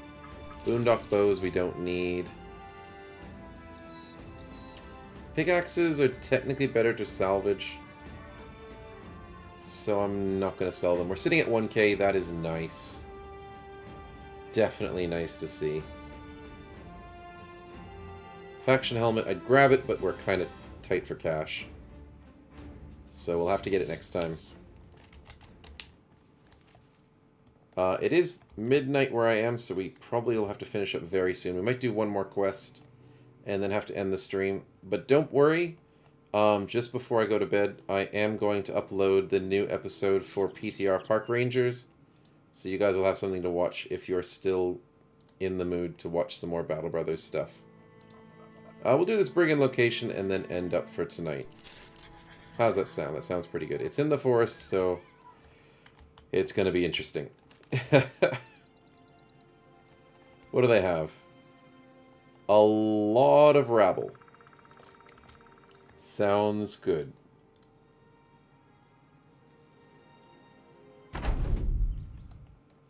It's not very foresty, but that's a large lineup. 14 versus 6. Oh boy. Let's hope we hit a few of these spear hits, right? And pick on the ones that don't have armor. And pick on the ones that have spears and none of them do. Oh, that's very good. So, what are the threats? We have an annoying pitchfork, but he's not going to be damaging. The hammer and the hoe are the scariest things on the map. And the cleaver is just scary because cleavers are scary. Oh my goodness, we can't even get closer to them. Because it's forest instead of normal ground. Oh boy. They only have 2 people shooting at us, but that's enough to get us, you know, scared to the bone. How do you gauge if the quest payout is too high and too much for you to chew, like the ones you get the Necromancer and the Bandit quests? I guess you just play the game long enough and you get used to what day you're on, what level your party is. You get used to what sort of quest numbers you're doing at the moment. I don't usually keep track of every single little thing, especially when I'm recording and streaming, because it's so hard to keep my brain on 5 million things at once and talking to you guys. It's not a bad thing, I do enjoy it all. But if you want to keep track of it all, it's just getting... The easiest way I remember is, what sort of quests are you doing at the moment? Are you able to take $500 quests? If you are, then if the game offers you a $1,000 quest, you should be very suspicious. Very suspicious. If you're able to take $1,000 quests, if the game offers you a $2,000 quest, be very suspicious. Be very skeptical. Also, be very skeptical if you're doing 3-star quests. When the game gets you to do the stars and the skulls.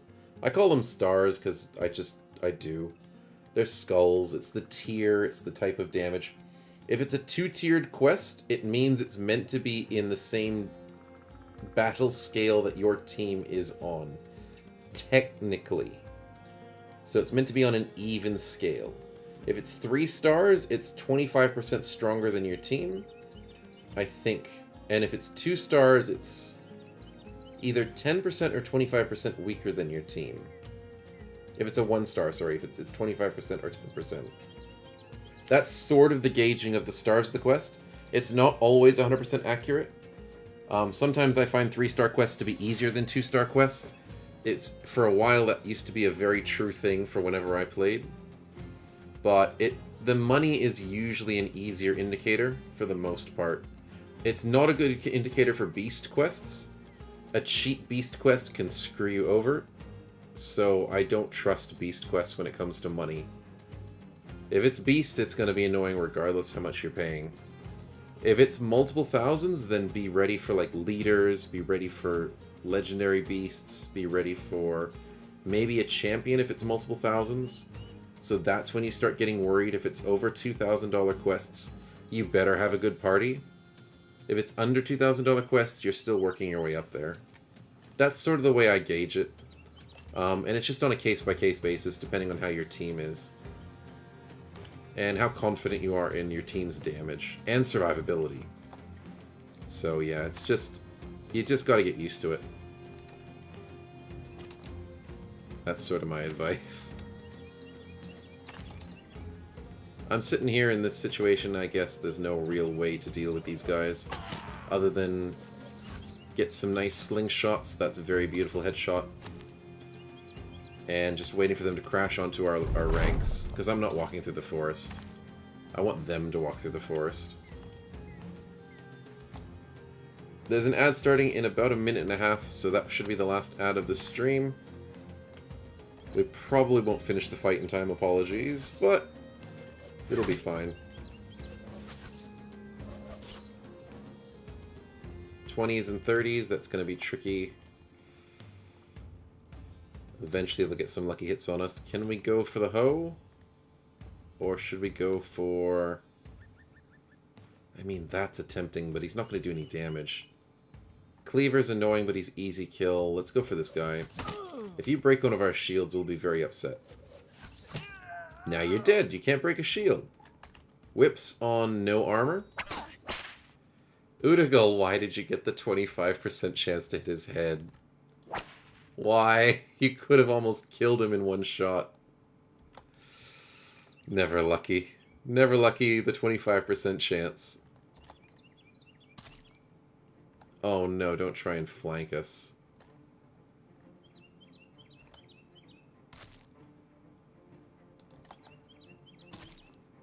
Crash our shields. Don't go for the slinger. Don't be a jerk. Yes, please. Thank you. They're still wanting that slinger, aren't they? My goodness, it's one guy. One girl. Calm down. Let's go for the easy hit here. Nice. Technically, that's an easy hit. Is it only for bandits? Sometimes it's hard to judge when nobles offer greenskin quests at high payout but 2 stars. The ad did just start, so we will pause for a little bit. But I can help answer your question because you're the subscribe, so you don't have to worry about ads. With the greenskins, it can be a bit trickier. Bandits, it's a little bit easier to judge. Nobles... Noble quests are a bit trickier. When you get to unlock noble quests, the way you gauge those quests is slightly different because you're past the professional stage at higher amounts to 4 ads. Oh yeah, it is 4 ads in a row. It's like 4 ads of 20 seconds. Twitch does it for like a minute and a half of ads. So if it's 4 ads or 5 ads or 1 ad, I'm not sure how they do it, but it's a minute and 30 seconds. Sorry, we'll get back to Stefan's question, which is the... once you get past the 1,000 renown mark, quests scale off your renown. So if you're getting really, really high amounts of renown early, and you're beating a lot of ambitions faster than your party's gaining levels, then you might be offered quests that are like 2 grand, a bit too early for your party. And you might be able to beat it, but you should still be a bit suspicious. Noble quests are past that 1,000 renown mark, so then you are getting offered pretty decent amount for 2 stars. 2-star quests, even for greenskins, are rough. They just are. Greenskin quests are rough because they just have so much more power than your brothers.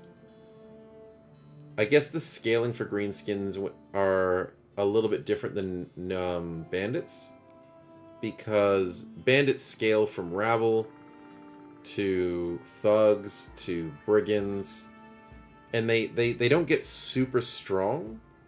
They just have increasing in numbers. They start getting a bit more armor.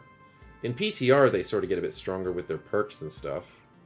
But you can sort of gauge bandit fights a little bit easier. When it comes to greenskins, it's like, okay, you're starting with Orc young, and it's like, okay, they're annoying, they can do some decent damage, they get the stun. But the next step up is like warriors, and it's like that's like jumping from the floor to the ceiling.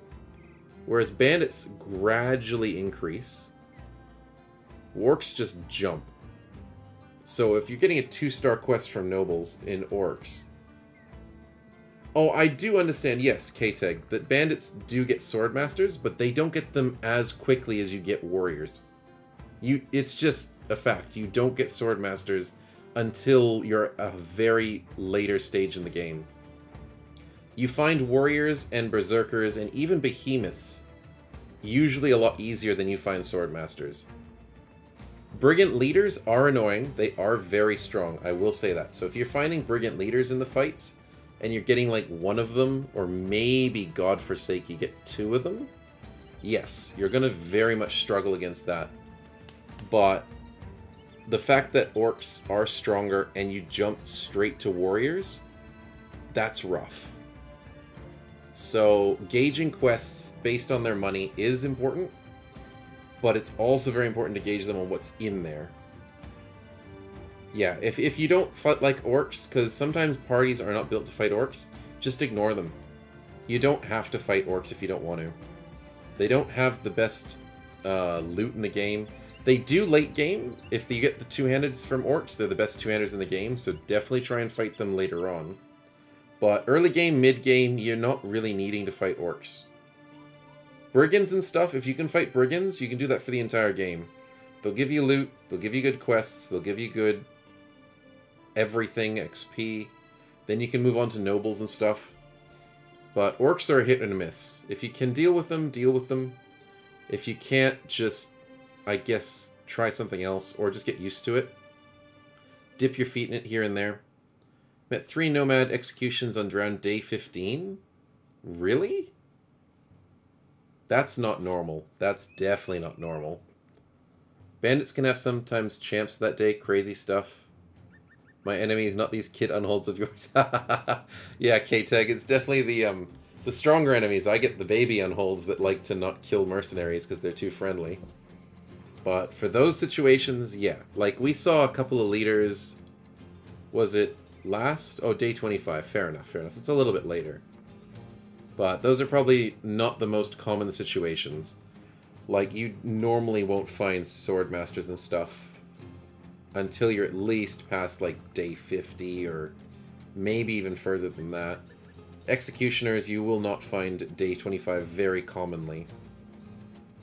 Unless it's a very rare situation. But yeah, that's sort of what I'm trying to get at, is the brigand fights, and to some extent, because of the changes, noble fights are... Not noble, what am I saying? Nomad. Are somewhat slower in their scaling. And somewhat more manageable. Whereas orcs are either... You get to young, a decent amount of a young in your fight, and you're like, okay, then you can start dealing with them. And then it jumps straight to some warriors, and it's like, wow, if you can't deal with that, it could crush you. And then if you can't deal with the warriors, then they jump berserkers, and it's like, no, no, that's the end. It's the end. Oh, yeah, exactly. Even at day 50, if you start to lose people... the downward spiral is a very bad thing that can happen to Battle Brothers. If you start losing brothers and you can't pick it back up, it's rough. Oh my goodness, like that. There we go, we're talking about it, and Udagal is getting poacher-headed again. You jerk, what are you doing? You're not meant to be killing us, it's our job to kill you guys. Like that! Look at the white flags. The white flags of success. Udagal, what do we got? Anyone to hit? Retaliation effect? He's got 5 armor. Hit him in the body, and it didn't do enough. We did 4 damage to his armor. It's not enough. Oh, sad times. Oh, we got the back rank screwed over. By a cleaver, no less. How are we going to save him? I start to Dell some shield calling to my offhand. Yeah, yeah, we should probably put a shield in your offhand. I do think we feel we should do that. I also feel that we should get rid of this rabble in the back ranks. Nice. A morale checked by everybody except this guy. The one that we care about. Nice! Hit a dagger in there as well. Utagal, no! We need to get you a shield. The 46s are too much.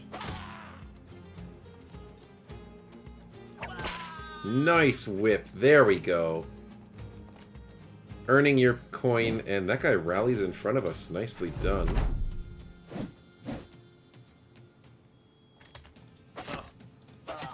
Nice. Davkul supports your decisions, Utagal. As the leader of the party, the last standing most expensive member of the cultist group.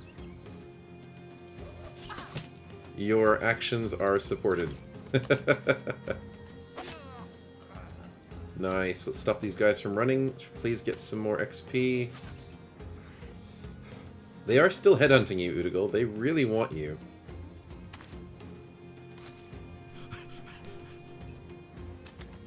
I'm gonna whip this one. We'll try. Nice. Okay, so what we're gonna do is wait. Hopefully get a lucky shot. Nice. Is that a bruised leg? Yes, it reduces his running away speed. So we're gonna go chase this one down. We're gonna almost kill him. We're gonna wait. We're gonna whip this one to death because Utagal needs to get some kills. Nice. We're gonna go here, and then that allows Rathar to jump here. Sweet. Everyone's locked down. The only person we lost was the polearm guy. Because he ran away too early. And that was a nice quest. With Utagal getting a few nice pretty hits to the head.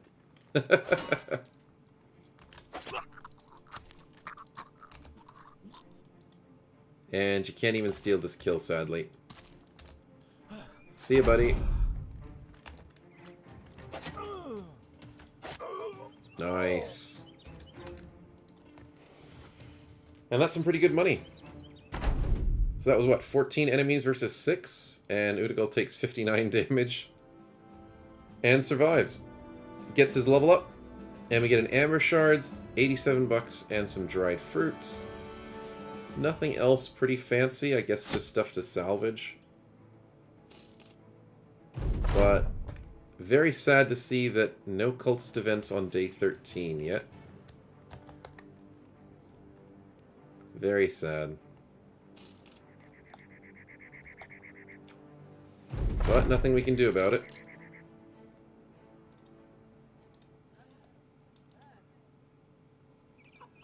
Sadly, though, we do have to end the stream. I do have to go to bed. But copper ingots are very cheap. We'll keep those. We'll probably do some more of this next week. Try and show off some more of the cultist stuff. Might have to play around, and hopefully there's some little updates along the way. But one thing I do like playing with cultists is the increased event mod. Because I always think that the events in cultists are too slow. You constantly want more candles, you constantly want more sacrifices and conversions. You want a full party of cultists. And that takes way too long sometimes. And now that the sacrifice event is really slow, I'm a little bit worried. A little bit worried that it won't happen till like day 50. I've seen it before. In our first season, it took forever for sometimes those events to happen. And a lot happens in between those events. So, yeah. For Utagal, we can grab the Discovered Talent. We could get Peaceable as well. That's actually pretty strong. For somebody who's not going to be using combat skills, a plus 20 Resolve, plus 5% experience gain is pretty sweet. We have to get Discovered Talent first because of the stars that you get. And look at that. Look at those stars. The Magister starting off with 5 different stars, adding on Discovered Talent. That's pretty shiny right there.